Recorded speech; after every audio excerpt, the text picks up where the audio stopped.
We are live. We are live. And you know what? I don't got my cell phone. I didn't went live without my phone. Double tap it. I didn't went live without my phone on the MAGA Thursday, man. We didn't went live without the phone, man. How's that? Come on in, man. Come on in, man. We're going to rock with the camera until we can't rock with the camera no more, because you know how we rocking. We rocking. #1 podcast on YouTube. Double tap hit the like button. #1 podcast for geopolitical debate. #1 podcast for, let's get that out the way. #1 podcast for geopolitical debate and domestic debate. Yesterday, we had a hell of a podcast yesterday, man. Very, very good podcast. Very good conversation. Got another poll up today. Keep my poll up. I keep my poll up. I keep my poll up. So we got another great conversation today. We're going to talk about this leaked DNC autopsy report that blames Kamala Harris. But, I mean, a lot of this is old hat. So we're going to have a good time today and have this conversation. This is the same conversation that we had with Jasmine Crockett. This is the very same conversation. Welcome to the live chat. Remember to guard your privacy and abide by our community guidelines. Once again, everybody, welcome to the live chat. Remember to guard your privacy and abide by our community guidelines. It's so important that you do that, man. First in the chat, get shouted out. First in the chat, get shouted out without a doubt, man. So once again, man, welcome to the live chat. Remember to guard your privacy and abide by all of our community guidelines. So excited and happy to see everybody here, man, on this MAGA Thursday. It's going to be a hell of a show today. We got a lot to talk about, man, a lot to debate. Now, I don't know how much you heard about this DNC autopsy report, but I hear that they did not, Ken Martin, the head of the DNC, didn't want it to come out. But I mean, after Kamala Harris writes the book 107 days, I mean, come on. I mean, 107 days, man. I mean, really? I mean, so I don't see it as a thing that like is a surprise to me, because Kamala Harris herself. So we're going to read the autopsy. I actually have the report. I got the report. It's like 38 pages. We're not going to read the whole report. It's like 38 pages. So we're not going to read the whole report. But I do got the report if we want to do a control find and go through the report. But so what's odd about the political climate right now is the Democrats are panicking. I don't know if everybody sees it. I think you may have to be a real blue dog Democrat. This is a conservative media outlet right here. We're Trump news, giving Democrats the boo blues, giving Democrats the boo. So I don't know if you notice it, but the Democrats are spiraling, right? They're absolutely spinning. They're absolutely panicking, using profanity. Hakeem Jeffries dropping the F-bomb. They're pulling out all the stops. And it goes back to Jasmine Crockett. I've said it goes back to Marjorie Taylor Greene. And today we're going to check it all the way back to the 2024 election, when Donald Trump won every single swing state. So we got to talk about this in the proper context. Donald Trump won every single swing state. Do you know what I love about today? Not just that it's a MAGA Thursday. No.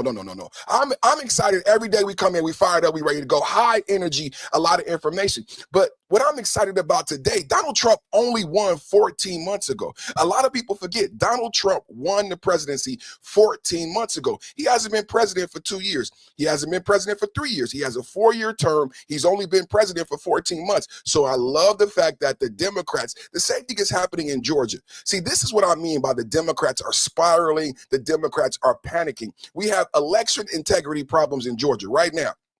What's going on in Georgia? Almost 700,000 votes in question. Georgia, Fulton County, remember, famously, and I love the fact that this is coming out, and I love the fact that it's coming out on the side of the Democrats. The Democrats are auditing Kamala. The Democrats are auditing themselves. In Georgia, the Democrats are auditing themselves. Tulsi Gabbard went to Fulton County. Tulsi Gabbard did uncover, and just for the record, the DOJ has taken over Tulsi Gabbard's investigation. Fulton County is not done. People will be prosecuted for what happened in Fulton County. Almost 700,000 votes in question in Fulton County. Now, the 315,000 votes that a lot of you know about, Fulton County admitted to.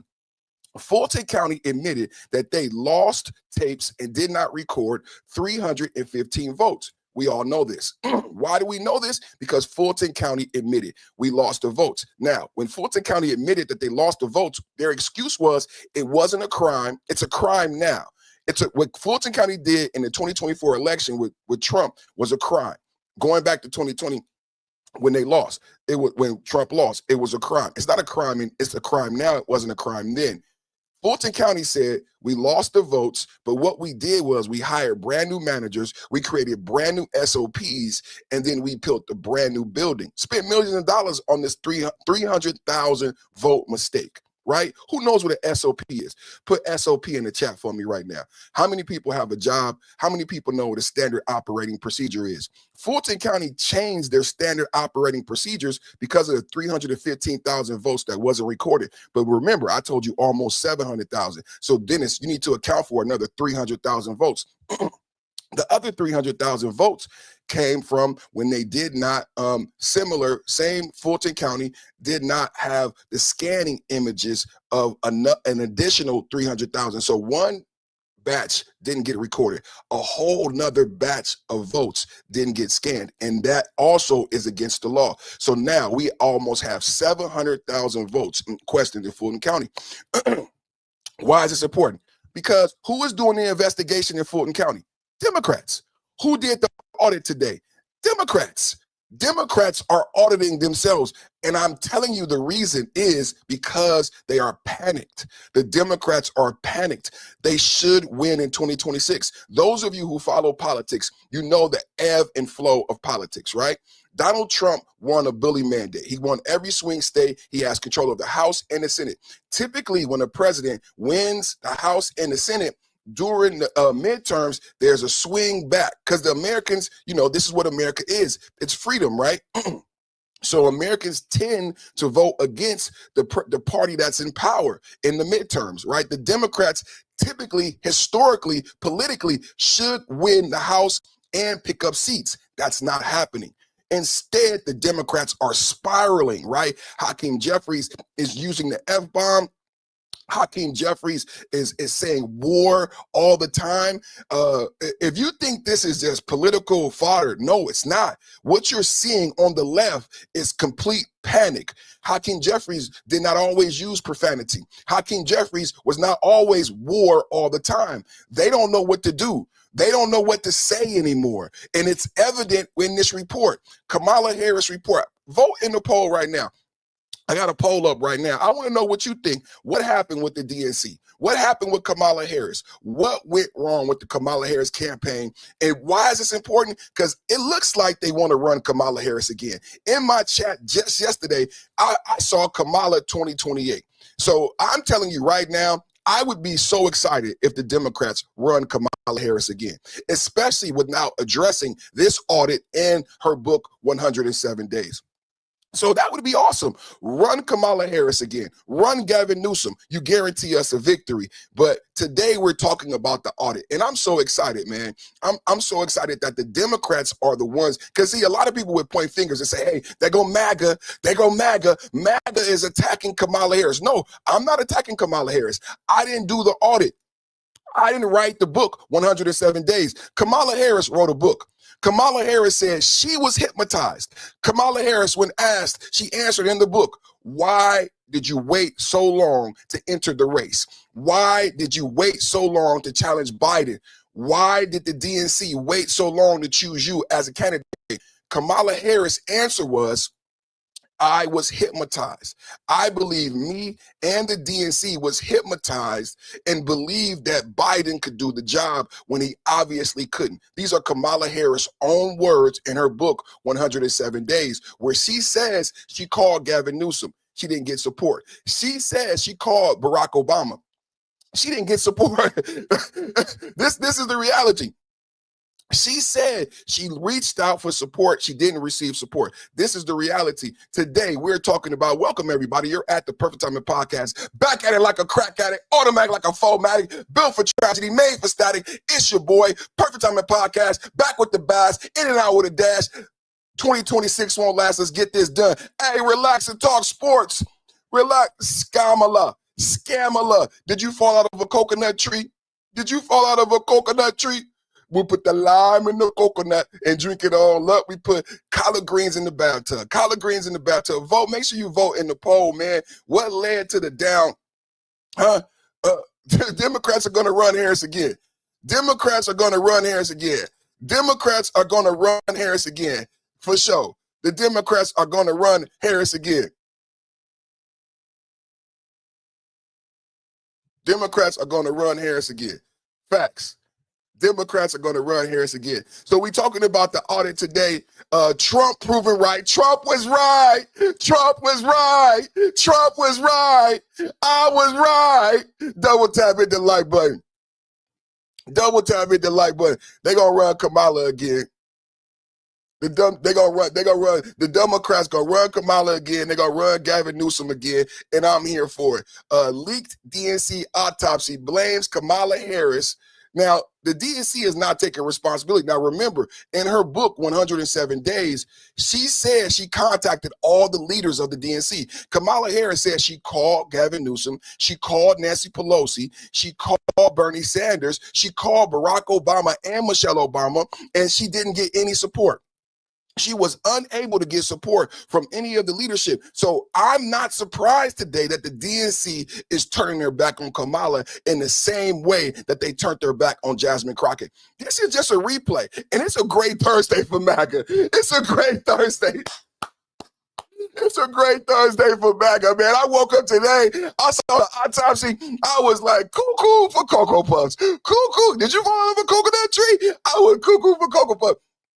This is the greatest thing that happened to the Republicans. I mean, we got the Supreme Court ruling, we got redistricting in Louisiana, we got the 5 seats in Texas, we got 37-0, Donald Trump, 37 endorsements, Massey is gone, rhinos are gone. I know you guys heard about Massey yesterday, but Massey is not the only rhino that we got rid of. Before Massey, just last week, we got rid of another rhino who was in Republican House leadership. Write his name down. So 37 incumbents, 37 rhinos are gone. MAGA is on a steamroll train. MAGA is on a steamroll train. And this today, you can't even blame Trump. You can't even blame MAGA. This is what happened. Why did Kamala lose? What's obvious about this report is that the DNC is not on the same page, not then and not now. This is the scary part for Democrats who want to vote Democrat. The DNC is not on the same page. They don't know what's going on. To this day, who is the leading candidate for the Democrats for 2028? Can anybody tell me? Can anybody tell me? Are they going with Gavin Newsom or are they going to go with Kamala? This is very important.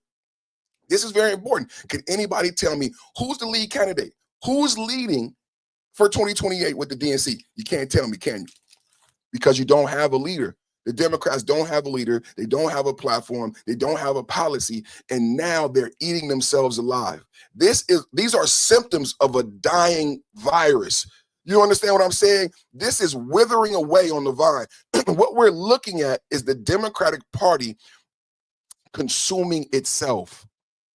Do you guys understand? Somebody said, and do you realize what's happening in America? In California, you are going to have Republican versus Republican. Do you guys realize that?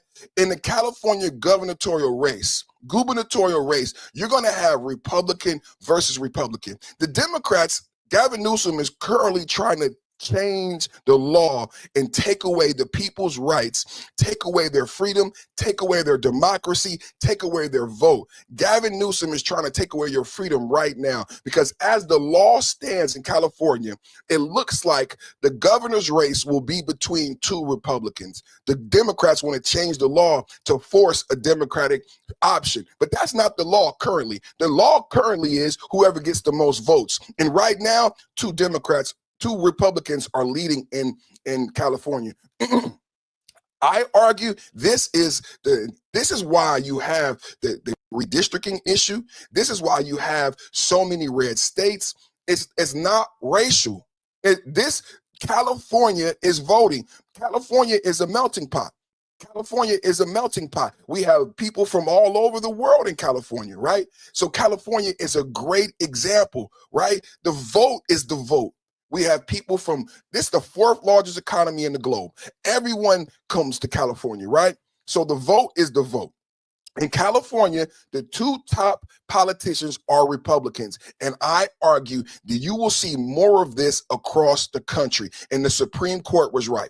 The Supreme Court was right in their ruling to take race out of politics. When you see more Republican voters, it's not race. It's not race bias. It's not race driven. When you see more Republican representation, it's not race bias. It's not race driven. It's the fact that the Republican Party speaks more to the American people, which is why the American people overwhelmingly vote Republican. They're not voting black. They're not voting women, right? They're voting their pocketbook. I said, vote with your dollar. I said, MAGA dollars is strong. We vote with our dollar. The Democrats and the liberals and the purple hair protesters want you to vote female. They want you to vote minority. They want you to vote black. They don't want you to vote on your principles. They don't want you to vote on your pocketbook. But what's happening in California is that Californians are tired of homelessness. What's happening in California is we're tired of homelessness. We're tired of gangs. We're tired of crime, right? We're tired of low wages. The gas has left. Right? Gas is the highest in the globe in California. There are no more oil refineries in California. Tesla left California. Walgreens left California. Denny's left California. So what is happening in the gubernatorial race, in the LA mayoral race, is not racial. Okay? What's happening is not racial. What's happening is based on the quality of life of Americans, and Americans no longer having faith in the Democratic Party. And I love the Supreme Court. I love my president. This is the greatest time for America. This is one of the greatest times for America, because you have a black conservative like me, and I'm on television. Thanks to YouTube, and thank you to all my viewers. Thank you to all my subscribers. You have someone who is giving you counter narrative. You have someone who is telling you the absolute truth. How many of you knew that California would have a runoff between two Republicans? That California, that the Democrats can't even get enough votes in the California gubernatorial race to even be included. That has nothing to do with who is black and who is white. This is the biggest argument for the Supreme Court. This is the biggest argument against people that say we need the Civil Rights Voting Act in 2026. What's happening in California is you have Republicans, after years of a Democrat, Gavin Newsom. So California could vote Democrat. We had what the DNC may run as president, Gavin Newsom. So we could vote Democrat. California could vote Democrat. Instead, what you have is the people with their own free will. Please pay attention. The free people of California, of all races, of all creeds, of all sexes and origins, are voting predominantly Republican, to where a Democrat won't even be included in the race. I argue that's what's going to happen nationwide. I argue that's what's going to happen nationwide. How many people agree? Put a 1 in the chat if you agree with me. Put a 1 in the chat if you agree with me. I argue that's what's going to happen nationwide. And no one can dispute that. Let's get some more details. Let's get some more details. Let's get some more details on this audit. So today, the topic is a DNC audit. Not a DNC audit. Not the Republicans didn't do this, but the Democrats. And that's what makes this so awesome. Double tap, hit the like button. Let's watch it and react to it together. The Democratic National Committee's so-called autopsy report examining Kamala Harris's 2024 election loss to Donald Trump after President Biden ended his campaign. The document finds the party has steadily lost ground since President Obama's successes and blames the former Biden campaign and the White House for failing to set Harris up for success. The DNC report also uncovered a broader inability to define Donald Trump and criticizes the Harris campaign for taking too much for granted. It urges Democrats to shift away from identity politics and move toward a middle-class appeal. Joining us now here in the Situation Room is Democratic Congressman Jared Moskowitz of Florida. Congressman, thanks so much for joining us. Simply stated, this document that we just obtained, CNN just obtained, it casts Republicans as just better at politics right now. What's your view of these findings? Well, I haven't seen it since it just came out, but obviously, like, an autopsy is a medical procedure you do over a corpse. And now it sounds like we need a malpractice attorney because we couldn't even do the autopsy correctly. So look, we know how we got here, right? Obviously, you know, it was the Joe Biden issue at the debate. It was the switch over to Kamala without a process. And at the end of the day, Democrats weren't talking enough about affordability in the economy. And that's what we need to be doing. And we've been doing that ever since the election. And so, look, we lost the last election. It wasn't close, okay? But the fact that we can't even tell people why, we're too afraid to tell them the truth. They know the truth. They saw the debate. They saw what happened, right? And they saw that we got killed in the election. We lost every swing state. So they can write whatever document they want, but Democrats know why we lost.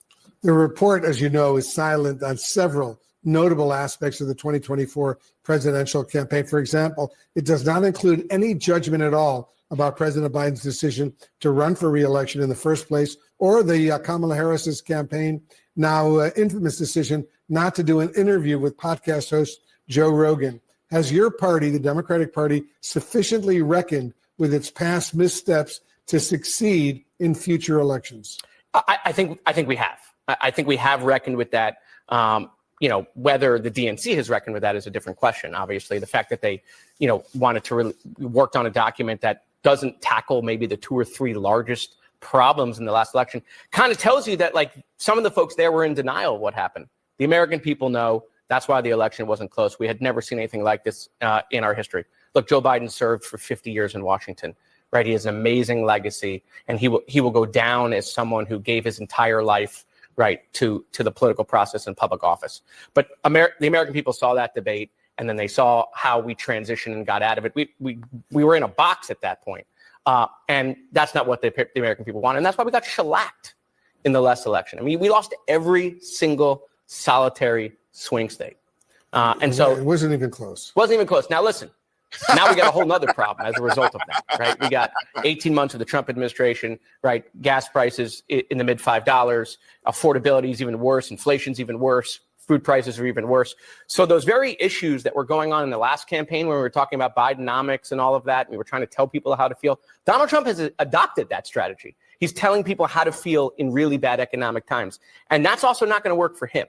And so Democrats now need to be going out and telling that story, which is, he told you it was going to be better, and it's worse. I want to turn to another very sensitive political story I know you're following very closely. The Texas Democratic Congress. What y'all think in the chat? Is this the Kamala autopsy or the DNC autopsy? Who is on the chopping block today? Who is on the stage, man? Let's get into some details of this autopsy report. Double tap, hit the like button. Everybody, as you come and get the likes up, I need everybody to get the likes up. You watching the #1 channel on YouTube for geopolitical and political debate. We're going to go over some of the details. They said they know why. He said he knows why they lost. I don't know if they know why they lost. Let's go over some of the details in the report as we go over this. We're going to take a look at the video again. Double tap hit the like button. You're watching the Perfect Timing Podcast, #1 podcast on YouTube for political and geopolitical debate. Today, we're reacting to the DNC autopsy report of the Kamala Harris campaign. You just heard from DNC leadership. They know why we lost. They said it was the Biden debate. And we're going to get into why did Biden lose a debate, right? And they said they weren't talking to people's economic woes. So let's get into the actual report. #1, wrote off rural America. The report sharply criticizes the campaign's geographic strategy, stating that Harris assumed surging suburban and urban margins would carry her across the finish line. So I think a lot of people recognize that she did not speak to everybody. So it says in the report, one of the mistakes that Harris made, probably by hiring Glorilla, hiring Beyonce, having all of these hood rat ghetto hoochie mamas shake their ass at the DNC, did not play well. Double tap hit the like button. Everybody out there watching right now, double tap hit the like button. We are reacting to Kamala Harris versus the DNC autopsy report. We got an autopsy report that just came out. Double tap it to life. We didn't do the autopsy report. They did the autopsy report. We didn't do the autopsy report. They did the autopsy report. So we want to go over the autopsy report. Autopsy report? What are you talking about? Where there's a brand new report. This is breaking news, everybody. Breaking news. The DNC put out a brand new literature from the DNC, a document going over the Kamala Harris loss. Why the DNC lost, what the mistakes were, what they could learn, and we're going over the details right now. Number one in the report. Let's take a look at what was the number one thing in the report. You guys want to take a look at it together? You know I like doing the details. Some of us like the deep dive. Some of us don't like the deep dive. Let's get into a little bit of the deep dive. Number one in the report, wrote off rural America. How many people in the chat right now think that the Democrats don't speak to rural America? And that's coded language. Who knows what they mean when they say rural America? How many people in rural America listen to Beyonce? Listen to Glorilla, like booty shaking, okay? You understand what this says. We understand the coded language, everybody. Number one, the report sharply criticized the campaign's geographic strategy, stating that Harris assumed suburban and urban margins would carry her across the finish line. She lost every swing state. Harris wrote off rural America, assuming urban/suburban margins would compensate. This did not work. You can lose rural areas by overwhelming margins and make it up elsewhere. That did not work. Double tap, hit the like button. We talking about Kamala Harris and the DNC. I want you guys to listen to this again. Let's break this down. He said, we know why we lost. I don't believe they do know why they lost. Let's get into it. But it's so interesting to hear into the Democratic psyche. Let's listen, MAGA. Let's go, MAGA. Let's go. We've obtained the Democratic National Committee's so-called autopsy report examining Kamala Harris's 2024 election loss to Donald Trump after President Biden ended his campaign.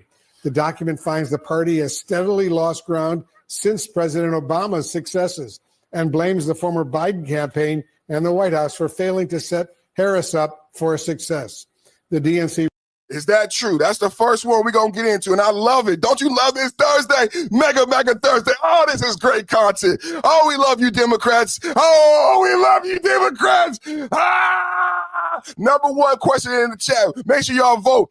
All right, put a 1 in the chat right now. Do you agree that the Biden campaign failed to set Kamala Harris up for victory? Put a 1 in the chat right now. Did the Biden campaign fail to set Kamala? This is one of the number one things that came out of this DNC autopsy report.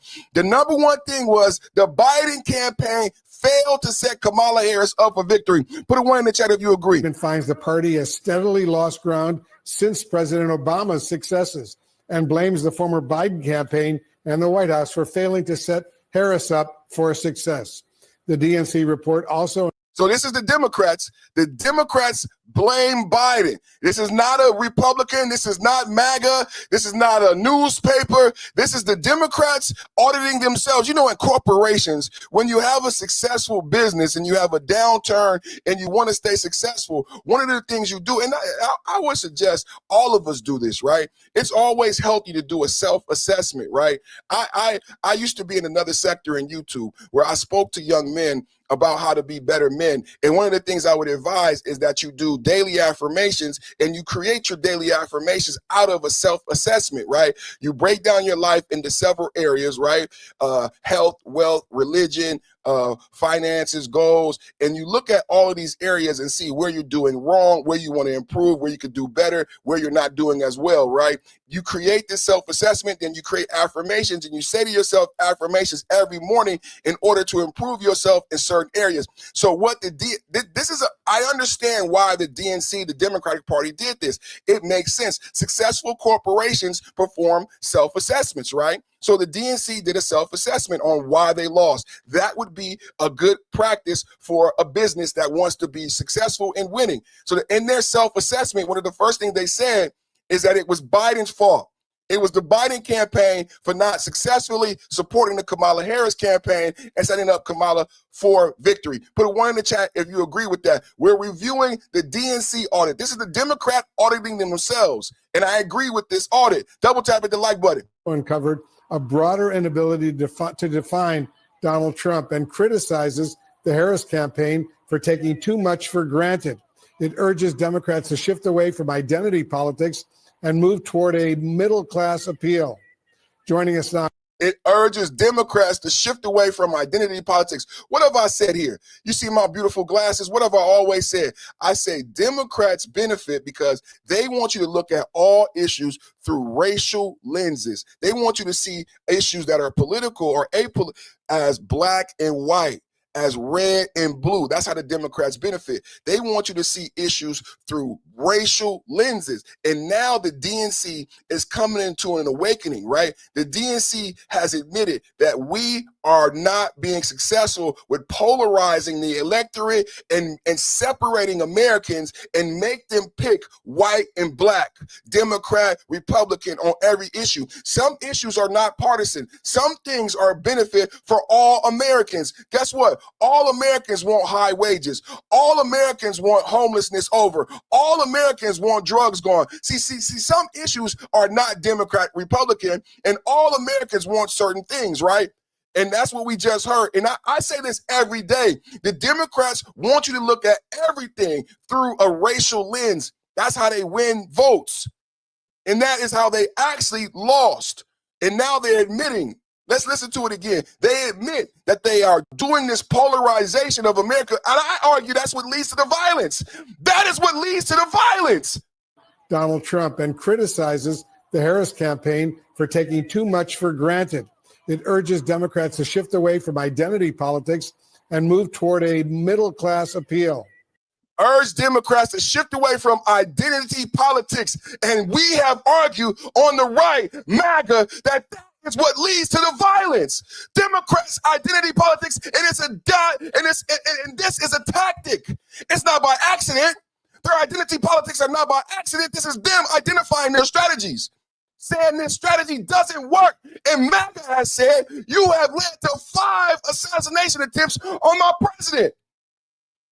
Your identity politics has led to Donald Trump being shot in the ear and 5 Charlie Kirk assassinated, and Donald Trump, I say 5, and I don't hear 5 enough. Do you guys realize when Donald Trump became president, there were 3 assassination attempts? One of them resulted in Donald Trump being shot in the ear and a man being unalived.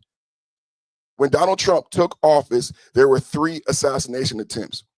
I say 5 because in 2026, 2 more men have been arrested.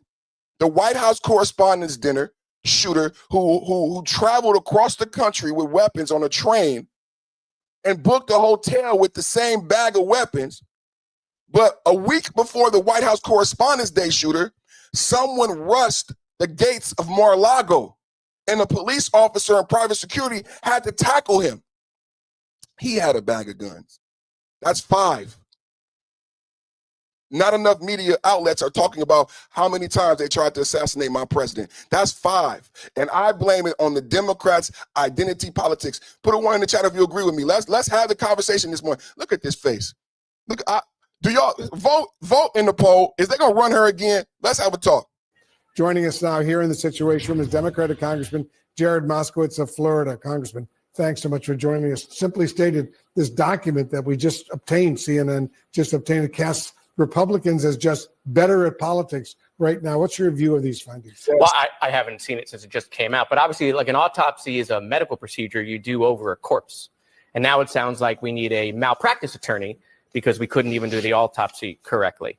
So look, we know how we got here, right? Obviously, you know, it was the Joe Biden issue at the debate. It was the switch over to Kamala without a process. And at the end of the day, Democrats weren't talking enough about affordability in the economy. And that's what we need to be doing. And we've been doing that ever since the election. And so, look, we lost the last election. It wasn't close, okay? But the fact that we can't even tell people why, we're too afraid to tell them the truth. They know the truth. They saw the debate. They saw what happened, right? And they saw that we got killed in the election. We lost every swing state.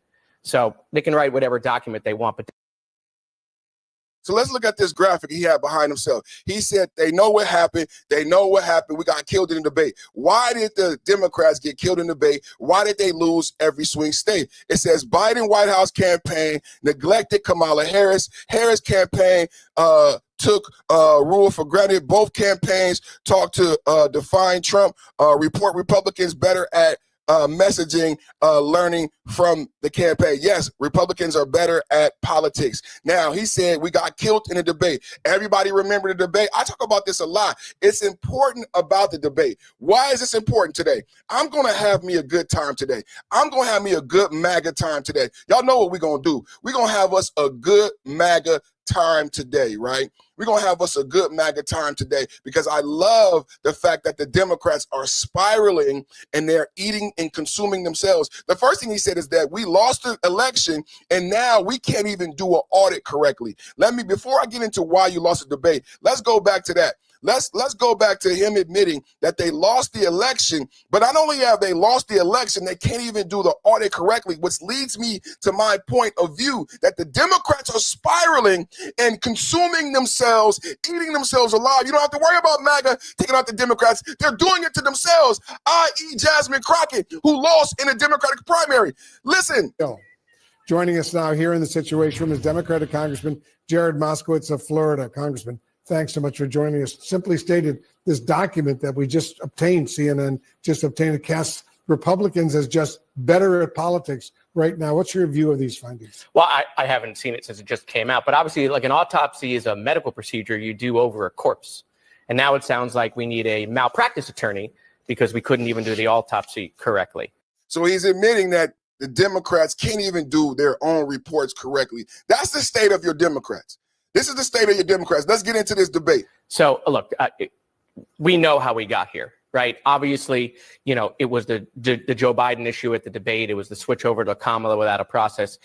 It was the Joe Biden issue at the debate. Well, what was it? Let's talk about it, MAGA, because I'm excited to talk about it today. What was the Joe Biden issue at the debate? I know what the Joe Biden issue was at the debate. Joe Biden fell at the debate, and it's relevant to geopolitics today because it relates to Iran. It relates to Iran, and it relates to the lazy intellect of individuals who want to interject Israel into the Iran debate. But check it out. Why did Joe Biden lose a debate? Joe Biden lost a debate because Trump was able to corner him on how he left Afghanistan. If you understand geopolitics, how we ended up in Iran, what Joe Biden did as a failure, it starts in 2021 in Vienna. Okay, you can go back to the Barack Obama presidency. You can go back to the JPCOA. We can go back to the peace agreement or the nuclear agreement that Barack Obama had with Iran. So Barack Obama had an agreement with Iran, right? But that agreement ran out. Trump became president. Trump said no to the deal. But when Biden became president, Biden had an opportunity in 2021 to get a new deal with Iran. Instead, in Vienna, Biden failed. Biden sent Europe as his proxies to negotiate. Biden waited too long and failed to secure a deal. That's why the JPCOA never got recommitted to, because Biden was too slow. By the time Biden wanted to get a new deal, Iran had elected a brand new leader, a hardliner who was not friendly to America. But that's not it. What also happened? Biden failed in a debate. Why? After Biden fails in 2021 in Vienna, Biden leaves Afghanistan in a power vacuum. We all watched the video. This is why Biden lost in a debate, because Donald Trump was able to remind Americans and say to Americans and to Biden's face, and he couldn't defend it. He said, you are not a good president. You are not a good executive. You are not a good leader. And why I say that is how in which you left Afghanistan. That was irresponsible. You hurt Americans. American soldiers were hurt. Military assets were hurt. Allies were hurt. You left equipment. You wasted money. But what wasn't talked about, I want to connect that performance, Donald Trump's victory, to today in the Iran invasion. See, when Biden left Afghanistan, we had been in the Middle East as the police for over 20 years. We were in a multi-effort. We were in a war. Remember that speech that Obama gave? We were in a war with Iraq and Afghanistan.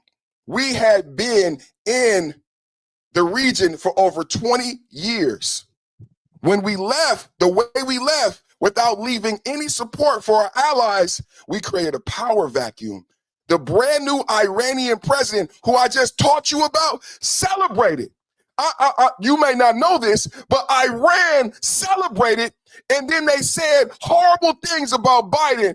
They said Biden was weak. They said America was weak, and they celebrated when America left the region. How many people know that? I said Iran celebrated when America left the region, especially the way we left. We were laughed at by the world. I've said on this channel many times, the Republicans are not the only people who saw Biden fail in Afghanistan. Hello? The whole globe watched Biden run away like a scared little kid. And it affected geopolitics for the next 4 years. And we got screwed over by BRICS. We got screwed over by China. Venezuela sold unsanctioned oil. The Iranian proxies. As soon as we left Afghanistan, now think about this. Joe Biden doesn't have any sanctions on Iran. Trump has sanctions on Iran. Joe Biden leaves Afghanistan, no sanctions on Iran. So Iran is free to make money off the Straits of Hormuz and the illegal black market oil and the OPEC cartel. So during the Biden regime, just like during the Obama regime, Iran was able to make billions of dollars and fund its proxies. The Hezbollah, $700 million a year, and gave Hezbollah over 100,000 missiles. Hamas, $300 million annually. The Houthis, hundreds of millions of dollars annually, plus ballistic missiles, plus drones, gave them the ability to take over and control the Red Sea. As soon as Biden left, this is why Biden lost the election. This is why Kamala lost the election, because Trump said to the American people, and no one could deny what Biden caused geopolitically when he left Afghanistan. That's why we in Iran. It ain't got shit to do with Bibi Netanyahu. It ain't got shit to do with Israel. It's intellectually lazy and racist, and it's anti-Semitic. It's anti-Semitic to suggest Israel had anything to do with the Democrats' failure in Vienna. Obama's failure with the JPCOA, and Biden's failure when he left Afghanistan, creating a power vacuum that emboldened the Iranians who promised to kill Americans. After they left Afghanistan, Iran and its proxies began bombing American bases, worse than they're doing now. No one talks about this. What led up to October 7th? After we left Afghanistan, Iran and its proxies began bombing and killing American soldiers, bombing American bases, because there was no protection. There was no protection. And they promised the jihad, and the violence upticked under Biden. I've had graphs on this. I've written books on this. I've done the actual research. I can show you graphically. I can show you the uptick. I know every time a missile was launched from 2021 up until October 7th, and there is an uptick in proxy violence after Biden leaves Afghanistan. I've graphed it out. I haven't showed it because I don't want to give away my IP. But I've just told you can do a graph yourself. After Biden leaves Afghanistan, graph it out. There is an uptick of proxy violence. And you can see every time Hamas, Houthis, you can see when they took the Red Sea, you can see the uptick of proxy violence after Biden leaves Afghanistan, leading to October 7th. But like I've taught people on my channel, October 8th, Hamas, the Houthis continue to bomb. October 9th, they continue to bomb. And you can see an uptick of proxy violence after America leaves the region. And that shouldn't be a surprise. That should make sense. I shouldn't be surprising anyone. It should make sense. It should make sense that after we left, after being there for 20 years, and this comment makes sense. This comment makes sense. It should make sense that after being there for 20 years, that after we leave, you would see an uptick in proxy violence. That should not be surprising to anyone because of what this comment says. This comment says you shouldn't have been over there in the first place. How many people felt like that in Iraq? How many people felt like that in Iran? How many people felt like that in Lebanon? Sir, you make a great point. Even though you don't agree with me, you make a great point. You help me make my point. After we left, a lot of people in the region felt that way. As a matter of fact, the Ayatollah Khomeini made a promise to people. Are you listening, JJ? I said the Ayatollah Khomeini got elected because this was the sentiment. And the Ayatollah Khomeini promised them revenge in the form of a jihad. Double tap at the like button. The Ayatollah Khomeini promised them revenge in the form of a jihad.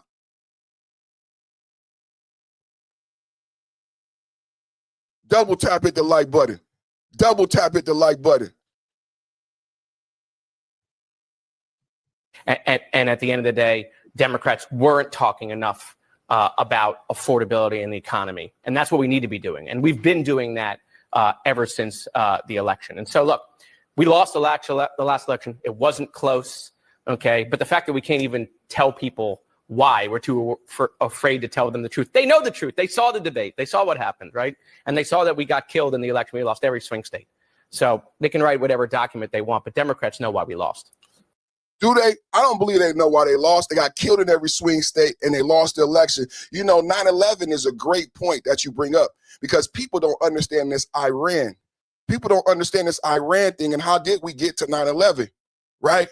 So Iran, because you know what? Yesterday I talked about, when we talk about Al-Qaeda, I don't want to bring up Al-Qaeda without bringing up Al-Shabaab, without bringing up Omar, without bringing up Minnesota and a $19 billion fraud. You know, Al-Shabaab is a form of Al-Qaeda. Al-Shabaab is the richest Islamic terrorist group in the globe. Al-Shabaab are Somalians from Somalia. Hey, do you think, some of you smart guys in the chat, do you think Al-Shabaab, maybe, I don't know, maybe Al-Shabaab got money from Somalians in Minnesota? All right. So this is what I tell to the smart people in the chat that think they smart, that think they know politics, that think they know geopolitics, and you talk about 9/11. I don't think you really know what you're talking about. I think you're just trying to sound smart. But when you say stupid shit in the chat, you give me a chance. You give me a chance to highlight how smart I am, and you give me a chance to educate my audience, right? So in 1944, Russia took Iran. Nobody had a problem with Russia taking Iran because Russia wasn't our enemy at the time, right? In 1953, the MI6 and the CIA installed the Dirty Shah in Iran. One of the things I talk about when I say that is the fact that when 1944, we didn't have secret police. We didn't have MI6. We didn't have the CIA. We didn't have the KGB. So I tell people like you who think they smart, go do your research. Go put a pin in that.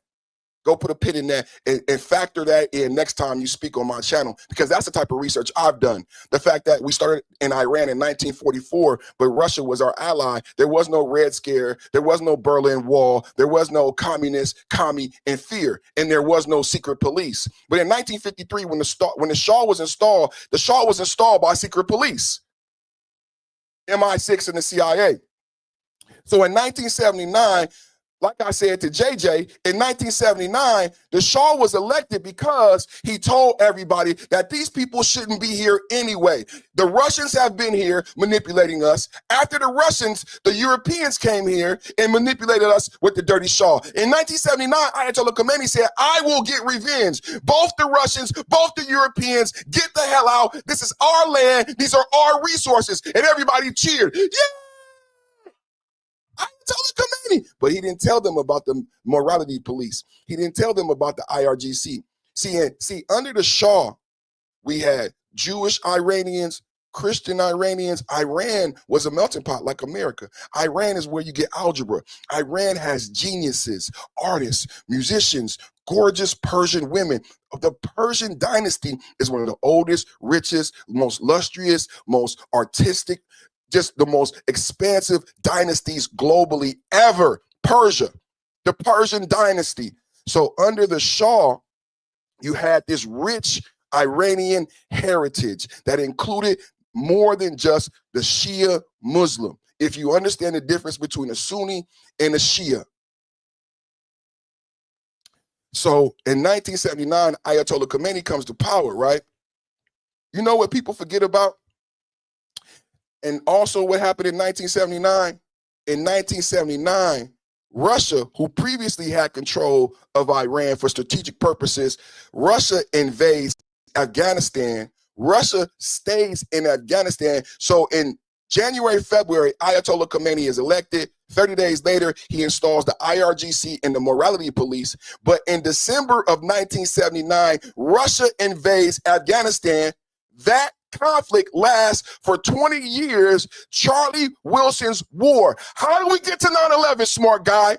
How do we get to 9/11, smart guy? You said, how do you know how we got to 9/11? What do you know about this shit? This is my channel, #1 channel on YouTube.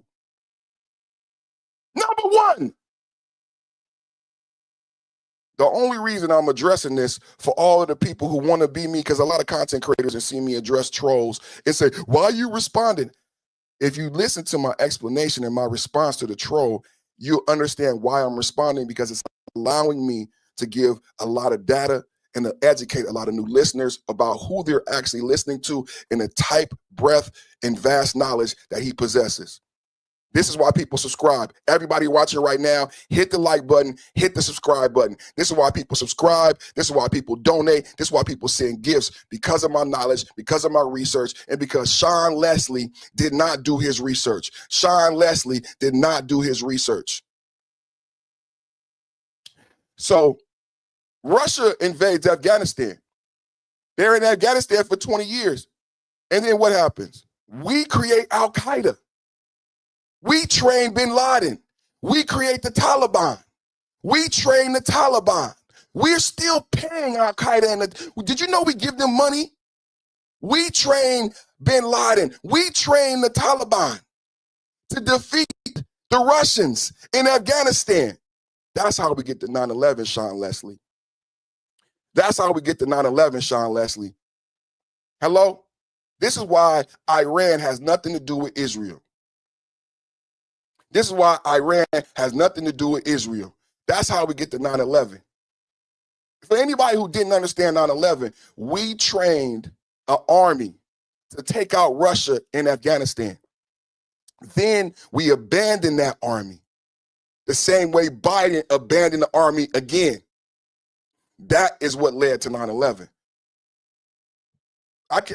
These facts you cannot dispute. We created this problem. Let's go. Let's go, MAGA.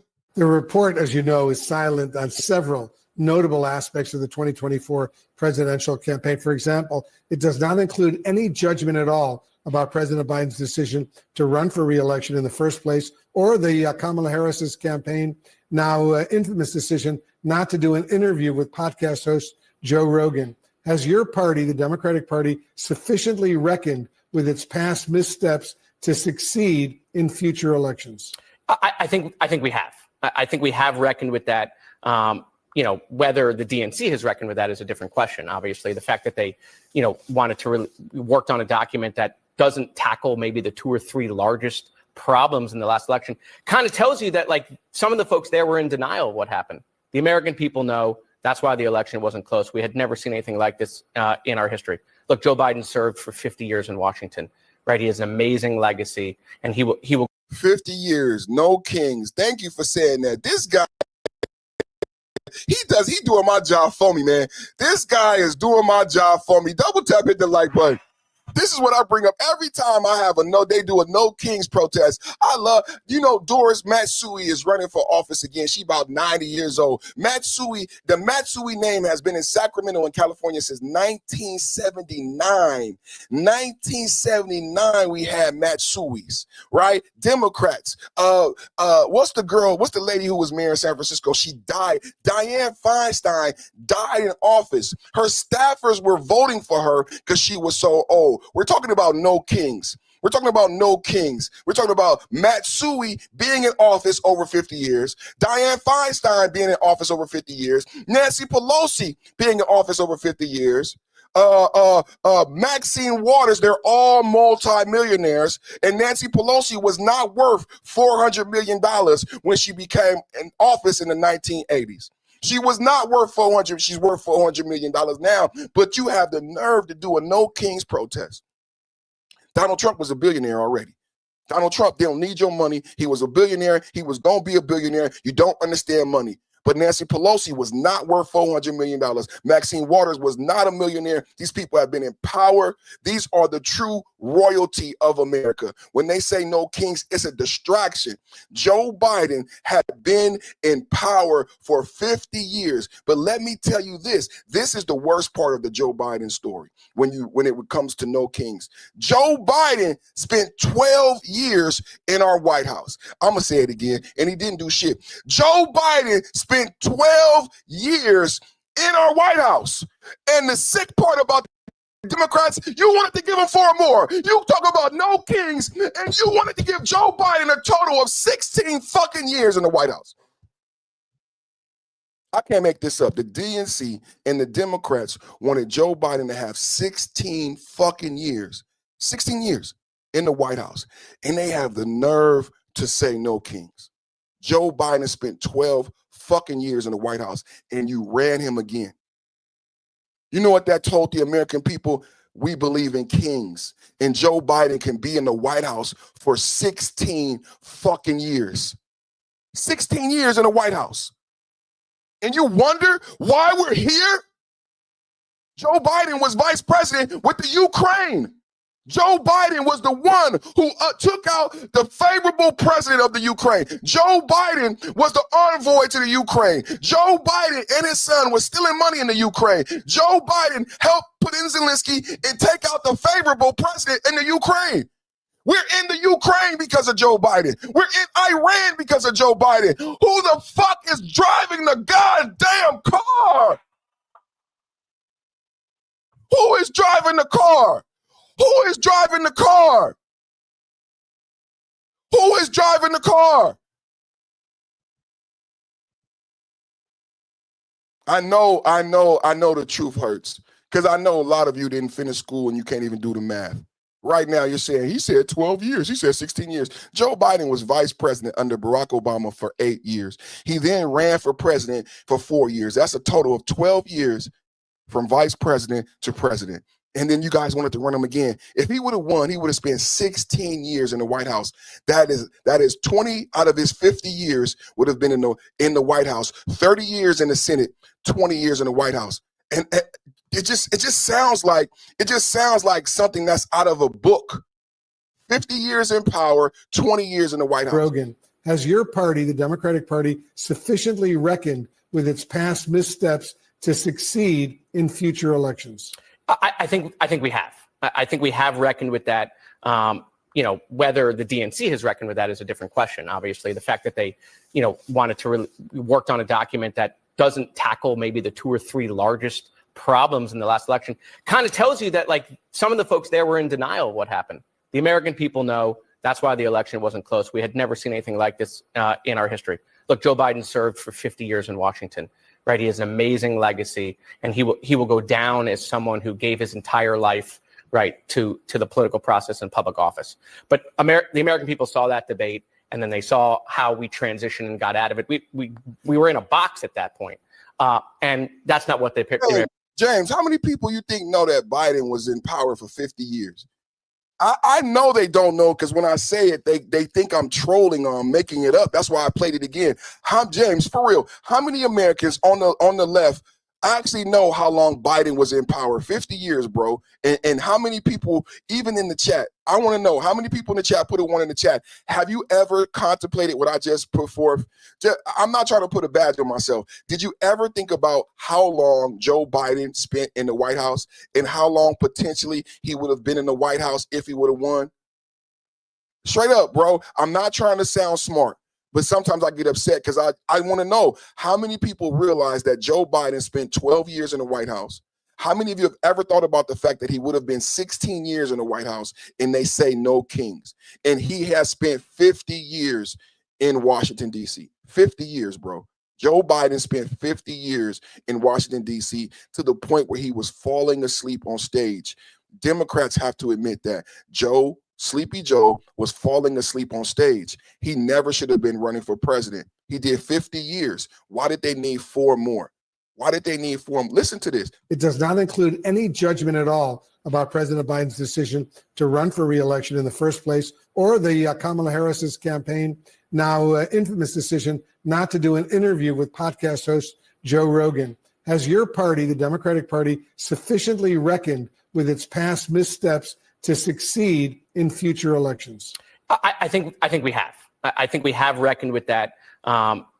Whether the DNC has reckoned with that is a different question. Obviously, the fact that they, wanted to worked on a document that doesn't tackle maybe the 2 or 3 largest problems in the last election kind of tells you that, like, some of the folks there were in denial of what happened. The American people know that's. So MAGA is not saying that. He just admitted the DNC and the Democrats are in denial. Let's keep going, chat. That's why the election wasn't close. We had never seen anything like this in our history. Look, Joe Biden served for 50 years in Washington. Right, he has an amazing legacy, and he will go down as someone who gave his entire life, right, to the political process and public office. But the American people saw that debate, and then they saw how we transitioned and got out of it. We were in a box at that point, and that's not what the American people want, and that's why we got shellacked in the last election. I mean, we lost every single solitary swing state, and so it wasn't even close. Wasn't even close. Now listen, now we got a whole other problem as a result. It wasn't even close. Kamala didn't get 1 vote. It wasn't even close. These are Democrats. This is CNN. This is Democrats. This is not Fox. This is not Fox. This is 2 Democrats being honest about how horrible Kamala Harris performed. Of that, right? We got 18 months of the Trump administration, right? Gas prices in the mid $5. Affordability is even worse. Inflation's even worse. Food prices are even worse. So those very issues that were going on in the last campaign when we were talking about Bidenomics and all of that, we were trying to tell people how to feel. Donald Trump has adopted that strategy. He's telling people how to feel in really bad economic times. And that's also not going to work for him. And so Democrats now need to be going out and telling that story, which is he told you it was going to be better and it's worse. I want to turn to another very sensitive political. Is it worse? Put a 1 in the chat if you think things are worse under Trump than it was under Biden. Remember what I taught you yesterday about shrinkflation on top of inflation. Some people think, I argue it's better. I am so proud of Trump.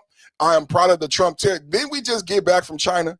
Is not the petrodollar strong again? Under Biden, the dollar was weak, and we feared China, and we feared BRICS, and we feared Brazil. There is no more fear of China. There is no more fear of BRICS. There is no more fear of Brazil. We have complete control of South America. Communism is gone from Cuba. We have control of the Straits of Hormuz. The dollar and the GDP is resurging before we invaded Iran. We are the #1 supplier of oil. That never was true before this time. We have Venezuela. We've already made billions of dollars from Venezuelan oil, $7 billion in a Qatari offshore account. We just made a $2 billion deal with Chevron, and we got the Caracas, the base going back up in Caracas. We are back in South America. I don't understand this talk about how we're not better under Trump. How are we not better? The dollar bill was dead. The UAE left OPEC. Can we have a real talk this morning? The UAE left OPEC. Who knows what OPEC is? Why is Iran so fucked up right now? You know what I reported yesterday? Not only did I was surprised when the UAE left OPEC, and I've been educating my audience that OPEC is an illegal oil price fixing cartel. OPEC is not legitimate. OPEC is a cartel. It's an oil cartel. They're criminals. It's an illegal oil cartel. They price fix, and Iran sells illegal oil. Before this time, this is why Iran was sanctioned. You remember the boat we got off of Venezuela? It was an unsanctioned oil tanker. It was given to Venezuela by Iran. The technology on the boat to hide it was given to them by Iran. Iran makes money when they're not being sanctioned, when they're not being watched. Iran makes money, and how they fund their proxies is through illegal oil, black market oil, and unsanctioned oil tankers. You're telling me we're not better under Trump, that we've shut down that in Venezuela? There are no more unsanctioned oil leaving Venezuela. All of the oil leaving Venezuela is benefiting Americans. And do you know how dangerous it was geopolitically, not just monetarily, not the monetary benefits, right? Not just the monetary benefits of the oil, but you know how dangerous geopolitically it was for Venezuela to be in business with Iran and Iran proxies and China selling them illegal oil. Do you know how geopolitically dangerous that was for America? Beyond the monetary gains, we don't talk about these realities enough. And I don't know if enough Americans understand what was really going on in Venezuela and how successful and how big it was that we stopped the drugs and we stopped the cartel oil, OPEC cartel. It's not just the fentanyl. It's not just the cocaine. There are other illegal cartels globally, and OPEC is one of them. The UAE left OPEC. That cripples Iran. And you know what else I reported yesterday? I was so surprising to report. The UAE and Saudi Arabia has now launched missile attacks on Iran on the side of America. So now China is on our side. The UAE has bombed Iran and Saudi Arabia has bombed Iran. Double tap hit the like button. These are the facts on the ground. DNC finally releasing its autopsy report on the 2024 presidential election. DNC Chair Ken Martin writing, "I am not proud of this product. It does not meet my standards, and it won't meet your standards. I don't endorse what's in this report or what's left out of it." Shannon Bream is the anchor of Fox News Sunday. She joins us now. So this just happened. Why do you think he thinks that it does? Well, do you know why it doesn't meet his standards, or why he thinks people will be disappointed? Well, we're going through what CNN says is this report. We haven't verified it independently, but it's got all kinds of notations on it that are apparently the DNC's objections or questions that it had. And Ken Martin says he initially didn't release this after he had commissioned it because there wasn't source material. They felt there were issues with it and they wanted to see more, pull more together before they'd release it. And then he said after we had it.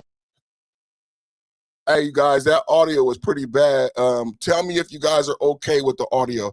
The video is almost over. Let's just finish the video. I want to hear what Ken has to say.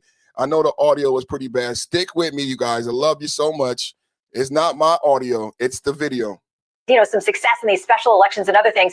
I didn't want to release it because I thought it would be a distraction. Then I realized it was a distraction not releasing it. So CNN says it's gotten its hands on this thing and what they're purporting that it is. It talks about a lot of different things in here. They say Democrats have lost ground at every level, from inconsistent messaging and improper planning.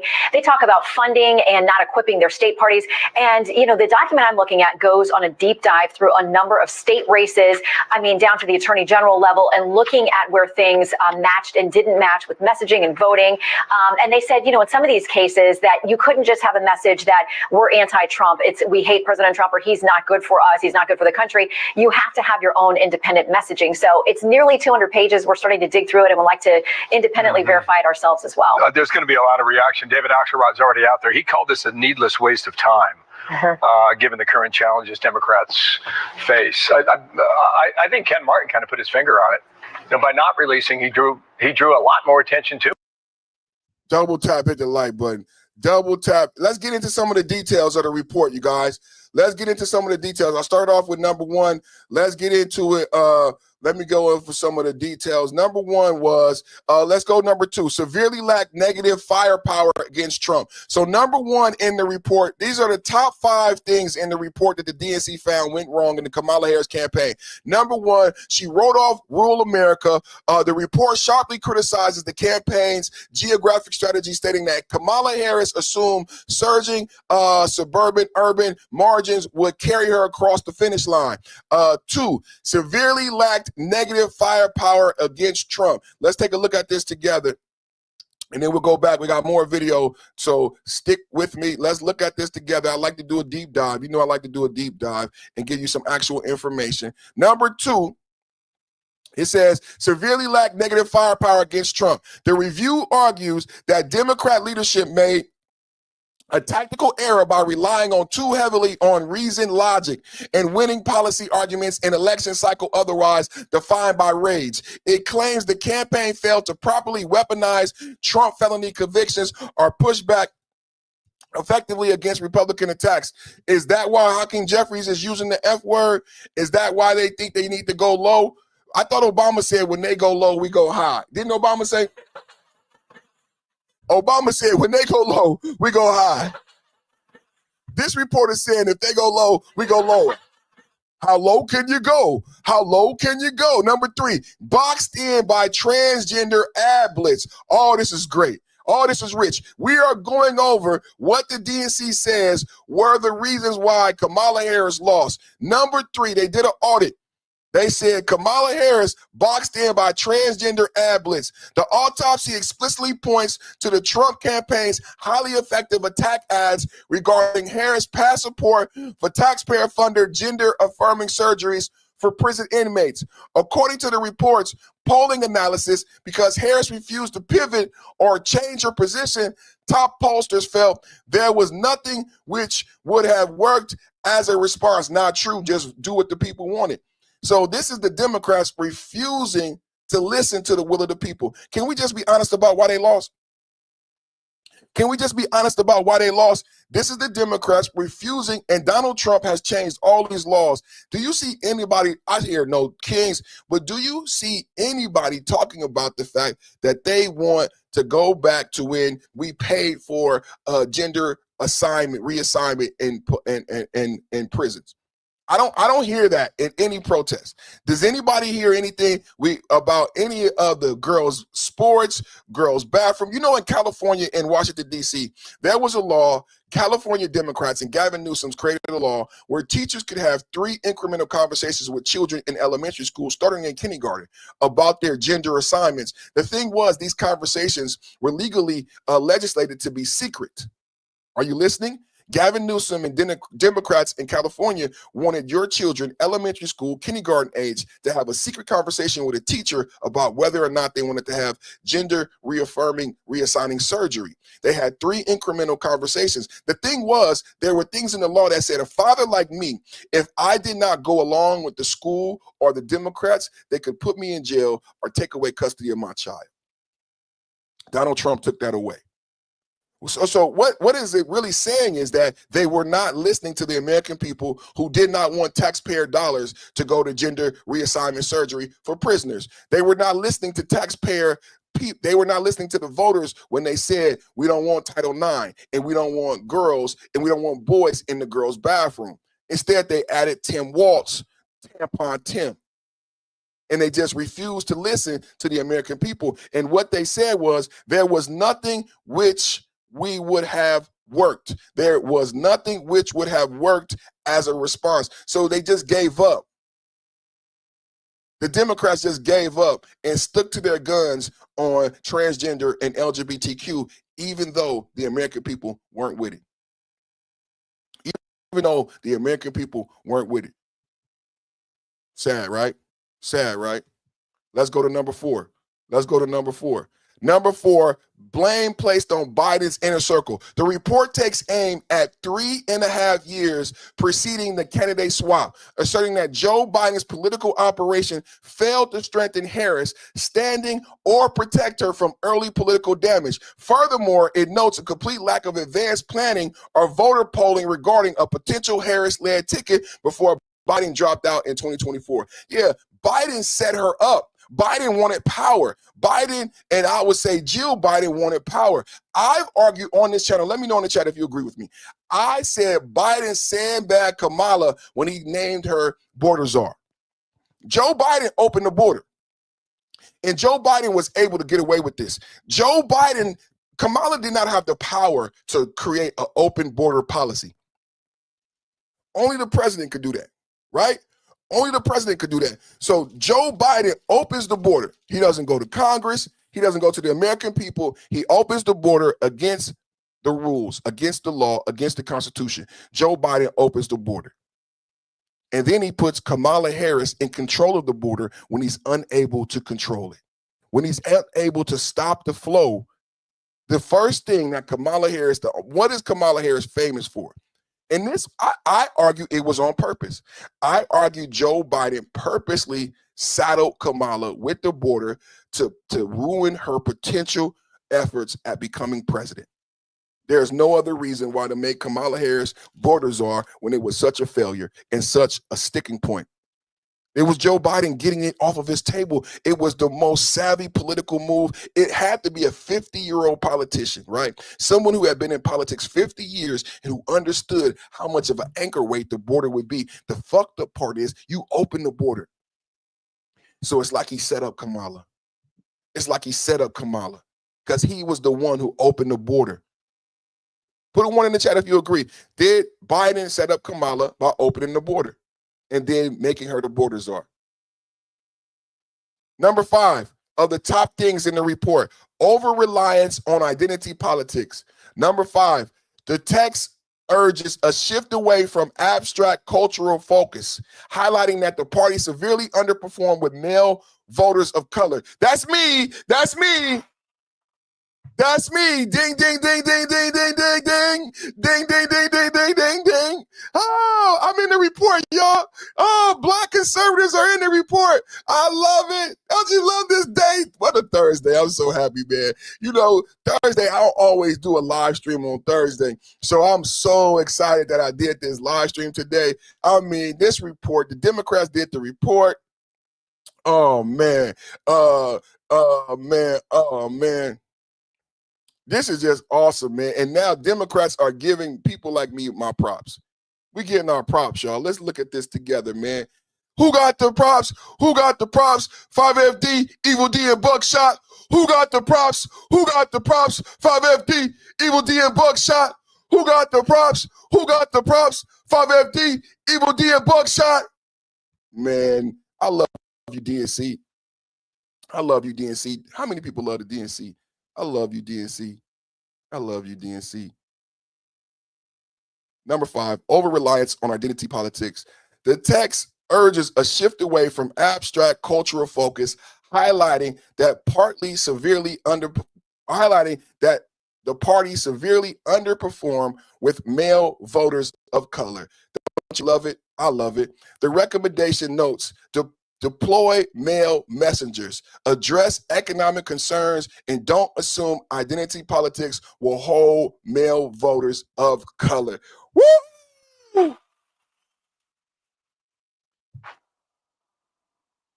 But they didn't listen. They're not listening, right? They're not listening. Let's be honest. They're not listening. Does that sound like what Hakeem Jeffries is doing? Straight up. Does that sound like what Hakeem Jeffries is doing? Does it sound like they're listening? That sentence is not a long sentence. It's very short. It basically says black men turned Republican. Black males, and you saw this in the news. You saw Barack Obama. I played it here. You saw Barack Obama go after black men. Barack Obama said, your mama black. Barack Obama said, if you don't vote for Kamala Harris, you don't like black women. You have an issue with your mama. Pookie, Pookie don't like his mama. Pookie don't like his mama, right? That's what Barack Obama said. Barack Obama said, you don't want me to go get Michelle. You don't want me to go get Michelle. That's what Barack Obama said. You don't want me to go get Michelle. You better vote for Kamala if your black mama, the black Wakanda, you better vote for your mama. You better vote for Kamala. She's your black mama. And if you don't vote for Kamala, you don't like black people. You don't like yourself. Well, the report said, stop doing that.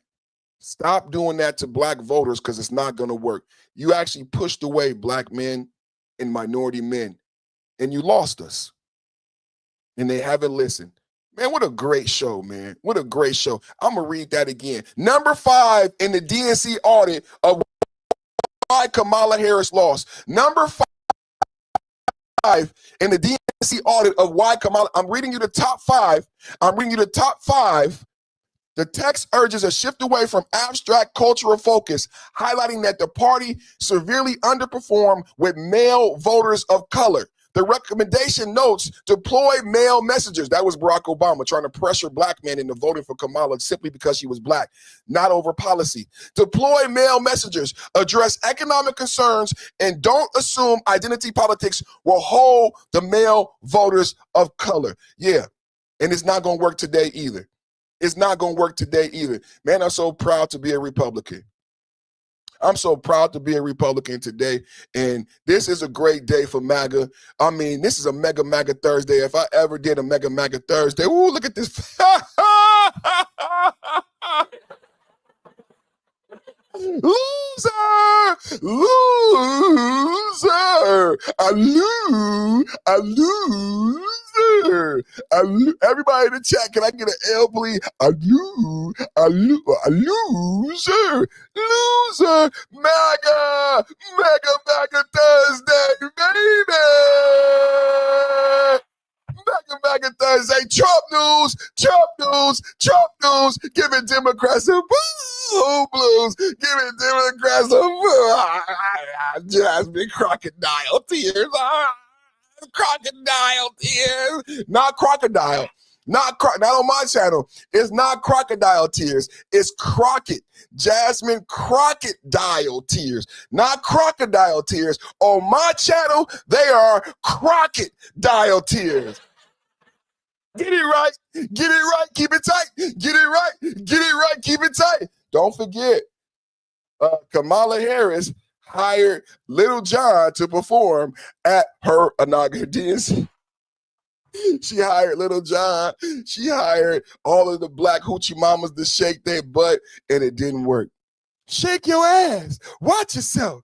Shake your ass. Now show me what you're working with. I said, show me what you're working with. Shake your ass. Watch yourself. Shake your ass. Show me what you're working with. DNC finally. Show me what you're working with. Shake your ass. Watch yourself. Shake your ass. Show me what you're working with. Oh, man. So, I'm just flipping through, man. Just flipping through. Y'all remember Booty to the Poll? Who remembers Booty to the Poll? To get black men to vote, they came up with a campaign. The DNC came up with something called Booty to the Poll. Who remembers Booty to the Poll? We are talking about the DNC audit of the Kamala loss. We are talking about the DNC audit of the Kamala loss. And you've got this autopsy on the Democratic side that's autopsy, the DNC autopsy of the Kamala loss. Can we call it the Biden Kamala loss because they both lost? never been made public. On 2024 and everything that went wrong. And what we're finding now is the reporting on the Middle East between the Israelis and Gaza and how that divided the party. Here we go. The DNC shared with us, according to Axios now, that their own data also found that policy was, in their words, a net negative in the 2024 election, meaning Joe Biden's policy with Israel and Gaza. Will you ever release that autopsy? Well, first off, that reporting is just inaccurate, and we're not going inaccurate to focus or untrue. What's that? It's inaccurate. What I would say is this: at the end of the day, we did hundreds of interviews with people to really get a sense of what happened, and not only in 2024, but with the Democratic Party for the last 20 years. And the point of that was to learn the lessons that can help inform the future election. We have an authoritarian in the White House right now. And what I've always said is, none of us have a time machine. We can't go back and change the past. And so trying to relitigate the 2024 election takes us away from actually our focus on 2026 and 2028. And that's where my focus is going to be. We have to learn the right lessons, of course, and we've been sharing those lessons with the American people and with the Democratic Party leadership and Democrats generally, but we're not going to go backwards. As much as some folks want to relitigate the 2024 election, I'm not one of them. I'm focused on this upcoming election and making sure that we win this election. I've got 2 minutes. Do you agree? They let the report out. Do you agree? Do you agree? Can the Democrats learn from what happened in the previous election? And should they let the report out? The report is out today. The report is out today, and MAGA is vindicated. Trump was right. Hashtag Trump was right in the chat. Trump was right. MAGA lives. MAGA vindicated. Let's go, MAGA. Let's go. Let's go, MAGA. Let's go. And you've got this autopsy on the Democratic side that's never been made public on 2024 and everything that went wrong. And What we're finding now is the reporting on the Middle East between the Israelis and Gaza, and how that divided the party. Here we go. The DNC shared with us, according to Axios now, that their own data also found that policy was, in their words, a net negative in the 2024 election, meaning Joe Biden's policy with Israel and Gaza. Will you ever release that autopsy? Well, first off, that reporting is just inaccurate, and we're not going inaccurate to focus or untrue? What's that? It's inaccurate. What I would say is this: at the end of the day, we did hundreds of interviews with people to really get a sense of what happened, and not only in 2024, but with the Democratic Party for the last 20 years. And the point of that was to learn the lessons that can help inform the future election. We have an authoritarian in the White House right now. And what I've always said is, none of us have a time machine. We can't go back and change the past. And so trying to relitigate the 2024 election takes us away from actually our focus on 2026 and 2028. And that's where my focus is going to be. We have to learn the right lessons, of course, and we've been sharing those lessons with the American people and with the Democratic Party leadership and Democrats generally, but we're not going to go backwards. As much as some folks want to relitigate the 2024 election, I'm not one of them. I'm focused on this upcoming election and making sure that we win this election. I've got 2 minutes. I got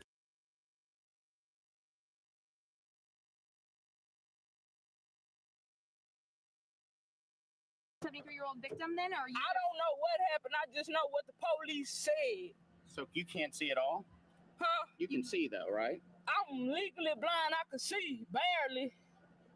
I'm an innocent bystander. Come on, Miss Good. Know what I'm saying? I ain't do nothing. I don't know what's going on. All I know is my side of the story. I can't tell no other story. I'm innocent. And Mama, I love you. P.O.P. Hold it down. Hey, these all good pimp squad, baby, for life.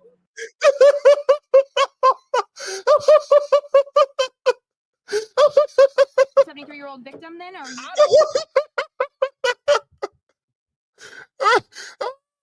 The chat. It's for the chat. It's for the chat. Know what happened? I just know what the police said. So you can't see it all? Huh? You can see though, right? I'm legally blind. I can see barely, but I'm an innocent bystander. Come on, Miss Good. Know what I'm saying? I ain't do nothing. I don't know what's going on. All I know is my side of the story. I can't tell no other story. I'm innocent. And Mama, I love you. P.O.P. Hold it down. These all good pimp squad, baby, for life.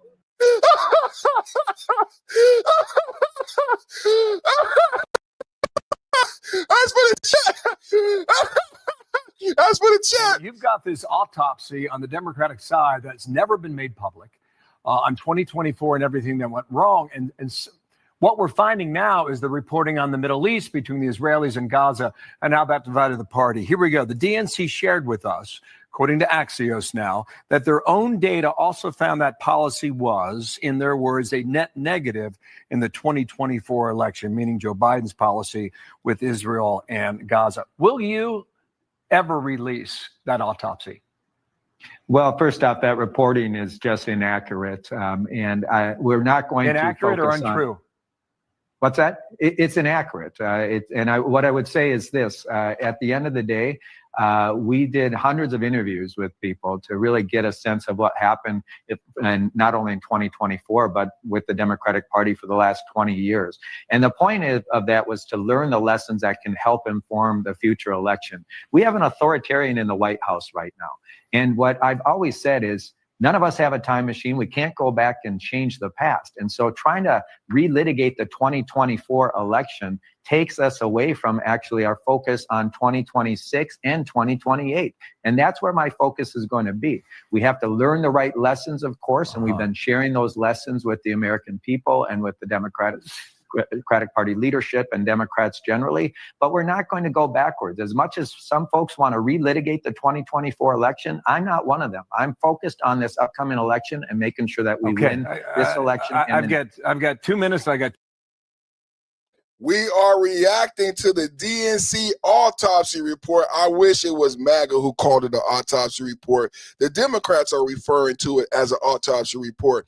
The Democrats and the DNC created a report. You just heard the leader of the DNC saying that he would not release the report. We have the report today. The report has been released. It said Kamala Harris used identity politics. Kamala Harris lost male voters of color. Kamala Harris lost rural voters. Why they don't just say white boys? You can say male voters of color, but you can't say she lost the white male vote.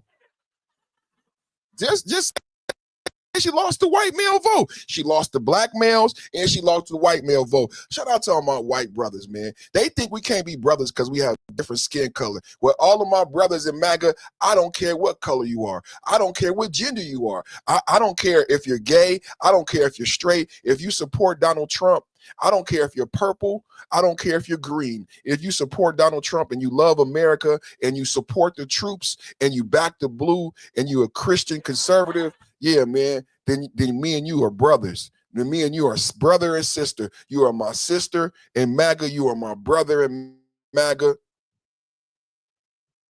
Straight up. So that's why the Democrats lost, because they tried to play color politics. And every day, what do I love to do? What do I love to say to you guys? I say the Democrats want you to look at things through color lenses. They want you to see every issue as black and white. They want you to see every issue as red and blue. Every issue is not partisan. Every issue is not racial. And the report said the Democrats failed. The Democrats lost by playing identity politics. You know what I talked about last week? It's on my channel. If you subscribe to my channel, everybody right now hit the like button. Everybody right now hit the like button. Everybody hit the like button. Join the channel. Hit the like button. It's free. Hit the subscribe button. Hit the like. Hit the subscribe to join the channel. I say join and become a member a lot, but some of you may not know how to join and become a member. To join and become a member, you hit the subscribe button. When you subscribe, the subscribe button turns into a plus sign. Hit that plus sign, then you will be able to select your level of membership and participation and support.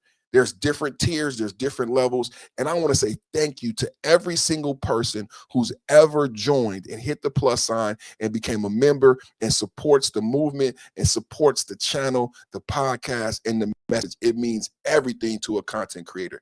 Today, we are talking about Kamala Harris and the Democrats' own self-assessment. This is not a MAGA, this is a conservative media outlet. You're watching a conservative media outlet. I am a Christian conservative, but the report that we are reviewing today was not created by conservatives. This is not a Republican manufactured report. The DNC created this. The Democrats are auditing themselves. The Democrats are saying Biden failed Kamala. The Democrats are saying Kamala failed when she put all that money into hip hop and ass shaking. She left out rural white men. She left out black male colored voters of color. And she thought that women and gays would get her in the White House. The biggest thing that the Democrats need to know is that men still matter in politics, damn it. And I'm going to say, I don't care how you feel about it. Men still matter in politics, because Kamala Harris lost because she lost white men and she lost black men. And not only did she lose white men and black men, she didn't even speak to us. The report says she totally left us out, and she bet on that she would be carried. Do you guys hear me? That's why she didn't hire any cowboys, any country singers at the DNC. It was all black women shaking their ass. She left out men in general, not just the rural voter, the white male. When they say rural voter, they mean white males. When they say male colored voters, they mean black men. She did not just leave us out. The DNC purposely did not message to us. They believed they did not have to message to us. That's why we voted for Trump, because black men and white men, fathers, we are fathers. You look at us as black and white, but I don't see my brothers as black and white. I see my brothers as American. I see them as fathers. I see them as Christians. And you know what Christian conservative fathers, no matter what their race or background said? We want a president that's going to secure the border. We want a president that's going to make me feel comfortable while I'm at work that my daughter is okay when she goes to the bathroom because I have to go to work. See, fathers voted for Trump because we understand what it takes to be a man and a father. And we spoke to Democrats, and Democrats refused to listen. Democrats said, men, shut up. Remember, the Democrats said, men, shut up. You're being a wuss. Whenever men stood up and said, these policies hurt families, these policies hurt my daughter, they told men to be quiet. Anybody remember? Does anybody remember when they told men, be quiet? And they pretend like they don't know why they lost. Why they lost the rural voter. Why they lost the male voter of color. You told men to be quiet. And we weren't quiet. We voted for Trump. We weren't quiet. We voted for Trump. And I'm proud of all of my MAGA brothers and sisters. We weren't quiet. We voted for Trump. Straight up. We weren't quiet. We voted for Trump. And we showed America, we showed the Democrats that men, fathers, family, they still matter in American politics. They still matter in American politics. Double tap hit the like button. Report on what happened in that much disputed 2024 election. Up until now, DNC Chair Ken Martin kept this and the results under wraps. The final document, it's a big read, 192 pages. CBS News Executive Director for the White House and Politics, Finn Gomez, dug into those pages, joins us now. So Finn, what did that report say and why is the DNC seeming to distance himself a little bit from it? Right, Reed. This has been a long anticipated report, and we did dug into this 192 pages of this report. Somewhat of a surprise report because up until now, it was not expected. Ken Martin, the DNC chair, had received a lot of criticism since the election for not releasing the report. It was expected that he said he wasn't going to release it. And then finally today, this 192-page report is released. Really showcasing what they felt went wrong in the 2024 election. Of course, Vice President Harris lost to Donald Trump, but the report lays blame, on the Biden political operation for Kamala Harris's defeat, saying it failed to, quote, effectively support Harris, who became, of course, the eventual 2024 nominee over the summer, and why she did not win. One key quote I wanted to read you is that it said essentially the national campaign did not effectively drive Trump's negatives, and the White House did not effectively support Vice President Harris over 3.5 years to improve her standing before the candidate switch over that 2024 summer. Also notable, there is no mention of President Biden's age. If you recall, during that presidential cycle, it was a big factor, a negative factor on his presidential reelection bid, and one that ultimately helped oust him, push him out from that campaign following that disastrous CNN debate performance that he had. Also, there was no mention of either Israel or the Middle East in this report. As you recall, during that cycle, it was a significant issue that divided the Democratic base, and something that many had expected to be in this extensive report. Reed. Finn, did Ken Martin give any insight on why he decided to release this report now? I guess the big question, why now? Look, and just reading this out loud here, I mean, it was notable. Across the 192 pages, there are a lot of references, disclaimers saying that the committee was not provided with the underlying sourcing, interviews, or supporting data for many of the assertions, or cannot independently verify the claims. Very interesting. So but it turns out that it seems to me that they're trying to distance themselves from the report, from the findings here. We do know CBS News can confirm that the author of the report, that is not mentioned, his name is not mentioned in the report, is Democratic strategist Paul Rivera. Now, Rivera is a longtime ally of Ken Martin. During a phone call today, we also can confirm that Martin announced to other Democrats and DNC officials that Rivera is no longer working for the committee. But again, like, this is something that was expected, and Martin has been long hammered by his fellow Democrats for not releasing this report. He himself has said that this memo was not ready for prime time, not even close, and also apologized that this report had become a distraction in a Substack post. So why now? And that is the big question. But ultimately, I think the pressure from within the party and externally was a major factor here, Reed.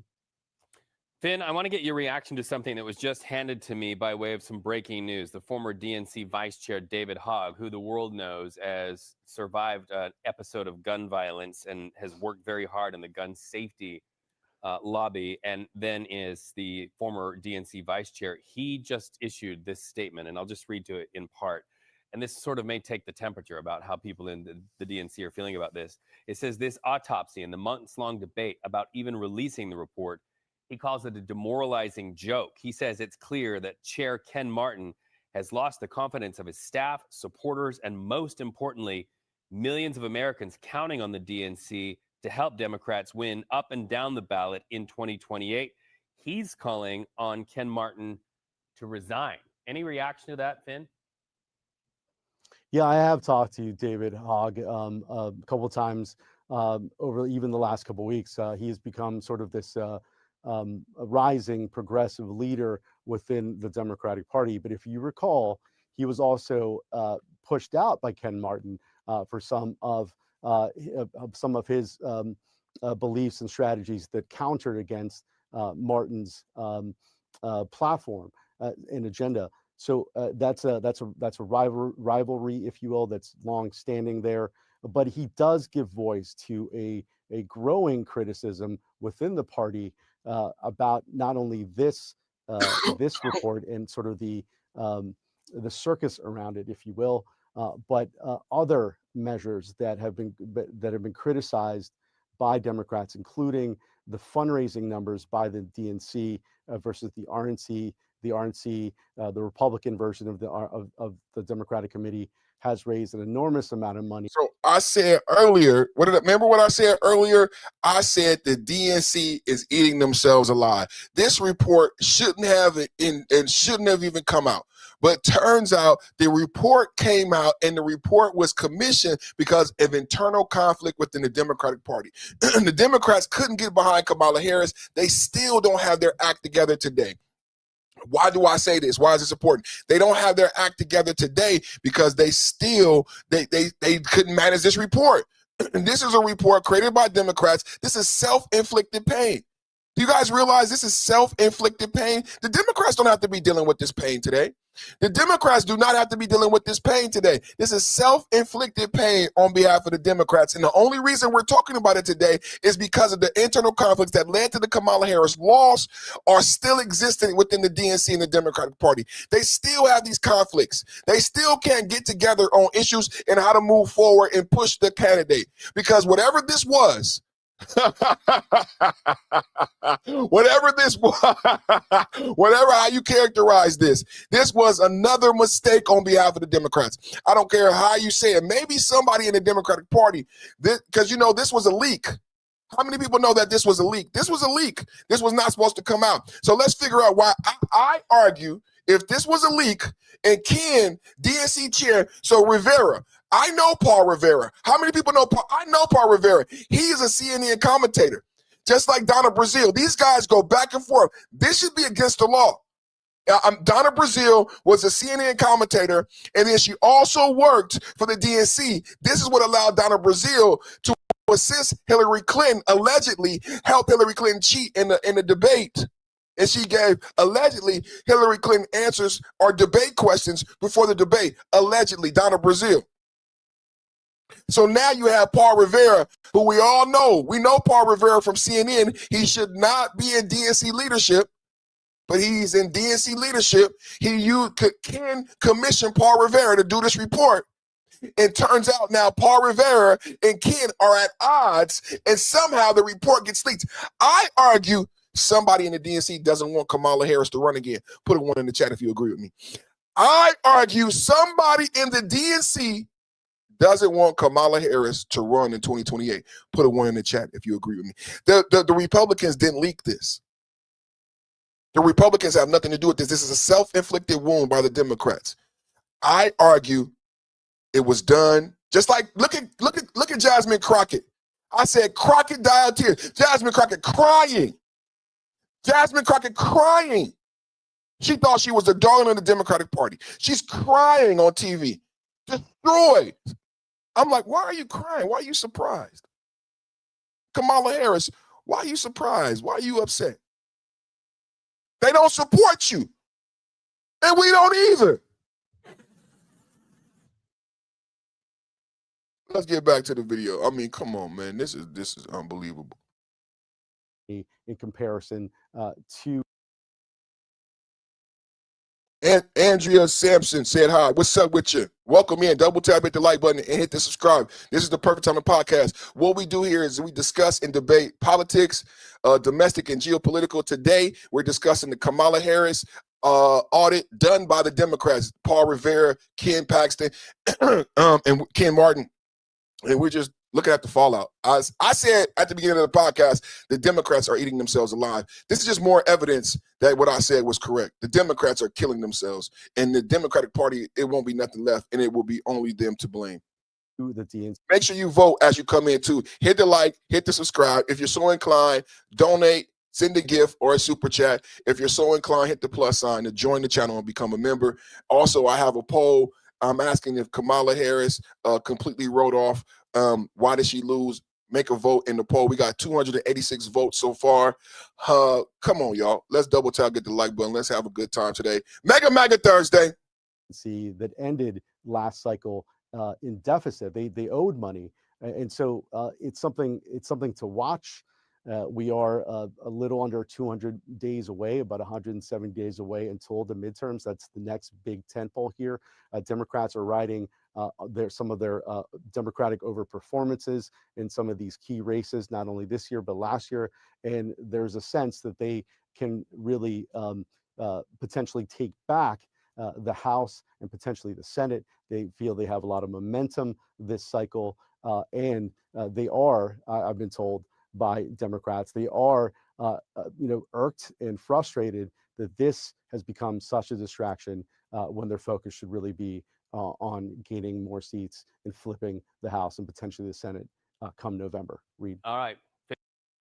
Do you believe the Democrats have a chance to flip the House? I don't. Do you believe the Democrats have a chance to flip the House? I don't. I mean, he talked about the House and the Senate. I don't even know where you get that from. I don't even know where you get that from. The House and the Senate? Nah, man. Nah. I don't see it. I don't see it. Do you? Democrats lost. I don't see it. I don't see it. Double tap at the like button. Donald Trump is reacting. This morning, breaking news, we're all reacting to this, you guys. I know a lot of you haven't heard about this. This brand new, this breaking news. We're all reacting to this together. We're all reacting to this together. Brand new breaking news. Like I said, this report should not and was not supposed to come out. This report should not have and was not supposed to come out, right? We just heard from DNC leader Ken Martin that he commissioned the report. He commissioned Paul Revere, but then once he had seen it, he didn't want it to come out. Someone at the DNC leaked it. I believe it was leaked because they don't want Kamala Harris to run again. Ain't that something? That there is such internal conflict that this damaging report came out. That's what's going on in your Democratic Party. This is crazy. Double tap at the like button. Donald Trump speaks on the autopsy. The DNC released a report this morning morning their report on the last election on why you won and Democrats lost. One thing that it mentions is how they failed to reach Middle America, Southern Americans. Do you think they've learned lessons from that election, and have you seen that report? I think the elections are so rigged, and we have to do something about it, and we're going to do something about it. But we cannot continue to have, and frankly, the Senate and the House, they ought to get together and they ought to pass the Save America Act so that you have a voter ID, and it's so important you have proof of citizenship, little thing like proof of citizenship, and also mail-in voting, which is so crooked. So in Maryland, as you probably saw, they had 500,000 mail-in votes that were corrupt. They were corrupt. They said the printer made a mistake. Don't believe that. And they got caught with 500,000 mail-in ballots that were corrupt. We've got to stop it. We have a country that has a very corrupt, we have more corrupt elections than third world countries have. And we ought to get smart. Pass the Save America Act. That'll be a long way. You have voter ID, voter identification. The Democrats don't want to pass. Now, I'll tell you what, the Democrat voters do want to pass, 87%. But the Democrat politicians don't want to pass. And the reason is they'd never be elected again, because with their policy of open borders, transgender for everyone, I call it transgender mutilization of your children for everybody, men playing in women's sports, all of the stuff that they do, high taxes. They want a tax hike. They voted in favor of high taxes. They voted against a tax cut. They voted in favor of men playing in women's sports. I don't know what these people are thinking. The only way they can win is to cheat, and that's what they want to do. And we ought to pass the Save America Act. Yeah. Do you agree with Donald Trump? Should we pass the Save America Act? Put a 1 in the chat. Do you support? I already put my vote. I'll put another 1 in. I'm gonna put my 1 in the chat right now. I'm gonna put my 1 in the chat right now, because they want to use, Democrats want to use Black Americans as a reason why you shouldn't pass the Save Act. Right? Black people don't know how to get IDs, and women, they infantilize blacks and they infantilize women. Somehow women don't know how to get an ID after they get divorced. Well, you never met my mother. Mama Shirley was married 5 times. She had 5 credit cards and all 5 names. And it wasn't illegal, because she was legally all of those names. She legally kept the name after the divorce. So my mama had 5 different IDs, 5 different credit cards, and 5 different names legally. And when you infantilize divorcees, you ain't never met Mama Shirley. You ain't never met Mama Shirley, because Mama Shirley damn sure know how to get a new husband and a new name and a new credit card, and she kept the last one. I've met a lot of divorced women with multiple names legally, because they keep the name. How about Shawnee O'Neal? Anybody know Shawnee O'Neal? Shawnee O'Neal has credit cards, has property as Shawnee O'Neal, and in her maiden name. She legally can have a name, a maiden name, and have property, bank accounts, credit cards in her maiden name before she met Shaq. No, there's no law that says Shawnee has to kill her maiden. No. Or if she's married or divorced. See, you infantilize women instead of empowering women. Why don't you empower women and tell them you get to keep your name, baby girl. You get to keep your assets that you have in your name. And yes, you get to acquire new assets as Shawnee O'Neal. Men can't do this shit. We give you our name. Men can't do this. But Shawnee O'Neal can legally have property in her maiden name, and she kept her married name. Is she still married to Shaq? Is Shawnee O'Neal still married to Shaquille O'Neal? No. O'Neal is not her maiden name. This is the stuff I'll be talking about. O'Neal is not her maiden name. Do you think O'Neal is not her maiden name? She's not still married to Shaq. But they want to use blacks. They want to use women. They want to infantilize blacks and say blacks have an issue with getting an ID. If we can't get an ID, we can't get a job. If we can't get a job, then we can't live the American dream. And I'm sorry to tell the Democrats that black people are here to live the American dream just like everybody else. Black people are here to live the American dream just like everybody else. Sorry to break it to you, Democrats. So that means we have IDs. We have jobs. We graduate from high school where you have an ID. We go to college where they give you an ID. We go to work where you need an ID and a W-2. So stop blaming black people and stop blaming women for not passing the SAVE Act. Because every woman, and I was raised by a single mother, I was raised around single mothers, they know how to get an ID. I bet you that.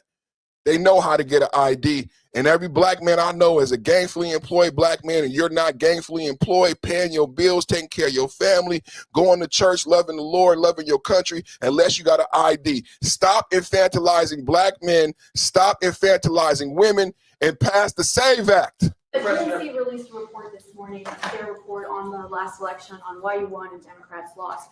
One thing that it mentions is how they failed to reach Middle America, Southern Americans. Do you think they've learned lessons from that election, and have you seen that report? I think the elections are so rigged, and we have to do something about it, and we're going to do something about it. But we cannot continue to have, and frankly, the Senate and the House, they ought to get together and they ought to pass the Save America Act so that you have a voter ID, and it's so important you have proof of citizenship, little thing like proof of citizenship, and also mail-in voting, which is so crooked. So in Maryland, as you probably saw, they had 500,000 mail-in votes that were corrupt. They were corrupt. They said the printer made a mistake. Don't believe that. And they got caught with 500,000 mail-in ballots that were corrupt. We've got to stop it. We have a country that has a very corrupt, we have more corrupt elections than third world countries have. And we ought to get smart. Pass the Save America Act. That'll be a long way. You have voter ID, voter identification. The Democrats don't want to pass. Now, I'll tell you what, the Democrat voters do want to pass, 87%. But the Democrat politicians don't want to pass. And the reason is they'd never be elected again. Because with their policy of open borders, transgender for everyone, I call it transgender mutilization of your children for everybody, men playing in women's sports, all of the stuff that they do, high taxes. They want a tax hike. They voted in favor of high taxes. They voted against a tax cut. They voted in favor of men playing in women's sports. I don't know what these people are thinking. The only way they can win is to cheat, and that's what they want to do. And that's what they want to do. The only way they could win is to cheat. Let's look at what's happening right now. I don't know how many people, this is my job, right? I love you guys. I love my job. So I scan the interwebs to see what's going on, right? This is the Homeland Security website. This is the Homeland Security website. I talked to you about Kamala Harris being the border czar, Joe Biden, and the failures at the border. One of the things that occurred is the sanctuary cities that are not constitutional. So Joe Biden opens the border. On a modest tip, they say 10 million people came in. Conservative MAGA, we say 20 million people. Anywhere from 10 million to 20 million people came across the border in a 2-year period of time under the Biden administration. President Trump closed the border to day one. What happened was these people came across, and then people like Gavin Newsom, is it Pritzker in Illinois, Hochul in New York, they created things. Tim Walz has something called Licenses for All.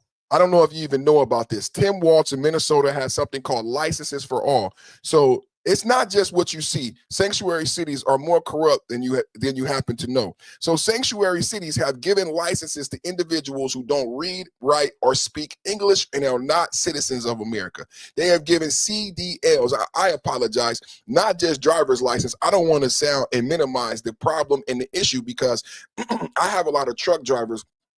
YouTube is a place where a lot of truck drivers come and watch while they drive their trucks. So I don't want to minimize this issue as we talk about it, because there are a lot of truck drivers who work very hard, who's paid a lot of money to go to truck driving school and to obtain their CDLs, right? And took driver's exams. Now, one thing you should know about places like San Francisco, where I grew up, and places like New York, and places like this, people who are not American can go like to special offices and get welfare. In San Francisco, you have a lot of immigrants from around the world, and they got, like in Chinatown, they have a welfare office for the Chinese people to go where they don't have to go to the welfare office that everybody else goes to. It's easier for them to get welfare, and they're dealing with somebody that's Chinese, that speaks Chinese. This also exists in the CDL in these sanctuary cities. So you have somebody from Yemen, somebody from the Middle East, and they come to America.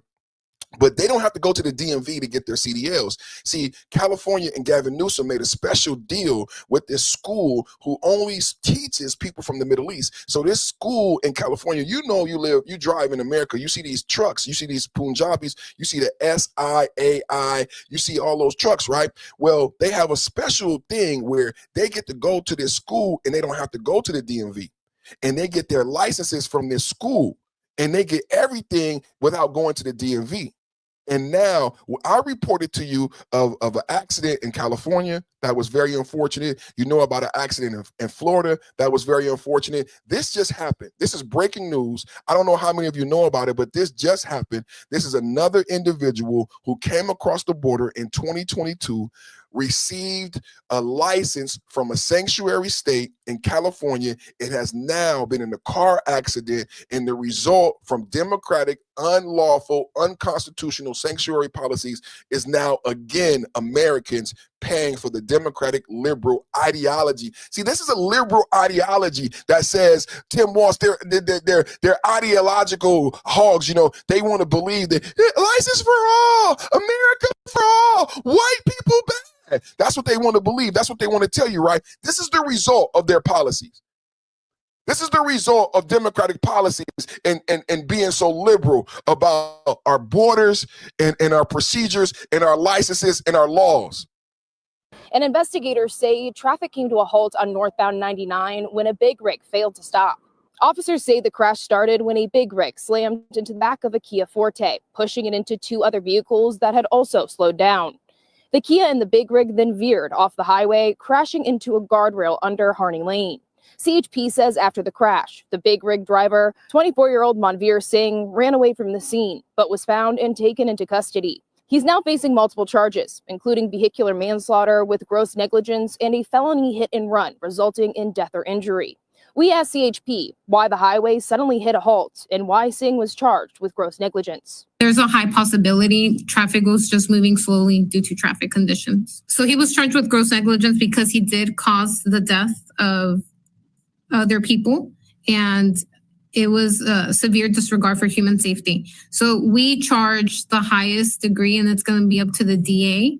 They're going to ultimately decide which is the appropriate charge. But for us on our end, that's what we do. Now, 5 others were also injured in that crash, with 2 suffering from major injuries. Singh is expected in the San Joaquin County Courthouse tomorrow afternoon, and his bail is set currently at $185,000. How you feel about this? How do you feel about, do you support licenses for all? Do you support licenses for, this is the Homeland Security website.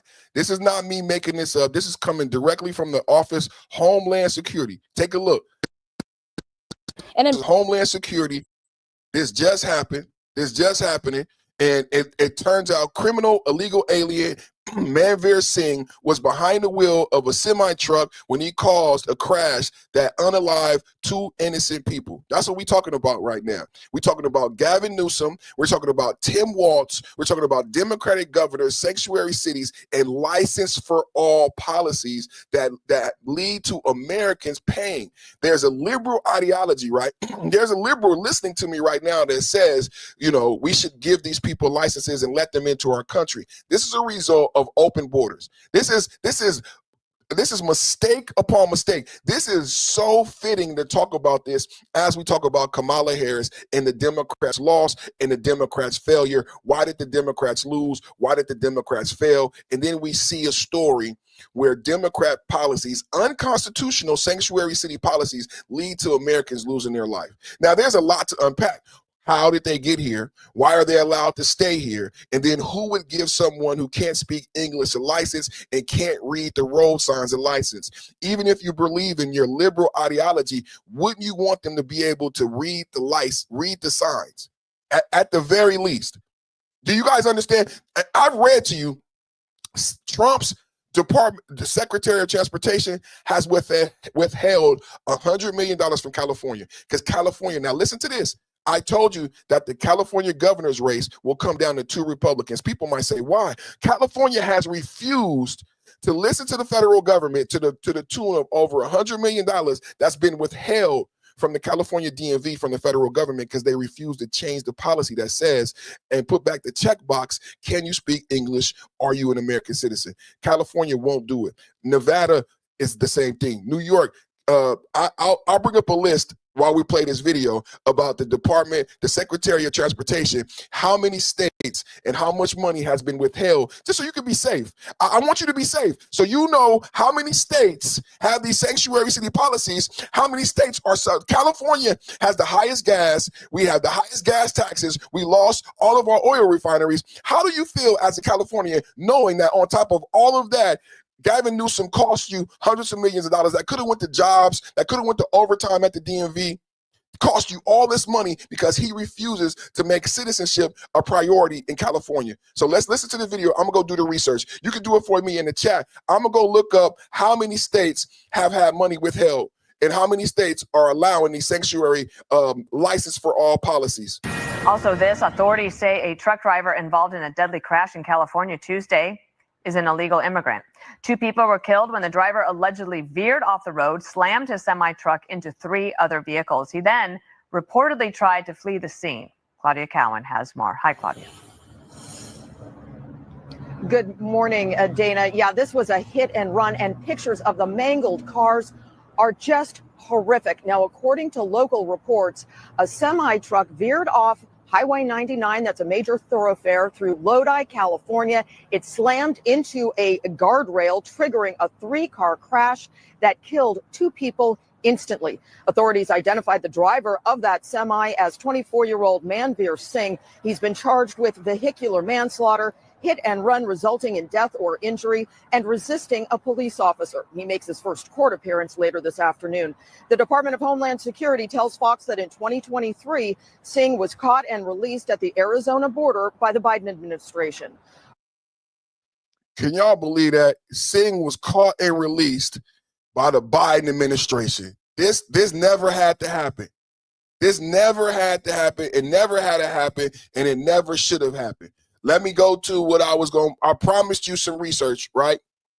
I promised you guys some research. I did the research. Let me read you numbers. You can see I put a little bit of it in the chat. So it says 2 states have definitively had federal highway and transportation funding withheld by U.S. Department of Transportation, USDOT, over the improper issuance of commercial driver's license, CDLs, to non-citizens, California and New York. Specific amounts, California, $160 million. California, $160 million have been withheld from California. New York, $73 million have been withheld from New York because they refuse to put back in place, because it did exist before Trump, before sanctuary cities. There were questions that would omit these, which is why we didn't have accidents like this.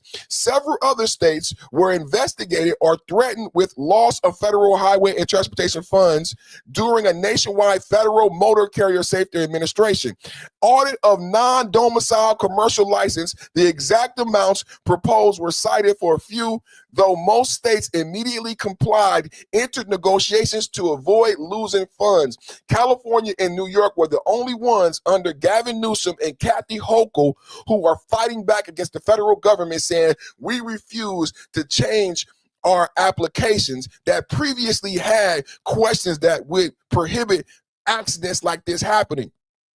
Other states, North Carolina faced a potential withholding of nearly $50 million if compliance wasn't met, right? Pennsylvania faced withholding $75 million if the threat wasn't met. Other states investigated was Minnesota, Washington, Texas, Colorado, and South Dakota were also audited or warned. The crackdowns prompted by federal concerns regarding non-citizen truckers and the routine issuance or retention of commercial license after legal status or lawful presence in the U.S. had expired. So just to run it back, 2 states have been withheld for funding for issuing CDLs to non-citizens, California and New York. I said over 100 million. It's $160 million. That is overtime. That is jobs For people in California who need the jobs, bro. People in California and people in New York who need the jobs, bro. This ain't a small thing, man. 160 million is jobs. It's overtime. It's positions. It's new hires. It's promotions that can't happen at the DMV because the government is shorting the money.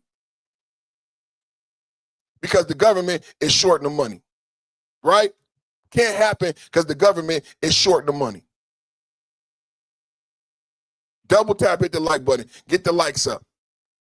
$160 million in California, $73 million in New York, and several. Now, this is the part that gets me, that I keep emphasizing. Kathy Hochul, the governor of New York, and I emphasize Gavin Newsom, the governor of California, because several other states were investigating and threatened. North Carolina, 50 million, 75 million in Pennsylvania, but the thing is, these other states, Minnesota, Washington, Texas, and Colorado, South Dakota, also were audited and warned, but all of them conceded. The only states that fought Donald Trump to the point of actually losing the money was California and New York. And isn't New York in the budget overrun? Didn't Mondani have to borrow money? Didn't Mondani not be able to come through with his promises because New York don't have enough money? And here it is, New York is throwing away $73 million. Isn't California in budget deficits? And California burning down with no water in reservoirs? And here it is, California throwing away $160 million?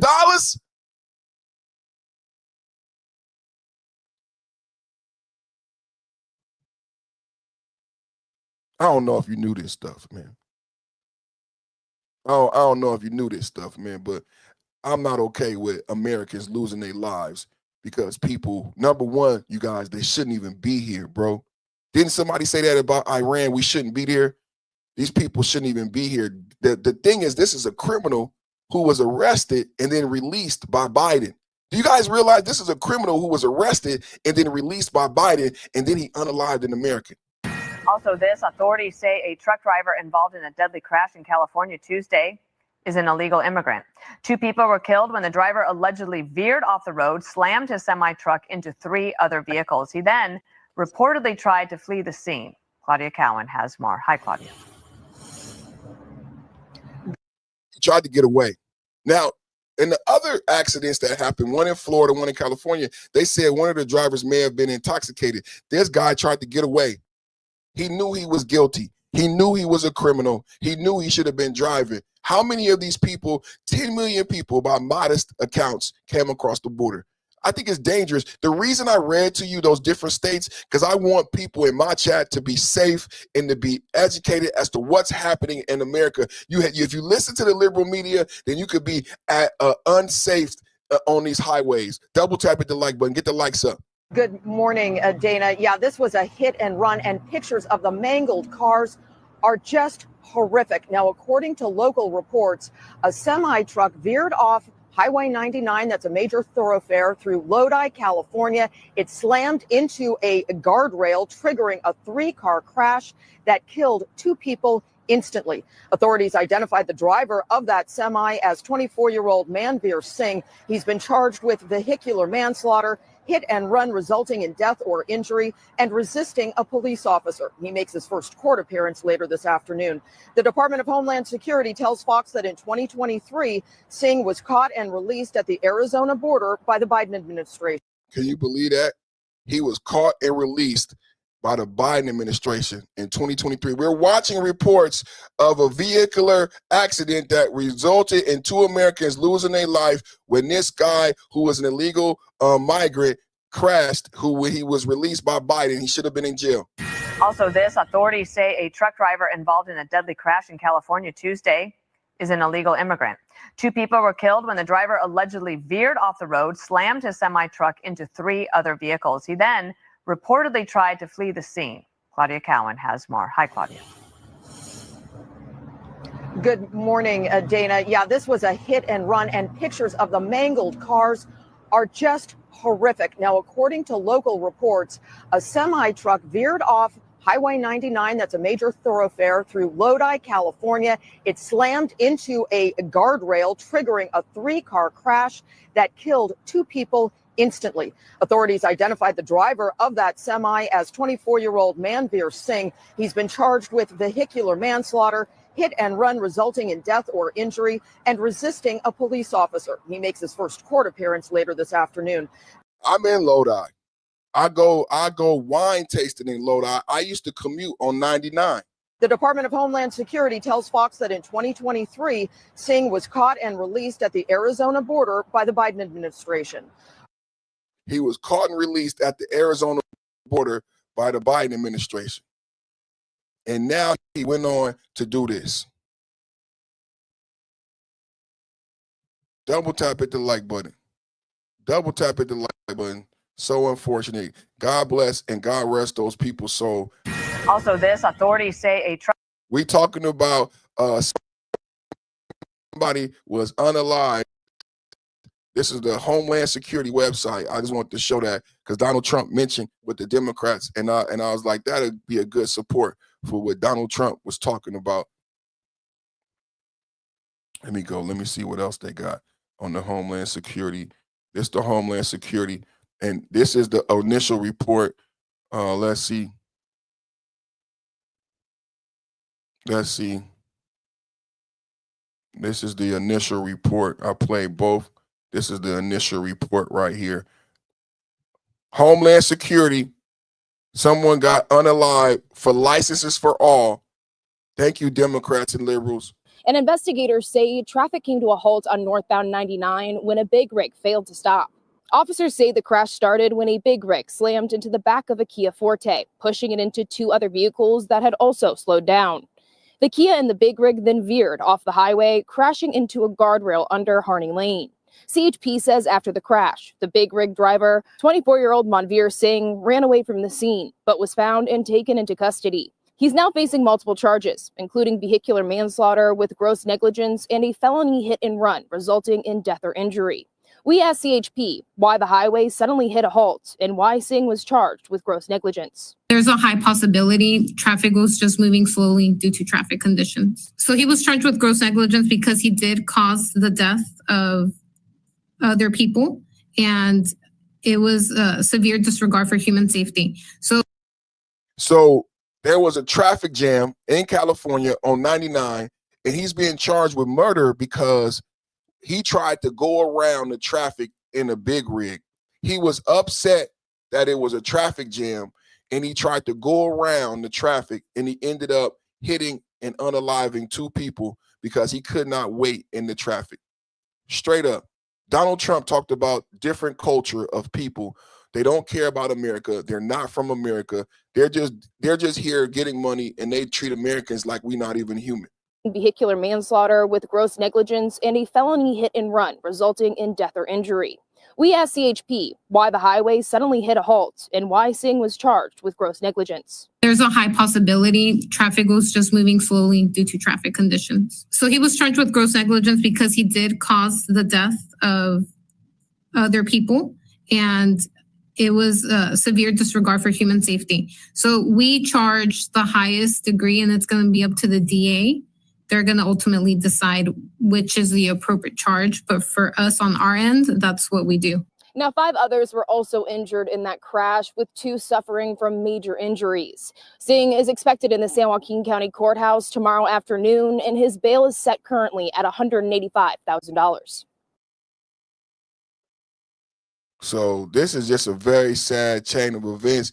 And the reason why we went here is because our great president, Donald Trump, was talking about how the Democrats support these type of policies that lead to these type of tragedies. It's not fair to Americans, man. On why you won and Democrats lost. One thing that it mentions is how they failed to reach Middle America, Southern Americans. Do you think they've learned lessons from that election, and have you seen that report? I think the elections are so rigged, and we have to do something about it, and we're going to do something about it. But we cannot continue to have, and frankly, the Senate and the House, they ought to get together and they ought to pass the Save America Act so that you have a voter ID, and it's so important you have proof of citizenship, little thing like proof of citizenship, and also mail-in voting, which is so crooked. So in Maryland, As you probably saw, they had 500,000 mail-in votes that were corrupt. They were corrupt. They said the printer made a mistake. Don't believe that. And they got caught with 500,000 mail-in ballots that were corrupt. We got to stop it. We have a country that has a very corrupt. We have more corrupt elections than third world countries have. And we ought to get smart. Pass the Save America Act. That'll be a long way. You have voter ID, voter identification. The Democrats don't want to pass. Now, I'll tell you what, the Democrat voters do want to pass, 87%. But the Democrat politicians don't want to pass. And the reason is they'd never be elected again. Because with their policy of open borders, transgender for everyone, I call it transgender mutilization of your children for everybody, men playing in women's sports, all of the stuff that they do, high taxes. They want a tax hike. They voted in favor of high taxes. They voted against a tax cut. They voted in favor of men playing in women's sports. I don't know what these people are thinking. The only way they can win is to cheat, and that's what they want to do. And we ought to pass the Save America Act. Yeah. Put a 1 in the chat if you agree with Trump and that we should pass the Save America Act. Put a 1 in the chat. Put a 1 in the chat if you agree with Trump. Put a 1 in the chat if you agree with Trump. Now, I shared something earlier that Donald Trump made me just think about. Donald Trump just reminded me of something about the Democrats. Now, we're talking today about Kamala Harris and the failure of the Democrats, right? So, Donald Trump, you just reminded me of something, bro. You just reminded me of something, bro. And I was sharing this with the audience earlier, so I wanted to go back to this for the audience. Double tap, you guys. Hit the like button. Get the likes up. Be it. All them ones in the chat. Salute to everybody in the chat. Salute to everybody in the chat. Debbie, 808, was that Maine, David? Everybody get the likes up. Let me show this, man. Let me show this, man.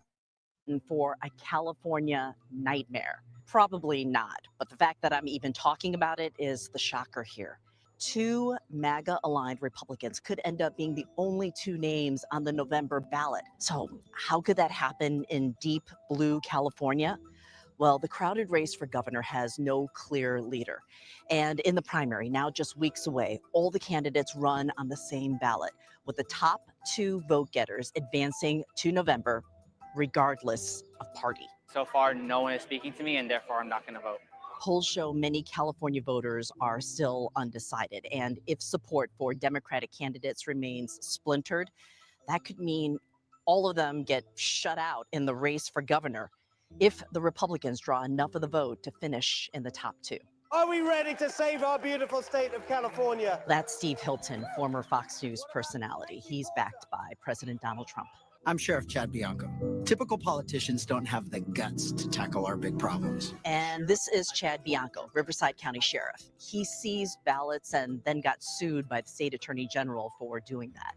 One major factor working in Democrats' favor. In California, Democrats outnumber Republicans about 2 to 1 in voter registration. It's a small chance, I think. I mean, it's probably 5 or 10% chance. Can you imagine that? I could imagine it. 2 Republicans as your only choice in November would be a huge shock. Could Democrats be in for a California nightmare? Probably not. But the fact that I'm even talking about it is the shocker here. 2 MAGA-aligned Republicans could end up being the only 2 names on the November ballot. So how could that happen in deep blue California? Well, the crowded race for governor has no clear leader. And in the primary, now just weeks away, all the candidates run on the same ballot, with the top 2 vote getters advancing to November, regardless of party. So far, no one is speaking to me, and therefore I'm not going to vote. Polls show many California voters are still undecided. And if support for Democratic candidates remains splintered, that could mean all of them get shut out in the race for governor if the Republicans draw enough of the vote to finish in the top 2. Are we ready to save our beautiful state of California? That's Steve Hilton, former Fox.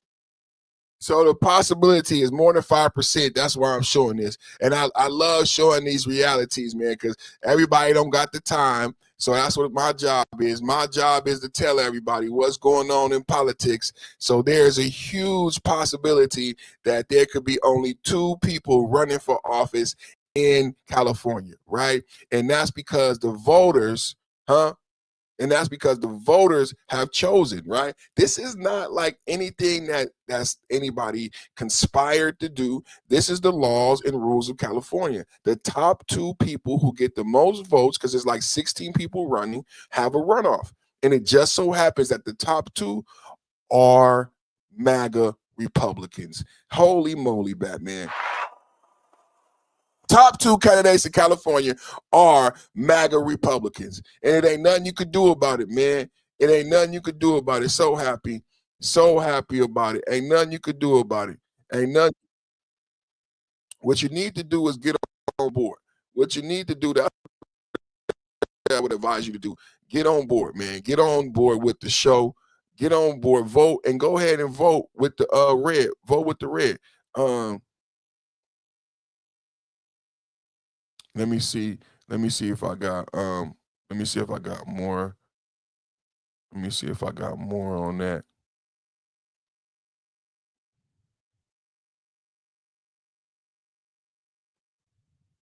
Let's see what we got, chat. California vote remains tight. Tight. Who likes it tight? Skin tight. I like it tight. Skin tight. All right, here we go, chat. Here we go. Let's go. For governor, before it all goes down the 2nd of June, the primary, Republican candidate Steve Hilton has taken the overall lead again at 22%. Democrat Javier Becerra close behind, followed by Tom Steyer, 15%. Chad Bianco at 10%. Katie Porter down to 7%. Matt Mahan, Antonio Villaraigosa, Tony Thurman rounding out the bottom 4, 13%, still undecided. All this comes as the leading Republican candidate, Steve Hilton, has taken a public plea for fellow Republican Chad Bianco to drop out. In an opinion piece for the California Post, Hilton claims both Republicans qualifying for the top 2 is now wishful thinking, and that Bianco should step aside to avoid splitting the Republican vote.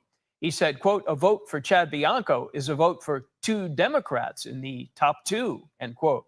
So to respond to that, Bianco posted on social media, quote, "Gavin Newsom and the left are literally funding mailers to ensure that Steve Hilton is their competition. They know a one-on-one with Steve ensures a Democrat win in November," end of quote. Hear from the 8 leading candidates in California's race for governor on the free ABC 10 streaming app. Just look for California governor race. It's on the home screen. So let's go back to these numbers. So this is what's being discussed right now. Steve Hilton got the lead. He's endorsed by Trump. Now let's keep in mind, 37 of Trump endorsees have won. Trump is 100% across the board. Remember that. Trump is 100% across the board. That was the show we did yesterday. Massey lost, but that's not just Massey. 37 so far across 6 states. Trump endorsed candidates have won and unseated incumbents. So Steve Hilton's Trump endorsement is pretty huge. Now, Xavier is coming in second. What Steve Hilton is arguing is that Chad should drop out because, like I said, there was a potential that it could be 2 Republicans at the top. Now that doesn't look like that. Steve wants Chad to drop out. Put a 1 in the chat if you agree that Chad should drop out. We're talking about the gubernatorial race in California and the Democrats being locked out. Double tap at the like button. Race for governor. Before it all goes down the 2nd of June, the primary, Republican candidate Steve Hilton has taken the overall lead again at 22%. Democrat Javier Becerra close behind, followed by Tom Steyer, 15%. Chad Bianco at 10%. Katie Porter down to 7%. Matt Mahan, Antonio Villaraigosa, Tony Thurman rounding out the bottom 4, 13%, still undecided. All this comes as the leading Republican candidate Steve Hilton has taken a public plea for fellow Republican Chad Bianco to drop out.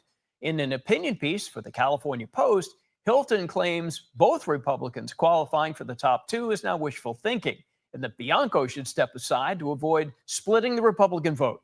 He said, quote, "A vote for Chad Bianco is a vote for 2 Democrats in the top 2, end quote.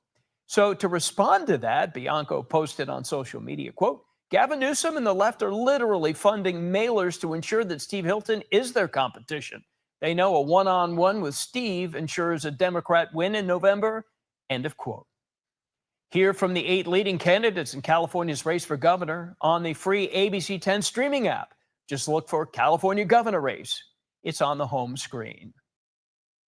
No matter where you're headed, get a pre-trip safety check at Les Schwab Tires. It's free. Double tap, hit the like button, y'all. Double tap, hit the like button. So what else is we talking about? Let's go. We going back to the DNC. We're going back to the autopsy. Autopsy report on Kamala Harris out today. Autopsy report on Kamala Harris out today. Double tap, get the likes You've up. got this autopsy on the Democratic side that's never been made public on 2024 and everything that went wrong. And what we're finding now is the reporting on the Middle East between the Israelis and Gaza, and now that divided the party. Here we go. The DNC shared with us, according to Axios now, that their own data also found that policy was, in their words, a net negative in the 2024 election, meaning Joe Biden's policy with Israel and Gaza. Will you ever release that autopsy? Well, first off, that reporting is just inaccurate, and we're not going inaccurate to focus or untrue? on. What's that? It's inaccurate. What I would say is this: at the end of the day, we did hundreds of interviews with people to really get a sense of what happened, and not only in 2024, but with the Democratic Party for the last 20 years. And the point of that was to learn the lessons that can help inform the future election. We have an authoritarian in the White House right now. And what I've always said is, none of us have a time machine. We can't go back and change the past. And so trying to relitigate the 2024 election takes us away from actually our focus on 2026 and 2028. And that's where my focus is going to be. We have to learn the right lessons, of course, and we've been sharing those lessons with the American people and with the Democratic Party leadership and Democrats generally, but we're not going to go backwards. As much as some folks want to relitigate the 2024 election, I'm not one of them. I'm focused on this upcoming election and making sure that we win this election. I've got 2 minutes. Do you believe they're focused on winning? I don't believe they focus on winning. I don't think they know how to win. I feel like at some point we got to be honest that they purposely trying to lose.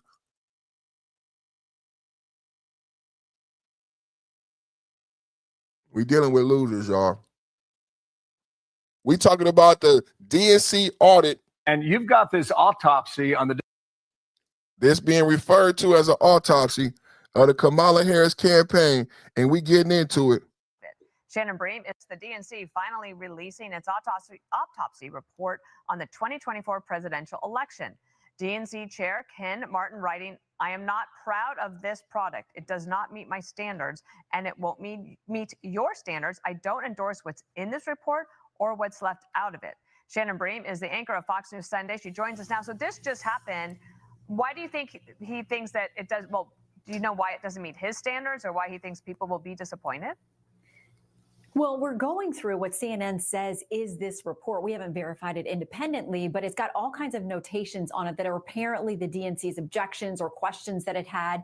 And Ken Martin says he initially didn't release this after he had commissioned it because there wasn't source material. They felt there were issues with it and they wanted to see more, pull more together before they'd release it. And then he said after we had, some success in these special elections and other things, I didn't want to release it because I thought it would be a distraction. Then I realized it was a distraction not releasing it. So CNN says it's gotten its hands on this thing, and what they're purporting that it is. It talks about a lot of different things in here. They say Democrats have lost ground at every level, from inconsistent messaging and improper planning.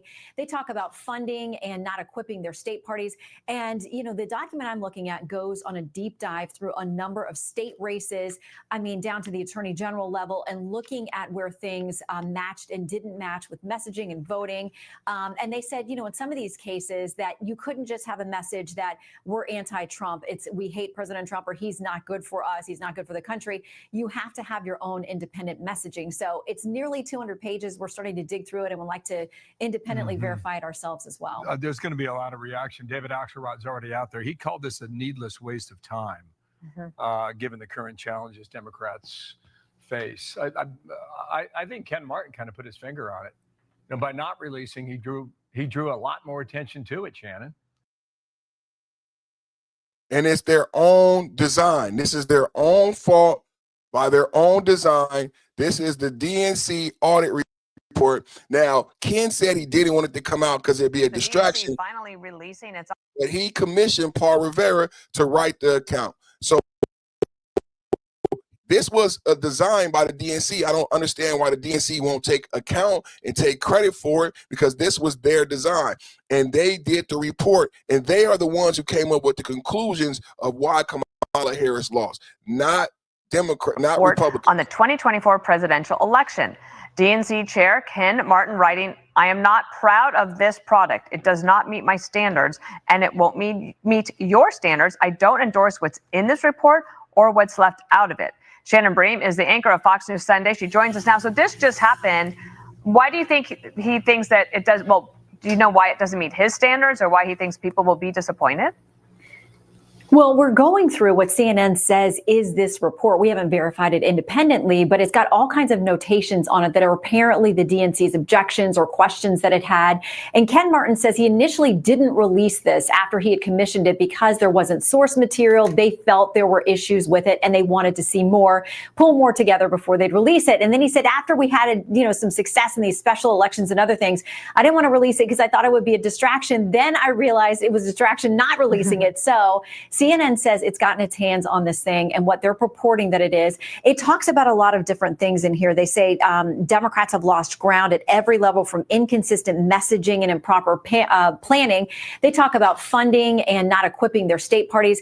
And, the document I'm looking at goes on a deep dive through a number of state races, down to the attorney general level, and looking at where things matched and didn't match with messaging and voting. And they said, in some of these cases that you couldn't just have a message that we're anti-Trump. We hate President Trump, or he's not good for us. He's not good for the country. You have to have your own independent messaging. So it's nearly 200 pages. We're starting to dig through it, and would like to independently verify it ourselves as well. So I love it. I love it. I love it. MAGA Thursday. I'm so excited. We have the Democrats. Are you excited? I'm excited, man. I'm excited, man. This stuff, man, is just so gold, man. This is complete gold, man. We have the Democratic National. Yes, we have it. This is Eric. We got the report. Double tap, hit the like button. He said the autopsy is much worse. It's worse than you think, ladies and gentlemen. This is worse than you think for the Democrats.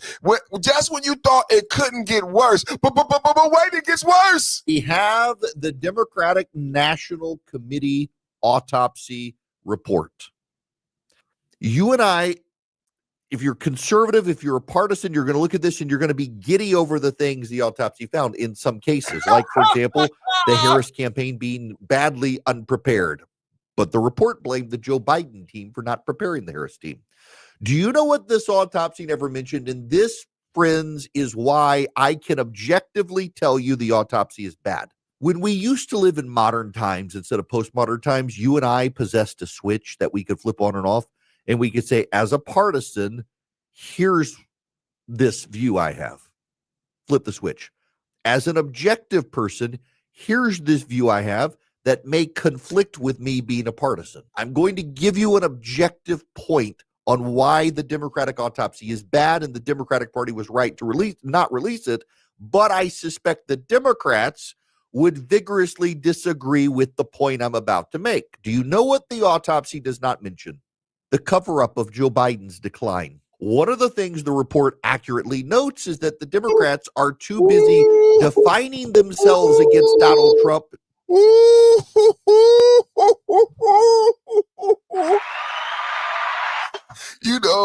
I just love being Republican. Let's go, MAGA. Let's go. Let's go, MAGA. Let's go. Oh, it feels so good. He said you would be giddy. I've been giddy all day. I've been having excitement. I've been having high energy. I've been having a great day. That's why I said MAGA Thursday. This has been a great day, a great podcast, a great day for Republicans. Not so good for Democrats. Not so good.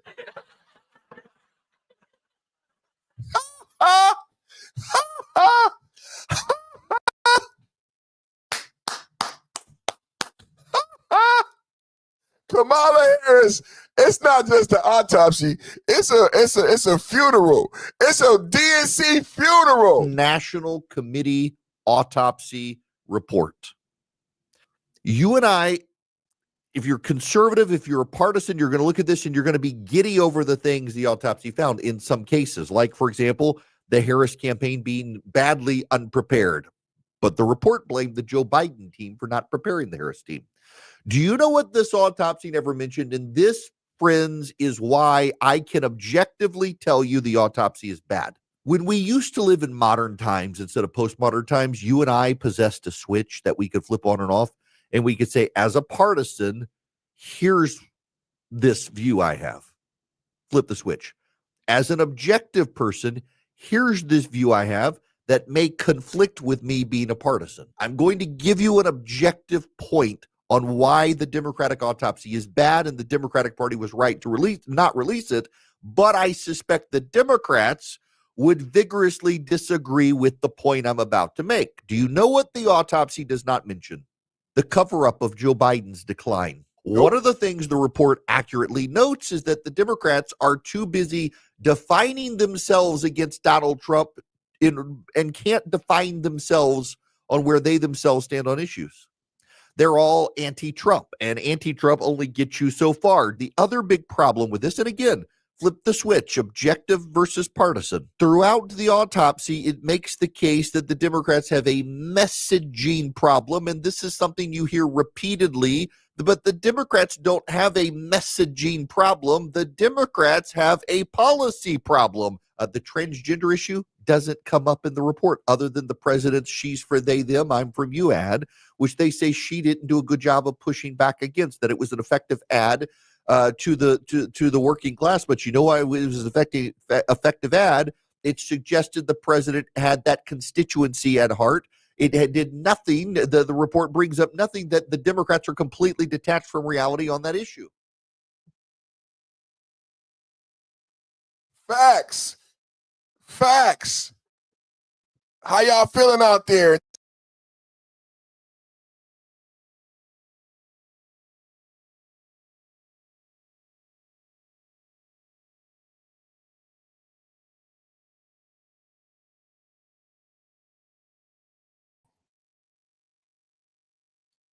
I didn't left. How is that? What's up, man? We talking about this audit. We got a great chat room right now. The chat room is fired up. W chat right now. God bless Donald Trump. God bless America. God bless Charlie Kirk, the memory of Charlie Kirk. Yeah, I'm back in black. I'm back like I never. Back in black. I hate this hack. I feel so good. I'm back to be black. I'm back. Back in black. I'm back.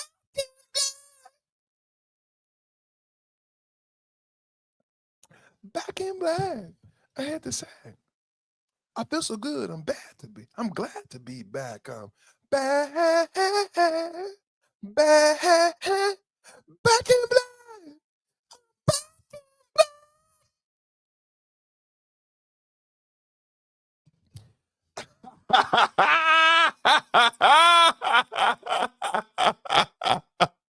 Back in black.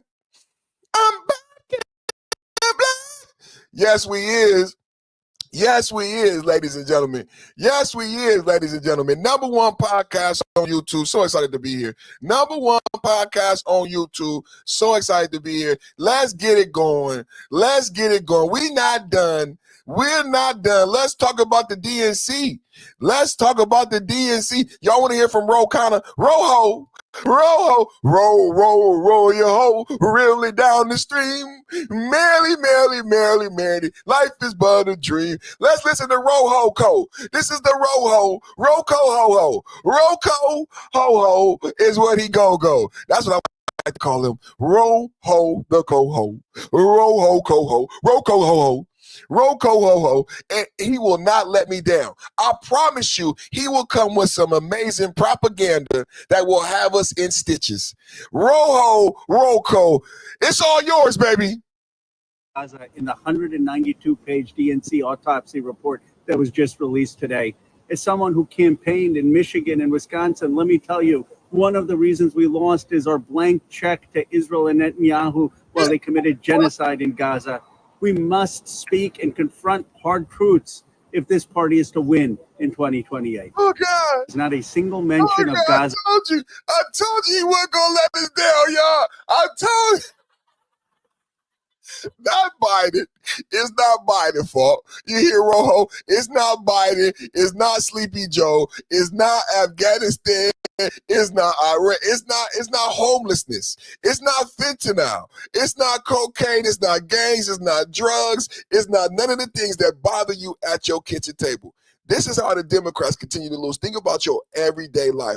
Gas prices. If you live in California, gas taxes, no longer being able to find a job, Tesla leaves, Wendy's leaves, Walgreens, Denny's. But Khanna wants to tell you your life is like this because of Israel and the Jews. It's the most racist, but it's not just racist and anti-Semitic. It's intellectually lazy. The Democrats have become the racist party. The Democrats have become the new racists. And you know when it's racist, and I can tell because I'm black, I've seen racism. When someone says something that has no intelligence or no backing, they just say it in the hopes that people who hate like them agree with the hate. Because there's no logic behind. There's no, he didn't say a bill. He didn't say a legislation of where Trump gave certain legislation and money went to Israel that was different than different other presidents, right? He didn't say that. He just calls out a racist trope. He just says, Israel. Today we've been talking about the debate. We've talked about Kamala's failures. In the report, it admits Kamala lost the rural vote. Kamala lost the male black vote. Kamala did not go on Joe Rogan. Kamala waited too long. Joe Biden didn't support her, but Khanna skips all of that. And that's how you know what racism. If you white, you may not be a victim of racism. But when someone jumps over all these facts and then says Israel and Jews, that is how you know they're racist. Because they purposely, knowingly jumped over all the facts of why Kamala lost to make their racial point. And I think it's sick. And I don't know how he's in office. I don't know how this is a politician in America. He don't look like he was born in America. Maybe it's his culture and he has something against Israel and Jewish people. But we don't. In the 192-page DNC autopsy report that was just released today, as someone who campaigned in Michigan and Wisconsin, let me tell you, one of the reasons we lost is our blank check to Israel and Netanyahu while they committed genocide in Gaza. We must speak and confront hard truths if this party is to win in 2028. There's not a single mention of Gaza in the 192-page DNC autopsy report that was just released today. As someone who campaigned in Michigan and Wisconsin, let me tell you, one of the reasons we lost is our blank check to Israel and Netanyahu while they committed genocide in Gaza. We must speak and confront hard truths if this party is to win in 2028. There's not a single mention of Gaza in the 192-page DNC autopsy report that was just released today. Gaza wasn't running for president. Gaza was not running for president. Why would Gaza be in a report about how Joe Biden performed? And this is such a unique political time, right? Why would Gaza be in a report when the American people, some of us for the first time in our lifetime, had to watch a president step down mid-campaign? Please tell me why Gaza would be in a report. The reason why the report was done is because the American people had never been through a presidential campaign where a president began campaigning, lost the debate so bad that he dropped out of the race, and then the vice president had to take over the campaign. That's why they did the audit. That's why Gaza's not in the audit, because it's not about Gaza. It's about Biden being too old to be president, falling asleep on stage, but running for president anyway, losing the debate horribly, then being forced to drop out, and then not supporting Kamala Harris. So the report was about why Kamala Harris lost. Why did we run Joe Biden? It was not about Gaza. It was about the campaign and how do you win the next campaign. And instead he says, Gaza wasn't in the report. Gaza wasn't in the report. That's why Democrats are going to lose in 2026. That's why Democrats are going to, because the report said this is why you guys keep losing. This is why you guys keep, the report said this is why you guys keep, because you don't fucking know how to do politics. It even said that in the report. The report even said the Democrats don't know how to do politics. And this is obvious. We're talking about American election. And Khanna, who wasn't born in America, wants to interject Gaza. When the Democrats had one of the most exciting, a campaign we have never seen before. Do you guys realize the Democrats had a campaign Americans had never seen before? Americans had never seen a president fall asleep on stage. Americans had never seen a president need help being walked off stage. Americans had never seen a president lose so badly in a debate that he dropped out of the race, and then the vice president run instead of the president. People were scared. People were worried if Joe Biden was going to be okay. And Khanna says, Gaza. This ain't about Gaza, Khanna. I'm going to go over the top 5 things. And keep in mind, as he brings up Gaza, playing to these racial tropes, the Democrats wrote the report, Khanna. The Democrats, if you wanted Gaza in the report, you should have put Gaza in the damn report. The Democrats wrote the report. The Democrats wrote the report. So if you're upset that Gaza's not in the report, you should have put in the reason Gaza's not in the report, because it's about why you guys lost, and you still, when you mention Gaza, let me know that I'm going to win in 2026. If you're a betting man, bet on the Republicans, because the Democrats still don't know why they lost. I said that. They still don't know why they lost, and they still don't know how to win. Number one, what the report said, Kamala Harris wrote off rural America. The report sharply criticizes the campaign's geographic strategy, stating that Harris assumed surging suburban and urban margins would carry her across the finish line. Harris wrote off rural America, assuming urban and suburban margins would compensate. The math doesn't work. You can't lose rural areas by overwhelming margins and make it up elsewhere. What is rural America? Whites. Whites. Whites. Severely lacked negative firepower against Trump. We're talking about the audit. We're talking about the audit, everybody. We're talking about the audit. Kamala Harris audit. Well, really, they call it autopsy. I'm going to just call it what it is. Severely lacked negative firepower against Trump. The review argues that Democratic leadership made a tactical error by relying too heavily on reasoned logic and winning policy arguments in election cycle otherwise defined by rage. Rage! It claims that the campaign failed to properly weaponize Trump's felony convictions or push back effectively against Republican attacks. This is what MAGA said all along. This paragraph is so powerful to break down. I want to break it down. I want to break down this paragraph to the very last compound, because Trump just made a settlement for $1.7 billion, 1776 to be exact, because he was suing the IRS for $10 billion. He dropped the lawsuit. He said this money is going to be used for people who suffer from lawfare from Joe Biden. Who suffer from lawfare from Joe Biden. Why is this important? Why is this important? Because this paragraph proves MAGA right.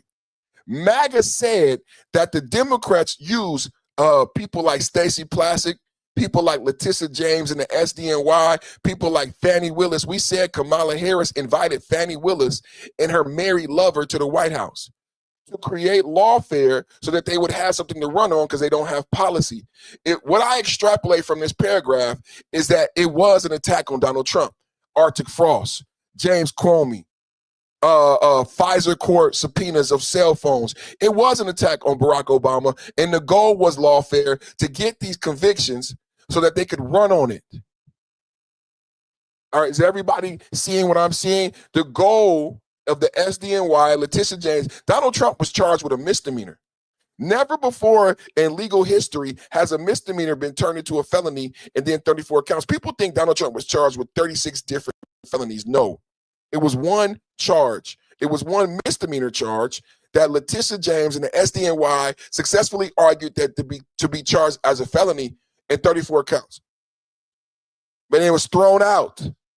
But the goal of this lawfare from Kamala Harris and Joe Biden, and MAGA always said this. MAGA knew the climate. The goal of this lawfare was so the Democrats could run on Donald Trump being a convicted felon. Let's read it again. The review argues Democratic leadership made a tactical error by relying too heavily on reason and logic. I would argue that. And otherwise, in the cycle defined by rage, I would argue that also. It claims the campaign failed. Listen to this. The campaign failed to properly weaponize Trump's felony convictions. Oh, is that right? Because that's what MAGA said. That's what MAGA said. Isn't that what MAGA said?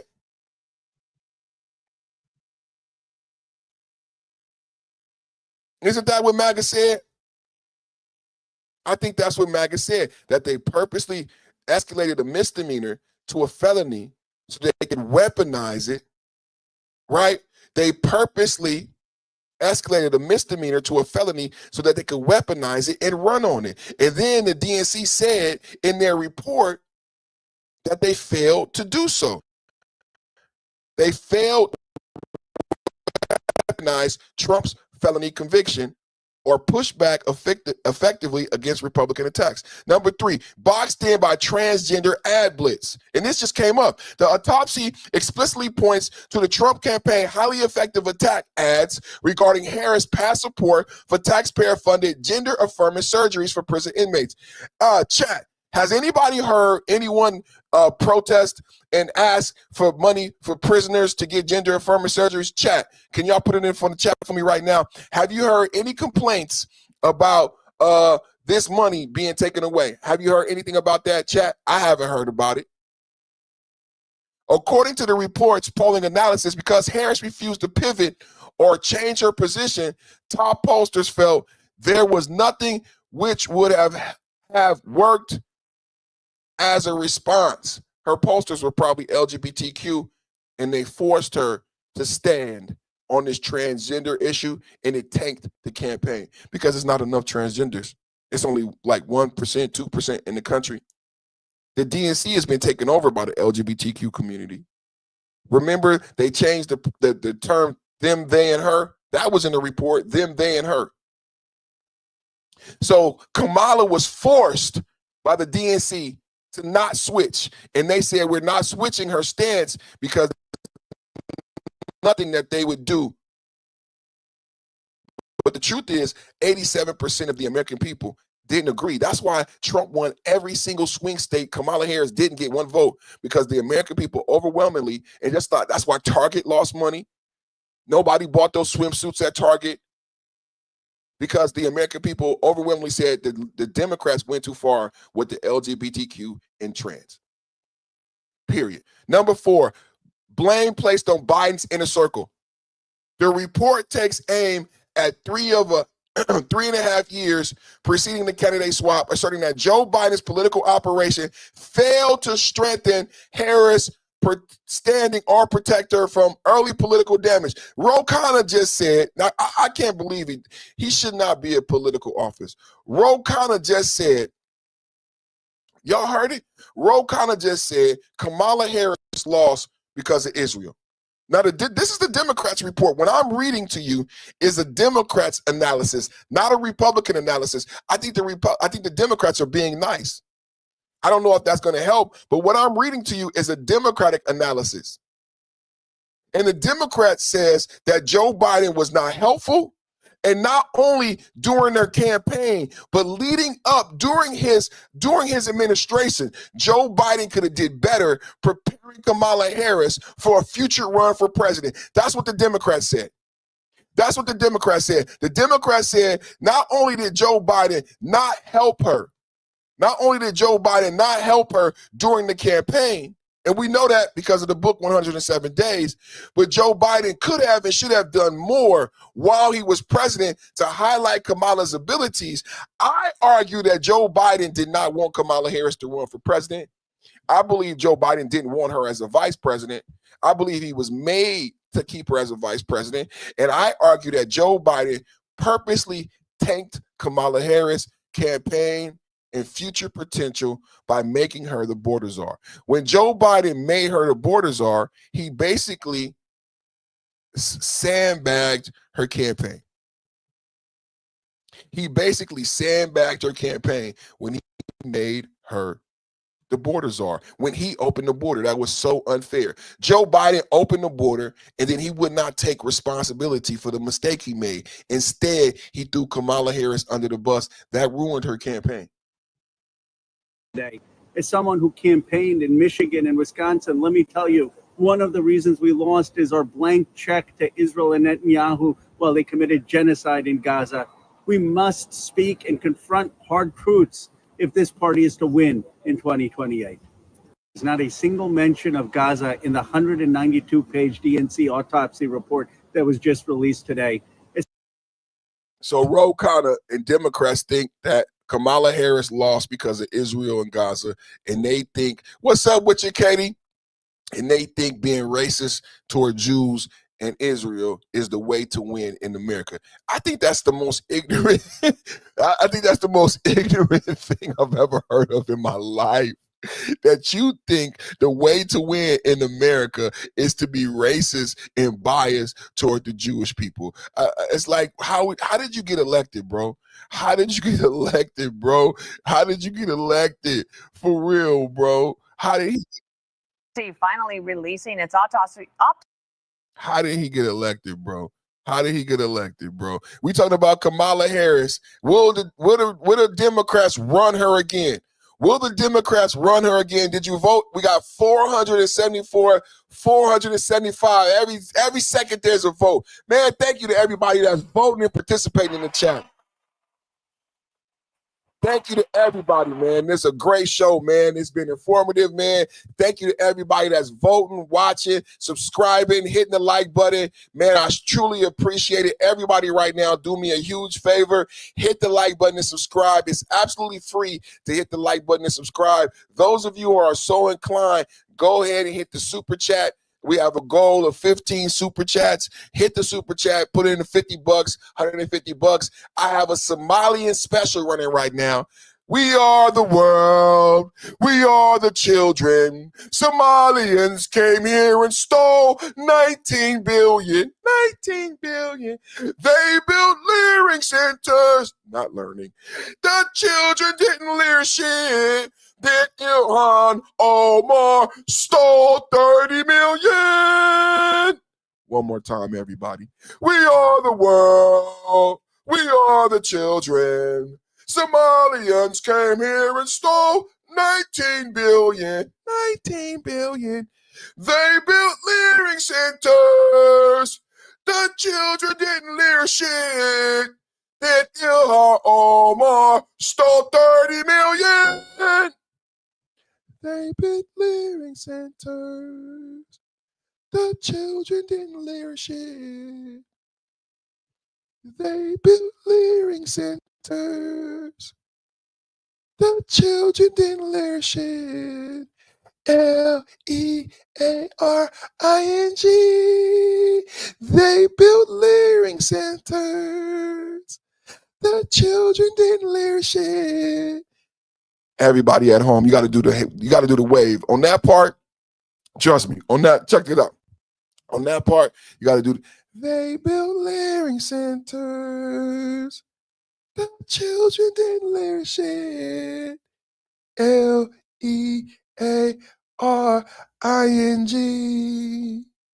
They built learning centers. The children didn't learn shit. You got to go. You got to do back. You got to. Sometimes it's so good. You got to hum. Shit. They building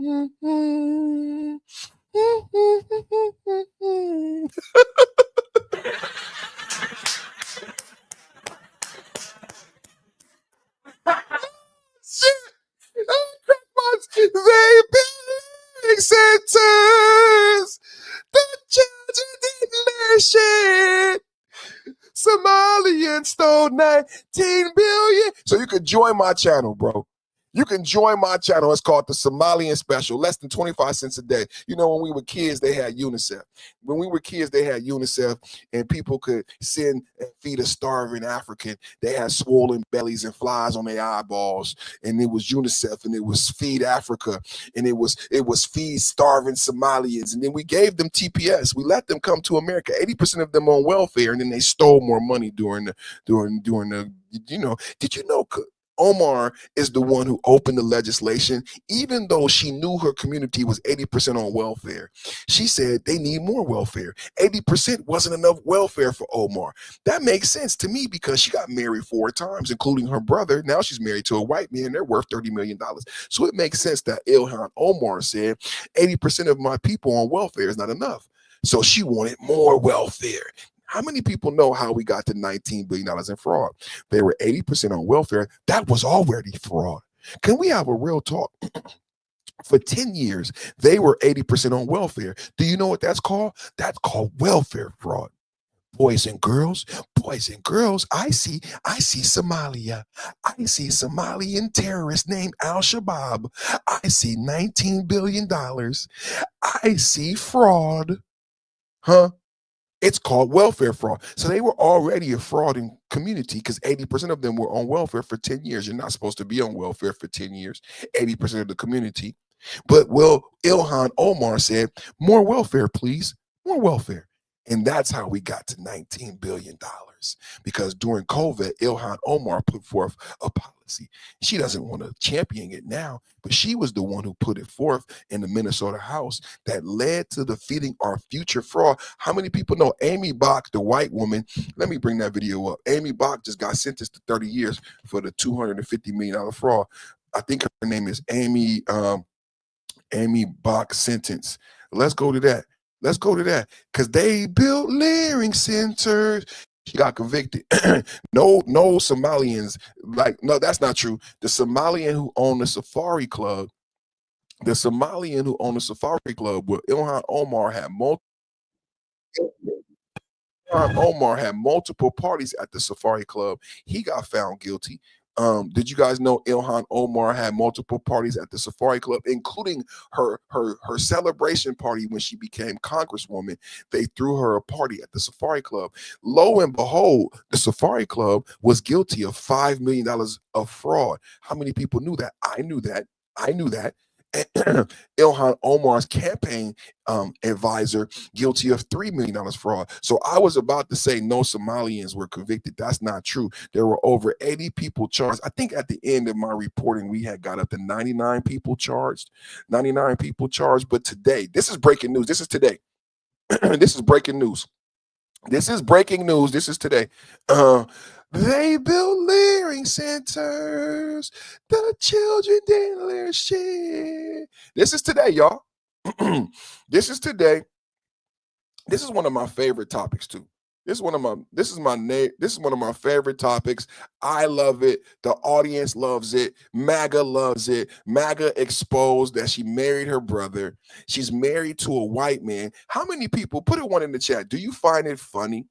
Do you find it funny that all of these women in the squad who hate white people are married to white men and suckle upon white pink penis? Put a one in the chat. I think that's kind of odd. They come on TV, they say the white man is evil, white people are evil, but they're all married to white men and they suckle upon the white pink penis. How am I the bad guy? They're married to the evil white man. AOC married to the evil white man. Let me put my laugh track.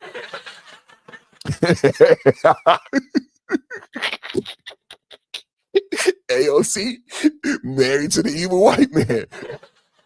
Ilhan Omar married to the evil. I mean, if this guy is so evil.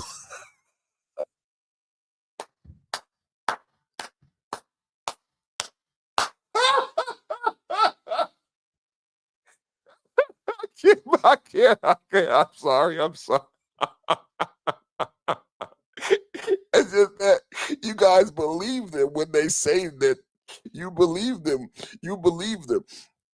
I love America. My best friend, my wife is white. She's Sicilian. She passes for white, but she ain't white. She's Sicilian. She Italians and Sicilians is not white, but I have white family members. I have a white grandmother. I mean, I grew up in America. My best friends are white. I went to high school in America. I grew up in Northern California, so it's a melting pot. White people, black people, Pacific Islanders, Chinese, Japanese, Tongan, Samoan, Filipino, Taiwanese, Laotian. You know, we grow up Irish, Russian in San Francisco in the Avenue, Sicilian, Italian, you know what I'm saying, Polish, Iranian, Jewish, all this shit. Like, this is what it's like going to school in San Francisco, going to school in New York. So some of this shit is just funny to me, bro. I'm married to Ma. Some of this shit is just funny to me, bro. It is, man. They said white people are so bad, but they're married to white men. And then the thing is, the Democrats come in my chat room and they want me to believe, like, and they're mad at me that I don't buy into the racial tropes. And I'm like, bro, they're married to the white penis, bro. You come in my chat and say the white man. How many times today, you guys, have you seen comments in my chat about how horrible white men are and Trump and white men? They're married to the white men, bro. How could you come here and be mad at me? Kamala Harris married to a white man. AOC married to a white man. Omar married to a white man. Y'all anger is misplaced. Your anger is misplaced. A Minnesota judge has just sentenced the mastermind behind the Feeding Our Future fraud scheme, Amy Bach. She just got more than 41 years in prison.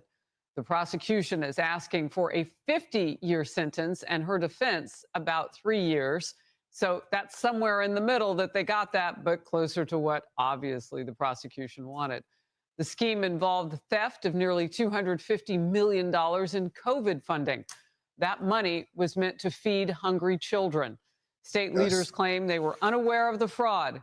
Here's what Amy Bach told our Alexis McAdams from jail back in January.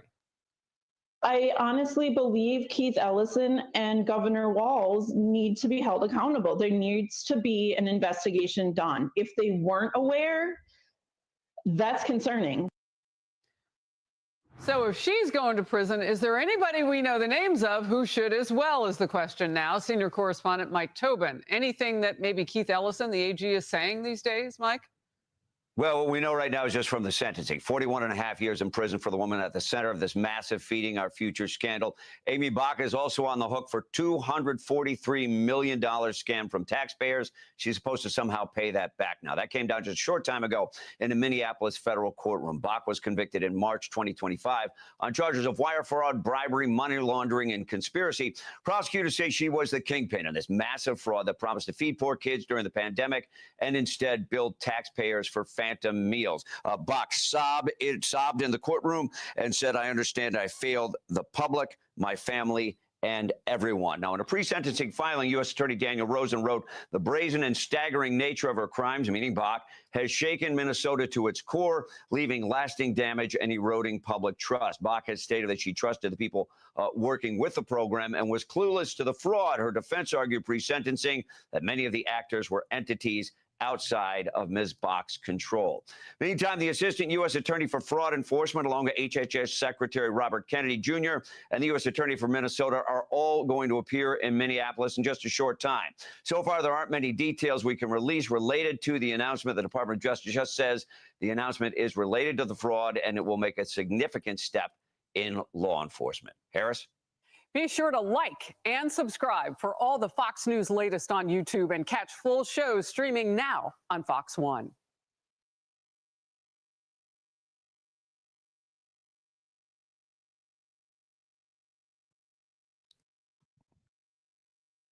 Come on, y'all. I want to be able to watch it again. Well, shit, we got to go to something else, man. I was trying to stop it at YouTube. I was going to play it again. Oh, it's tripping. Okay, it's tripping. It's tripping. It's tripping. It's tripping. So what I am playing here, we were talking about Omar, and what I am playing is, as I did my research today, I don't know how many of you guys know about this, but when I did my research today, I came across the story, and it's a white lady. I don't know how I feel about this, but I came across the story that Minnesota ringleader, I guess they're saying she designed the fraud. I guess they're saying she is the architect of the fraud, and she got convicted today and they gave her 40 years. I don't know how I feel about that. Y'all got to tell me how you feel about that. So I want to show you that, because this story has been something that MAGA has been tracking. And I like that in the story, one of the things that came up is that people have said that Tim Walz should have known and could have known. I agree. Tim Walz, if you follow the story, there was a court case that they actually found the fraud and they stopped payments. And Tim Walz told the court to continue payments because Tim Walz felt like to stop the payments would be racist. So there were whistleblowers. There was a Twitter page. There's a lot more you don't know about, because the Democrats in Minnesota were successful to refocus you on Trump and Trump hate, right? Jacob Fry should be in jail. Tim Walz should be in prison. Jacob Fry should be in jail. Tim Walz should be in prison. Ilhan Omar should be in prison. But the Democrats were successful at distracting you with racism and partisan politics and putting on protest. And so you didn't investigate into whether or not the mayor, the governor, and this congresswoman had knowledge of this fraud. $19 billion. The fraud had gone on for years. That daycare center was empty for years. There were investigators who reported the fraud. The fraud had appeared in the courtroom. Years before Nick Shirley ever arrived in Minnesota, this fraud was alerted to the governor, and this fraud went to court. So they knew of these empty daycares. Do you know what was behind the empty daycares? You know what I educated my audience? I educated my audience that behind the empty daycares, behind the Nick Shirley video, were Biden era policies that Tim Walz put forth. This is why Tim Walz was chosen for vice president. Behind those empty daycares were Democratic liberal policies that said something called preferred seating and enrollment-based funding. That means this is why those daycare centers were able to legally operate and be empty. Have you heard about Nick Shirley talk about the fraud in California? Nick Shirley broke down the fraud in California. It works like this. The NGOs get money to build housing, 100 houses, and then they get paid per month to house homeless people. This is the boondoggle. They build the facility, but they never move in homeless people. It stays empty. They don't have to pay to house the people, but the contract that was signed, they get paid even if the facility is empty. This is not just in California, but this is a hustle that the Democrats use when it comes to homelessness. And people say, well, why are there so many homeless people on the street? That's because the NGOs take your taxpayer dollars, they build a homeless facility, but the goal is to keep it empty because the contract says legally, I don't have to have a homeless person in the building. I only have to have it. And I get paid every month. The same thing was true in Minnesota. There's something called enrollment-based funding. Trump ended it, but under Biden, under Tim Walz, they were paid in advance. How can you pay people at a school in advance? Schools are paid based on attendance, not in Minnesota. They were paid based on how many children they enrolled. And the Democrats incentivized the Somalians to enroll as many children as they could. Because what I argue and what Tom Homan has argued is that the Democrats were trying to funnel money back into the Democrat coffers. The Democrats were using the Somalian daycare centers to recycle money, the COVID era funds. And there was a plan set up to give the money to the daycare centers on an advanced basis, and then they would donate back into Jacob Fry, into Tim Walz, and the money would come right back into the Democrats' coffers. This was the design of the fraud. And some of the money went to Somalia and funded al-Shabaab. Al-Shabaab is the richest Islamic terrorist group in the world. Anybody know where Al-Shabaab is located? Does anybody know where Al-Shabaab is located? I'll let you put it in the chat. I'll let you put it in the chat. So enrollment-based funding is why the Leering Center was empty. And how did the Somalians get preference? Well, under Joe Biden and under Tim Walz, it was not only enrollment-based funding, it was a policy called preferred seating. This should make you upset if you're a Democrat, if you're American, if you're Republican, if you're blue, green, or brown. Preferred seating gave a preference to Somalians. It said if you were a white single mother and you needed daycare for your children, a Somalian got preference. Did you guys know that? It was called preferred seating, and it gave preference to these immigrants because there was some liberal ideology that we want to help Somalians. This is why they're 80% on welfare, and we want to make sure that Somalian children are being taken care of. So Somalian children under Jacob Fry, Tim Walz, and Joe Biden had preference in daycare centers. It was called preferred seating or racism. When you hear about the Supreme Court saying you can't do this shit anymore and you can't give preferences to black people, it's racism. It's racism. Somalians had preference in Minnesota. They would get a daycare before a white woman. Nick Shirley didn't tell you this. I'm telling you this. Nick Shirley showed you an empty daycare center, but there was policy behind the empty daycare center. The daycare center was empty, but they got paid. And the daycare center never got prosecuted. No one ever went to jail. Do you know why no one ever was prosecuted at the Leering Center? Do you know why no one went to jail? Because there was a policy that legally said, like the homeless facilities, that they could get paid even if the daycare was empty. They were not paid on attendance.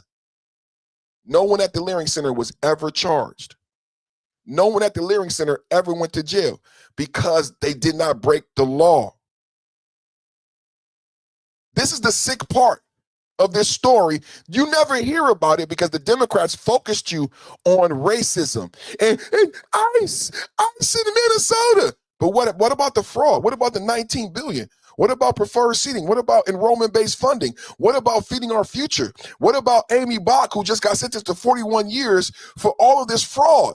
Why didn't we hear more about that during the Minnesota riots? Why was that void?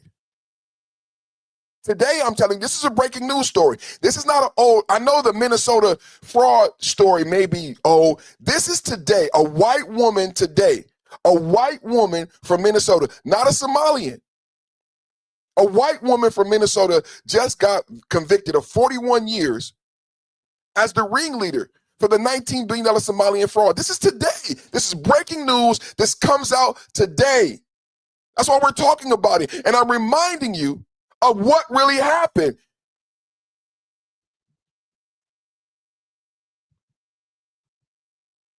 Leader of another fraud scheme will be in court for her sentencing. Amy Bach could serve decades in prison for her role in the Feeding Our Future fraud scheme. Bill Keller live at the federal courthouse this morning where that sentencing is coming up here in just a couple hours. Good morning. Good morning. Well, prosecutors call Amy Bach the mastermind behind the pandemic fraud scheme. She's now facing decades in federal prison, while her defense is asking that she serve just a fraction of that time. Following a 6-week-long trial, Amy Bach was convicted last year on all 7 charges, including wire fraud and bribery.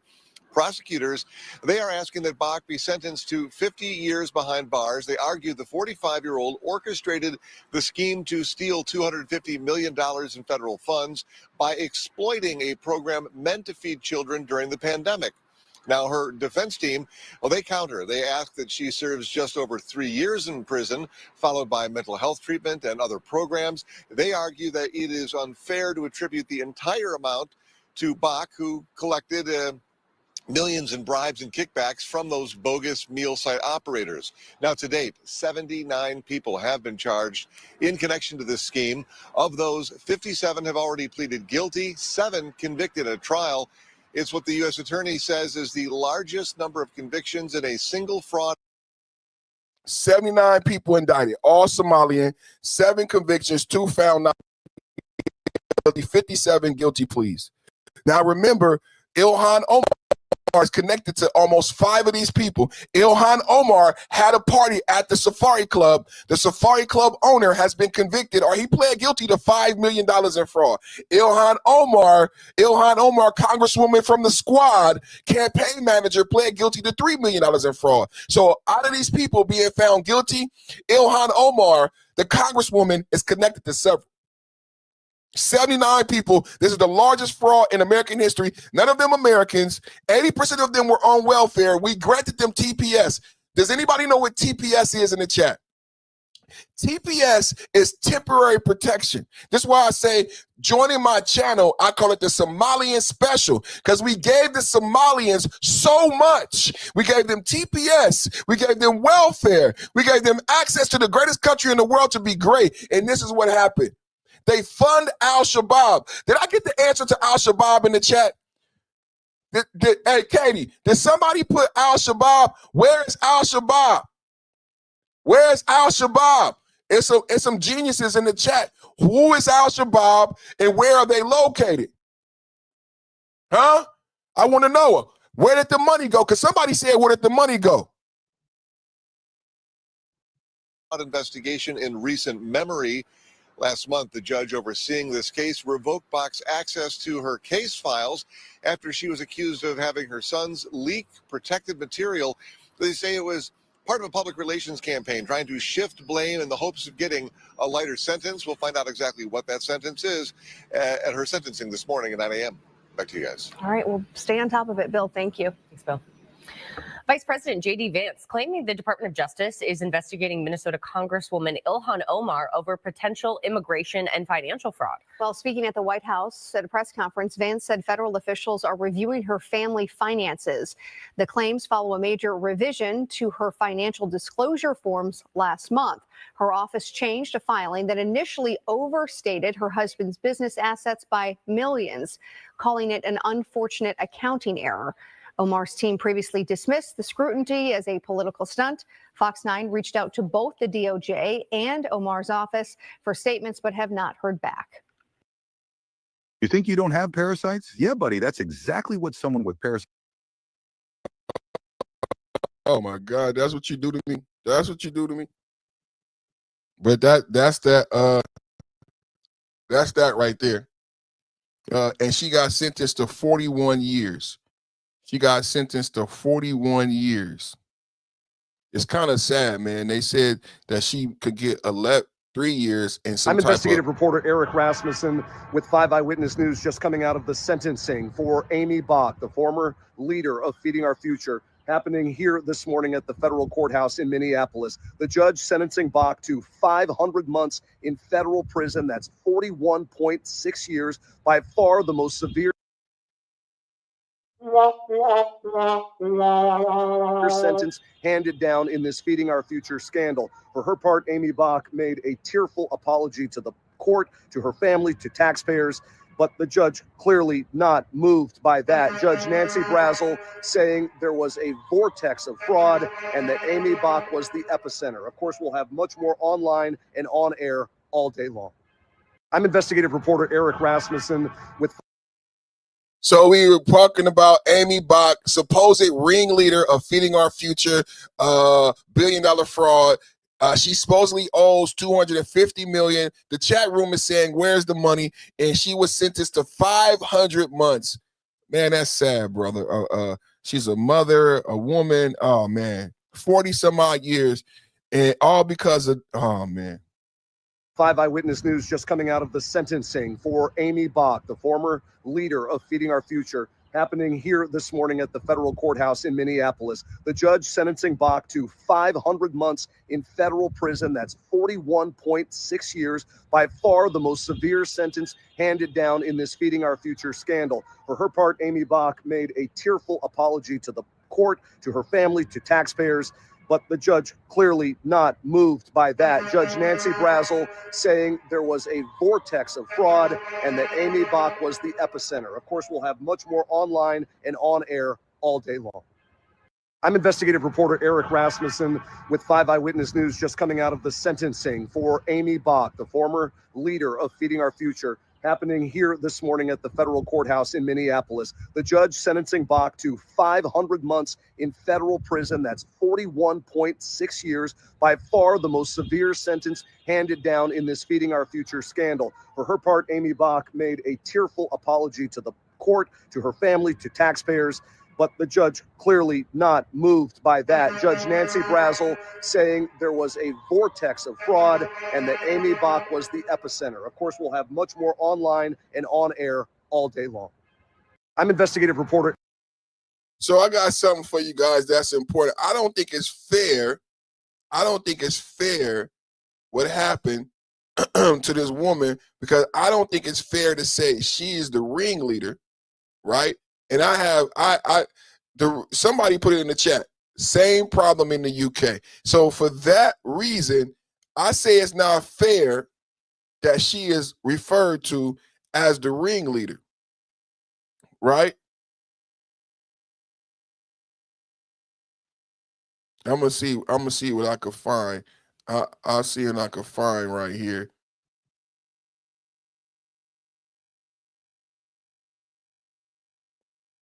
Y'all help me out. I did this story before. I did this story before.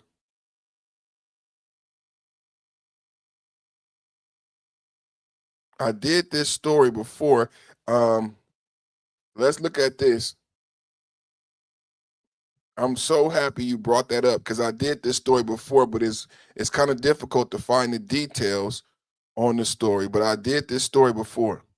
Exclusive details this morning of how people in Minnesota spend hundreds of millions of taxpayer dollars on luxury cars and real estate. Now, this money was stolen apparently from programs that provided services to poor children. Many of the accused are Somali Americans, a fact that President Trump has used to criticize the broader community in general. A honeymoon in the Maldives, a fleet of luxury cars. Here's a box with more than $270,000 in cash.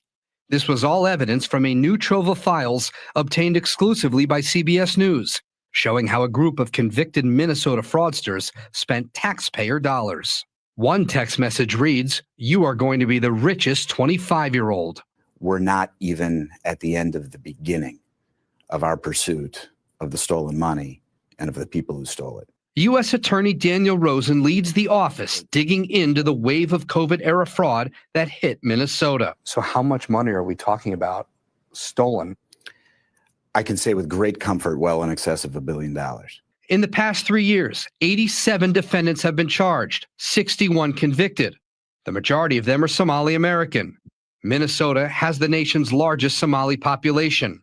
The perpetrators are accused of ripping off state-run programs intended to feed low-income kids, house the disabled, and provide services to autistic children. This was a get-rich scheme. Andy Luger was the U.S. attorney who first examined this fraud. He left in January. One of the things we discovered is that a number of the people involved were buying investment property, resort property in Kenya. Wire transfers reviewed by CBS News also show more than $1 million went to Chinese banks. It goes behind a black curtain. It's hard to see where things went beyond that. The Trump administration has said it's investigating whether any of the money fell into the hands of terror groups like al-Shabaab in Somalia. But both Luger and Rosen agree the evidence so far shows the criminals were only interested in getting rich. There was never anything that indicated that this was linked to terrorism. Somali leaders worry the community is being held collectively responsible. And this week, there have been ongoing immigration raids. Exclusive details this morning of how people in Minnesota spend hundreds of millions of tax.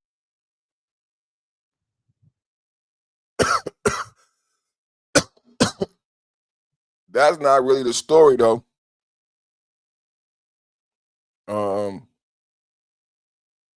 And I know that's not the story, and they fight me on the story. Let me read to you guys. Major welfare and government benefit fraud schemes resembling the billion-dollar COVID-era AIDS scandal in Minnesota have been uncovered across Europe, most notably in Sweden. Investigations reveal a similar blueprint of exploitation in both regions. And I'm looking for a video on that, and I knew that. I knew that already. Islamic Muslim Brotherhood link imams embezzle over 100 million, over $1 billion from Swedish taxpayers. And I'm looking for a video on that. I'm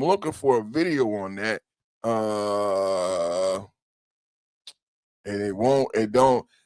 I'm telling you, the media boy will not help you out. Certain stories, if it's a story they don't want to be out there, hey, hide it. I'm gonna keep looking though. I'm gonna keep looking. I don't care. Cause I love my chat. I got the best chat. I got the best chat, and I'm a visual learner, chat. So that's why I like the videos, and the people like the videos. So I do the videos, but this one is not a video either, but it does speak to the story, and I'm so happy that my chat is so well informed, man. I love you guys, man. Can we get a W chat? Can we get a W chat? I need a W chat because, this is why I do this, man. This is why I do this. I'm so impressed with the knowledge of the chat room, man. I'm so impressed with the knowledge of the chat room. Check this out. Swedish journalist exposes Somali welfare fraud scheme similar to Minnesota.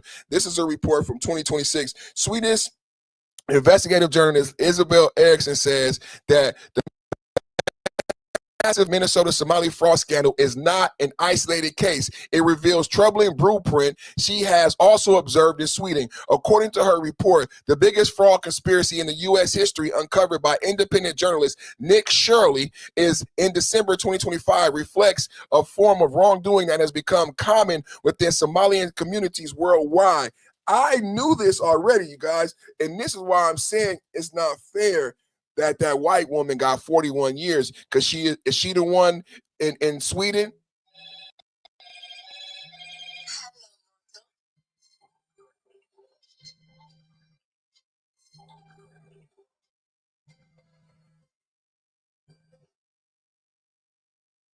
Is she the one in Sweden? Here it is. Uncovered there the exact same blueprint we are seeing here in Sweden. Eriksson said in a video uploaded to YouTube 2 days ago in her reporting, Eriksson uncovered in a case of Swedish. Well, hold on. Let's see if we could get that video. What's her name? Isabel Eriksson. Let's see if we can get that video. Shit. Playing with the slusher.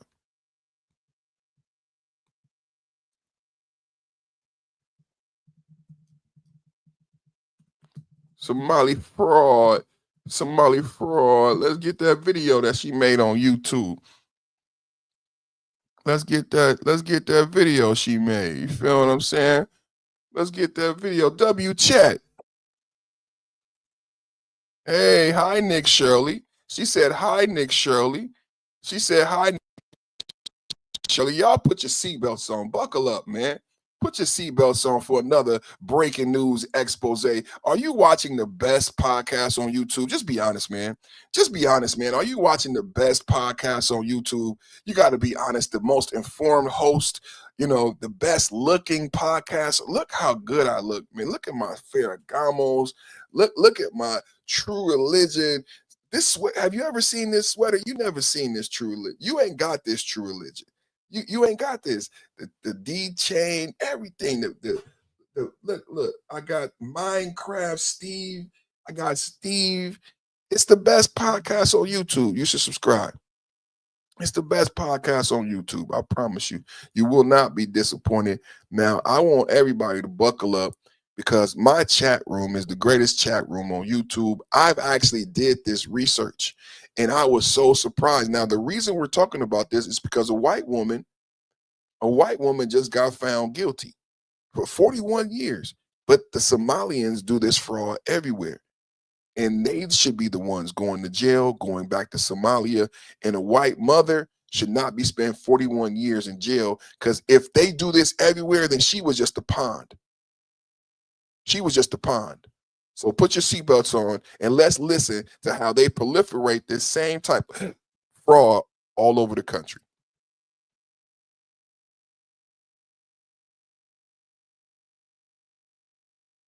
Isabel Eriksson, investigative journalist at the Swedish news channel Riks.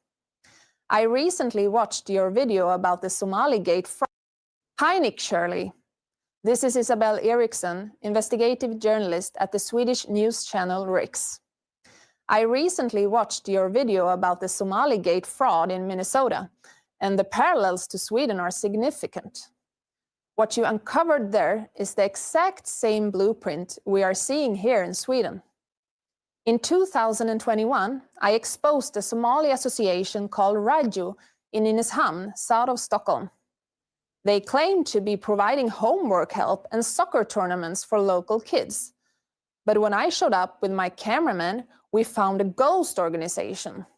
There were no children, no activities, just two Somali citizens in an empty building claiming to help children they couldn't account for. A major scam. Millions of the Swedish taxpayers' money is gone. 1 year later, Expressen, a Swedish newspaper, conducted a nationwide investigation which revealed that this kind of fraud was widespread.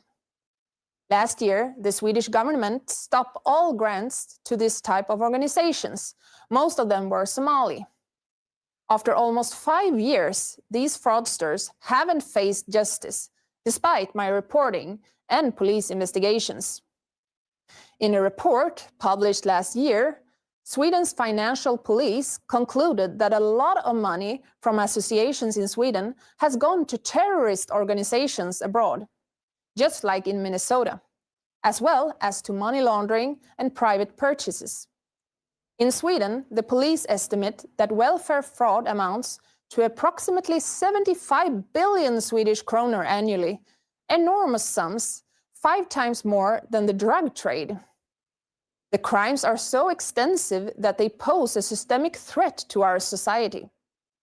Socialist parties and other parties on the left in Sweden have often turned a blind eye to these kinds of problems related to immigration, as they have been dependent on the loyalty and votes of these large groups. Sweden's largest party, the Social Democrats, has a representative in Stockholm suburb who committed fraud and still holds a position in the party, even though he is under police investigation. This type of corruption in the name of woke must come to an end. I am sharing my investigation because this is not just a local Swedish issue. It reflects a broader international problem that affects public trust and taxpayers' money across borders. I also want to encourage more countries to take a closer look at where public grants are actually going and how they are being used. Thank you for the important work you have done so far. There is still much more that needs to be exposed. Here you can watch my investigation with English subtitles from 2021. Nu står Riks här på Backlura IP i Nynäshamn där det skulle hållits en fotbollsturnering idag. Men ingen ansvarig från Raju kulturförening är på plats, heller inte några deltagare.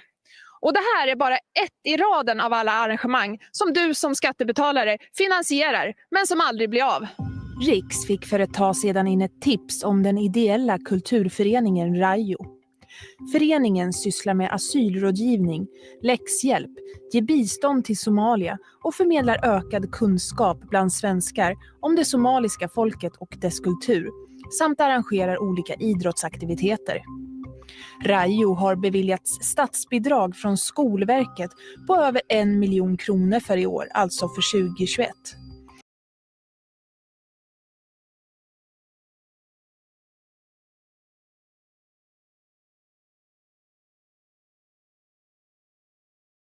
Vi hjälper.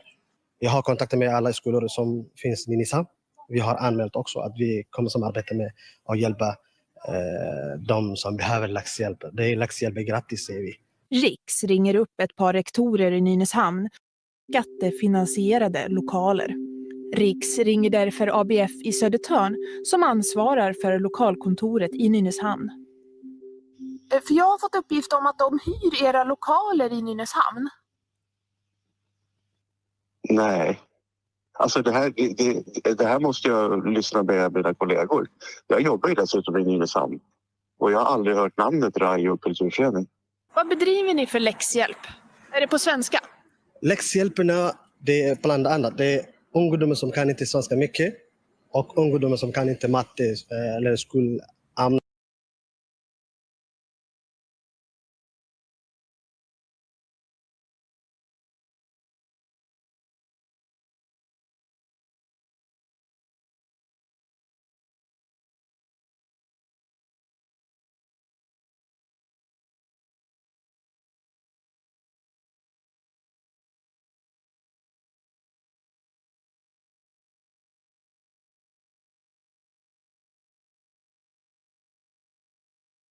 Som kan inte. Vi hjälper. Vi har kontakter med alla skolor som finns i Nynäshamn. Vi har anmält också att vi kommer som arbeta med att hjälpa de som behöver läxhjälp.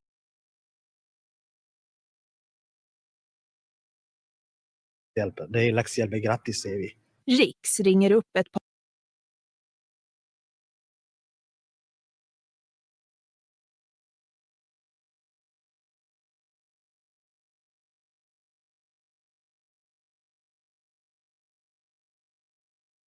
rektorer i Nynäshamn för att bekräfta att det finns ett samarbete. Men ingen känner ens till kulturföreningen. Du känner inte till Radio kulturförening? Nej, och det är också så här att vi håller på nu och letar i mejlflödet så de kan hitta något. Och så här långt har vi inte hittat så mycket. Ni skulle arrangera en fotbollsturnering idag på Backlura IP. Vet du någonting om den? Backlura, det vet jag.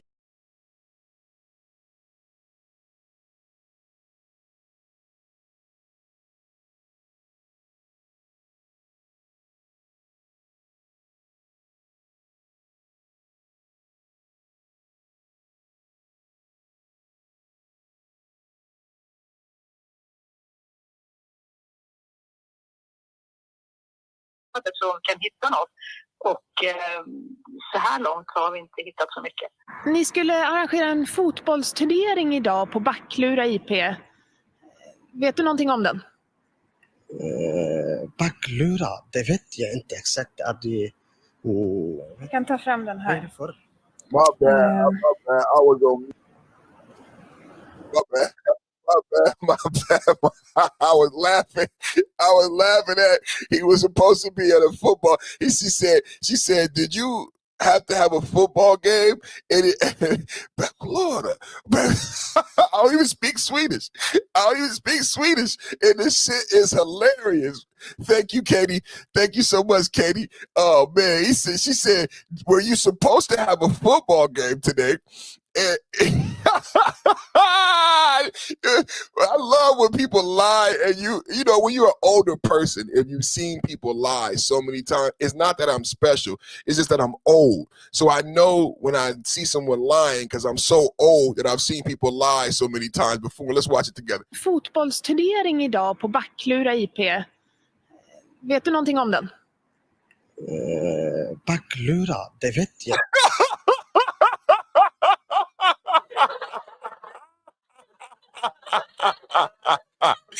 Oh my God! Well, you gonna have a football game today at Backlura, and then he said, I can tell you're lying because when you're replying, stutter, Backlura. I don't even speak Swedish, and this is so funny. Let's watch it together. Ni skulle arrangera en fotbollsturnering idag på Backlura IP. Vet du någonting om den? Backlura, det vet jag inte exakt. Att det, Jag kan ta fram den här. no. He said, I'll show you. Look, he looking away. He pissed off. He pissed off. Oh, man. You see, he looking away. He trying to keep his cool. He trying to stay calm in front of this white woman. Woo, this is priceless. Här, Rajo kulturförening arrangerar en fet fotbollsturnering den 21 maj. Anmälan är nu öppen. Rajo kulturförening idag. Vi har en inställd på grund av alla ungdomarna kan inte... Ungdomarna. He said we canceled it. We canceled it. Satte ihop det tillsammans. Men vi har bestämt att när vi tog emot möte med varandra förra veckan. Kids. He said we canceled it because of young people when they got... Where are the kids, bro? Where are the kids, bro? Where are the kids? Oh, man. W-chat. W-chat. You're the greatest. We're the best around. No one's ever gonna bring you down. We're the best around. W-chat. Waiting for this, the DNC finally releasing its autopsy report on the 2024 presidential election. DNC Chair Ken Martin writing, I am not proud of this product. It does not meet my standards, and it won't meet your standards. I don't endorse what's in this report or what's left out of it. Shannon Bream is the anchor of Fox News Sunday. She joins us now. So this just happened. Why do you think he thinks that it does? Well, do you know why it doesn't meet his standards or why he thinks people will be disappointed? Well, we're going through what CNN says is this report. We haven't verified it independently, but it's got all kinds of notations on it that are apparently the DNC's objections or questions that it had. And Ken Martin says he initially didn't release this after he had commissioned it because there wasn't source material. They felt there were issues with it and they wanted to see more, pull more together before they'd release it. And then he said after we had, some success in these special elections and other things, I didn't want to release it because I thought it would be a distraction. Then I realized it was a distraction not releasing it. So CNN says it's gotten its hands on this thing and what they're purporting that it is. It talks about a lot of different things in here. They say Democrats have lost ground at every level from inconsistent messaging and improper planning. They talk about funding and not equipping their state parties. And, the document I'm looking at goes on a deep dive through a number of state races, down to the attorney general level and looking at where things matched and didn't match with messaging.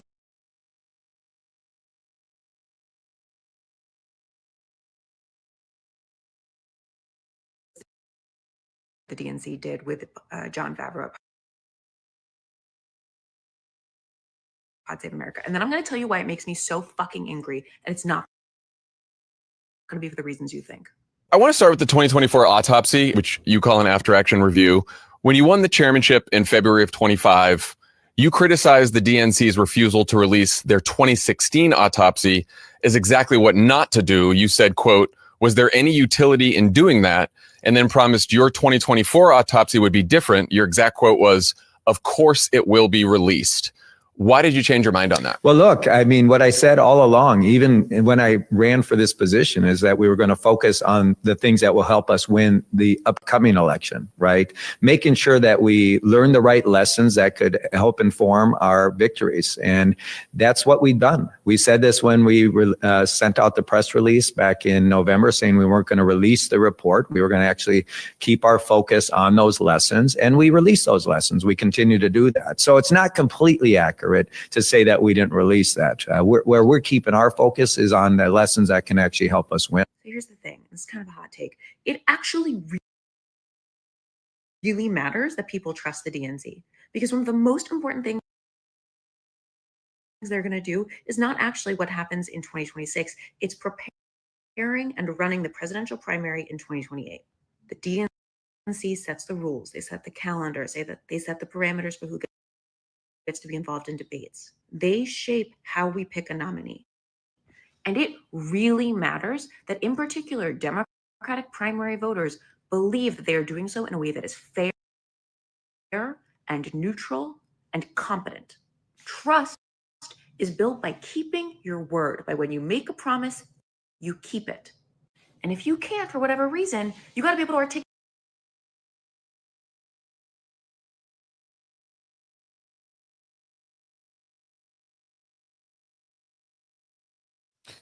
Has the DNC eroded the trust? Has the DNC eroded the trust, right? Has the DNC lost the trust of the people? And that's what it sounds like. It sounds like the people don't trust the DNC anymore. Now, the DNC said that they would not release it, and then it seems like they got pressured to release it. People are saying they shouldn't have released it. We're just analyzing this today, and it's a great day for MAGA.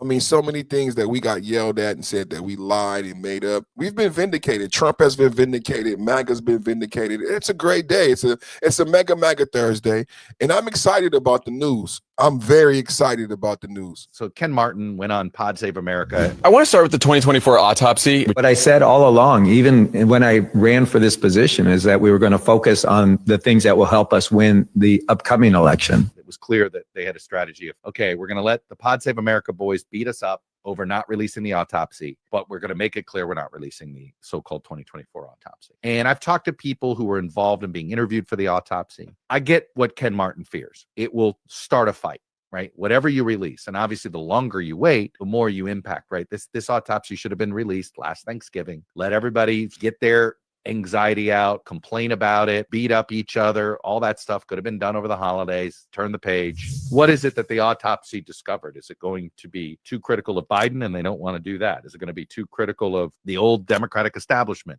Is it going to be too critical of progressives? Who is it that they're afraid of picking a fight with? And I think we know why. There's just no money going to the DNC. Woo, no money. It looks bad for the Democrats, man. It's looking bad for the Democrats. So it came out and it's not looking good. Chuck, it came out. Chuck, it came out and it's not looking good, Chuck. It's not looking good. I came for your daughter, Chuck. I came for your daughter, Chuck. It came out and it's not looking good. 2024 election and their loss. This is that autopsy report, and it is incomplete, but it does paint a dismal picture for Democrats. It says the party has gone between stagnation and retrogression since Barack Obama's win in 2008, and that Democratic candidates have proven incapable of projecting strength, unity, and leadership, and voters have drifted away. Let's bring back MS Now Capitol Hill reporter Kevin Fry. And Kevin, I know you just are getting an initial look at this. It's 192 pages. I know you haven't had a chance to read through all of it, but based on what you're seeing so far, what are the big takeaways? What do we know about this report? Yeah, about 20 pages in. I will say, look, one of the things that has stood out to me is one of the things they have in, quite frankly, the opening, which is that they argue that the reduction in support for and training for state parties has contributed to a shift in voter registration issues, organizing capacity for the state at the state level, and persistent problems with their candidates to listen to voters. They also see this as being somewhat of a contradiction when it comes to what voters are backing policy-wise versus backing and supporting their candidates, saying, for instance, voters have backed through referendums in states issues, for example, dealing with health care, abortion rights, the list goes on, things that Democrats might actually typically win on, but at the same time, their candidates aren't necessarily winning on those issues. They also say that regaining trust and confidence in the party where voters have an affirmative reason to support Democrats will take a comprehensive strategy and considerable effort over multiple cycles. So this is not some sort of short-term change they're seeing here, saying that Democrats need to do it right now because the future could become even more difficult to do so. Still pouring through some of the kind of the contradictions they see between how Senate candidates did versus the presidential candidates did, where they see that Kamala Harris, for example, failed to get across the finish line compared to other candidates. So a lot more to unpack here, but those are just within the first dozen or so pages, some of the initial takeaways about the kind of structural messaging and favorability issues that the party sees with just the voting public. Problems on top of problems on top of problems. We are breaking down the DNC autopsy. We are breaking down the DNC autopsy, and we're reacting to it together.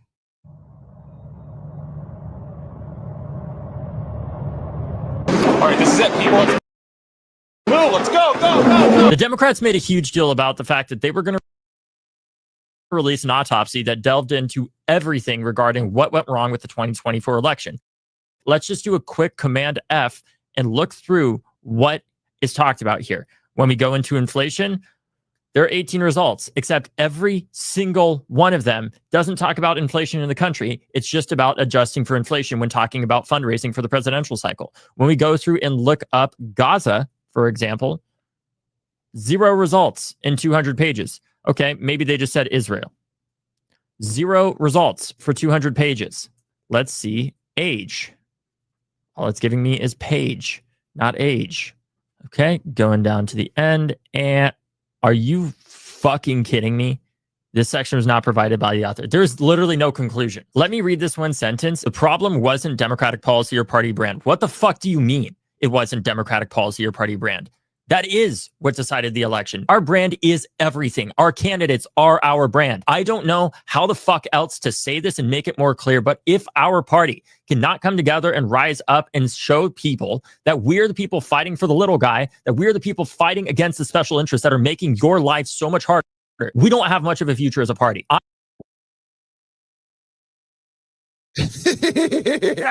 told you they breaking apart. The Democrats are falling apart. I told you. You hear them cussing. And whining. Boo-hoo-hoo. Trump news. Giving Democrats a boo-hoo-hoo blues. Giving Democrats a boo. Crocodile tears. I said they don't have a leader. I said the party is fractured. I said they're eating themselves alive. Now you're watching it in real time. You listen to me and you say, oh, he's MAGA. MAGA didn't do this report, and MAGA didn't leak the report. And MAGA isn't the one bitching about the report. I am singing and motherfucking doing a happy dance. I got my Trump hands. I am singing and I am doing a motherfucking happy dance. Hey, what you got to say? I am happy doing a motherfucking MAGA dance. Do the motherfucking MAGA dance. Get your Trump hands and do the MAGA dance. So we're not upset, buddy. We're not upset, buddy. You're upset. And you have a right to be upset. It's justifiable anger, but you're crashing out. Crash out. We're watching a Democratic crash out. If anybody want to know what you're watching, this is the Perfect Man Podcast, geopolitical debate, conservative media, and we're watching a Democratic crash out. The Democrats are crashing and burning on their own. The Democrats are crashing and burning out on their own. We're just watching. We're just watching the blaze. I'm just watching the blaze, baby. I ran to be a voice in that room for our generation that they often don't want to listen to, only for them to publish this report and not talk about the very thing that thousands of young people were protesting about on college campuses around the country, not talk about the underlying economic conditions that made so many young people feel like they have no future in this country. We didn't need an autopsy to tell us the Democratic Party doesn't know what the fuck they are doing right now.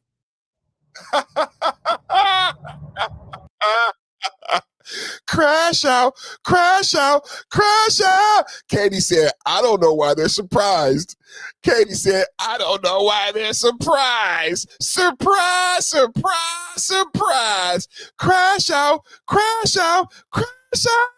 Democrats crashing out. Kamala Harris autopsy. You guys, I've said all day, this is not an autopsy of Kamala Harris. This is more a rebuke of the entire Democratic Party and why Republicans are winning California, Louisiana, Supreme Court.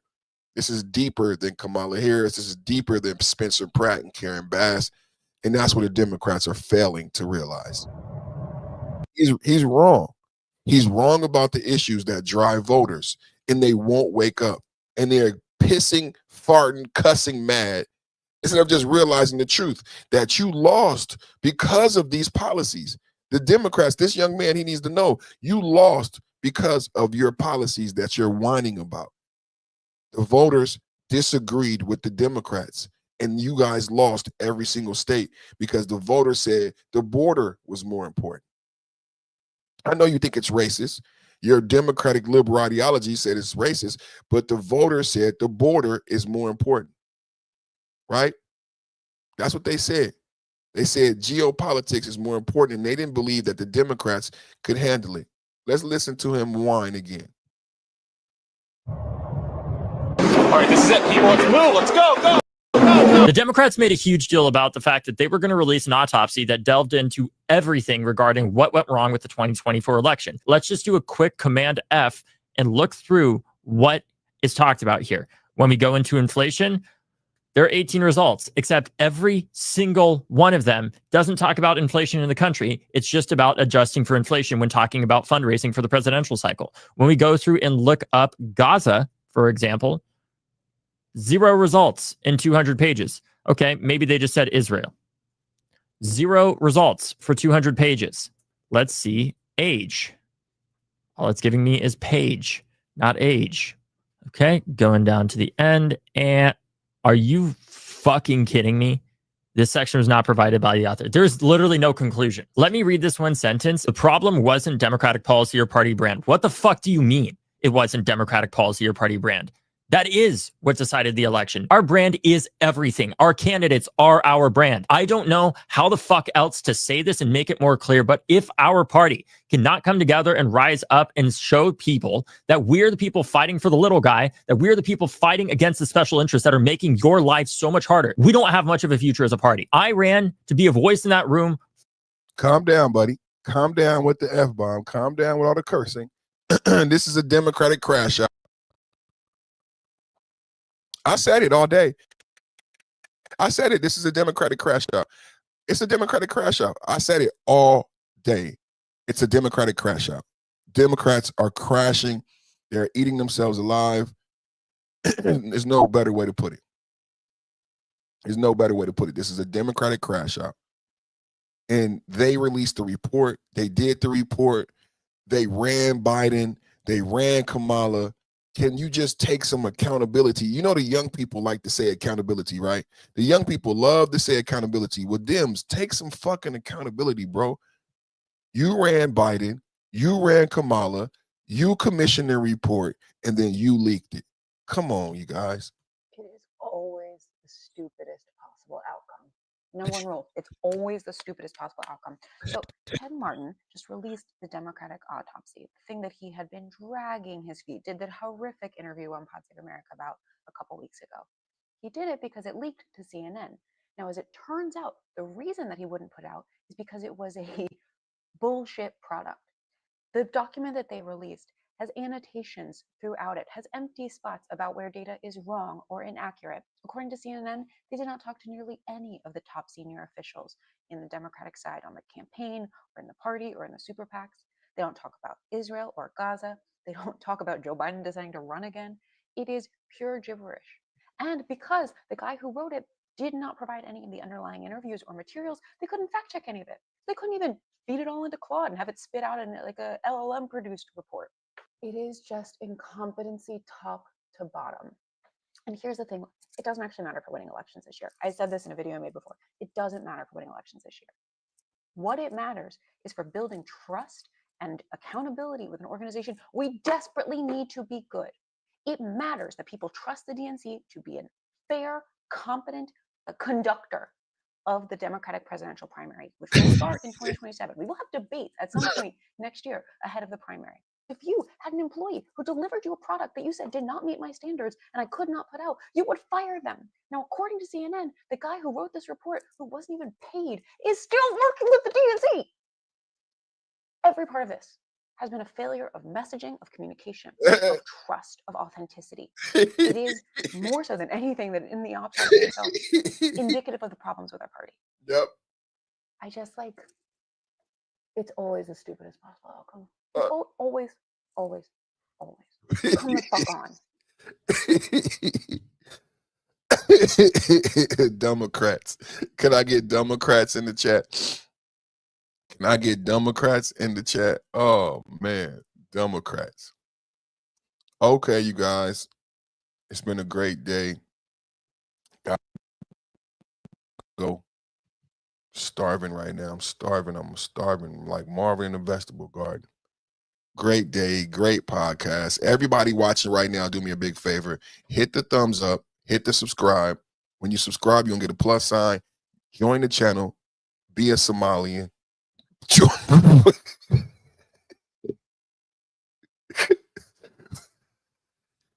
We have a Somalia special.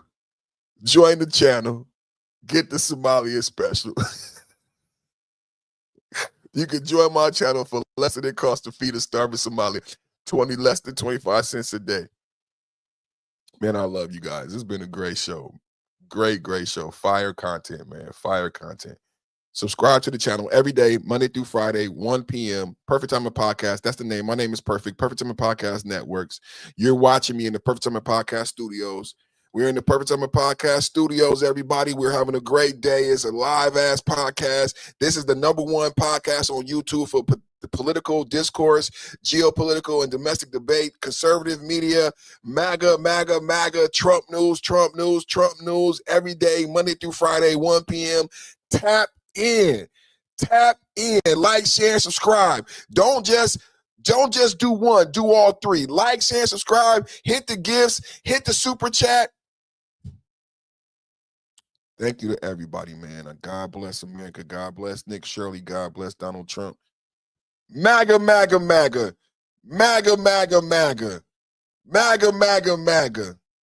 Hit the like button, man. Hit the subscribe. Hit the Cash App. The Cash App is in the ticker. $ Big D Rance. I do this for money. I do this for money.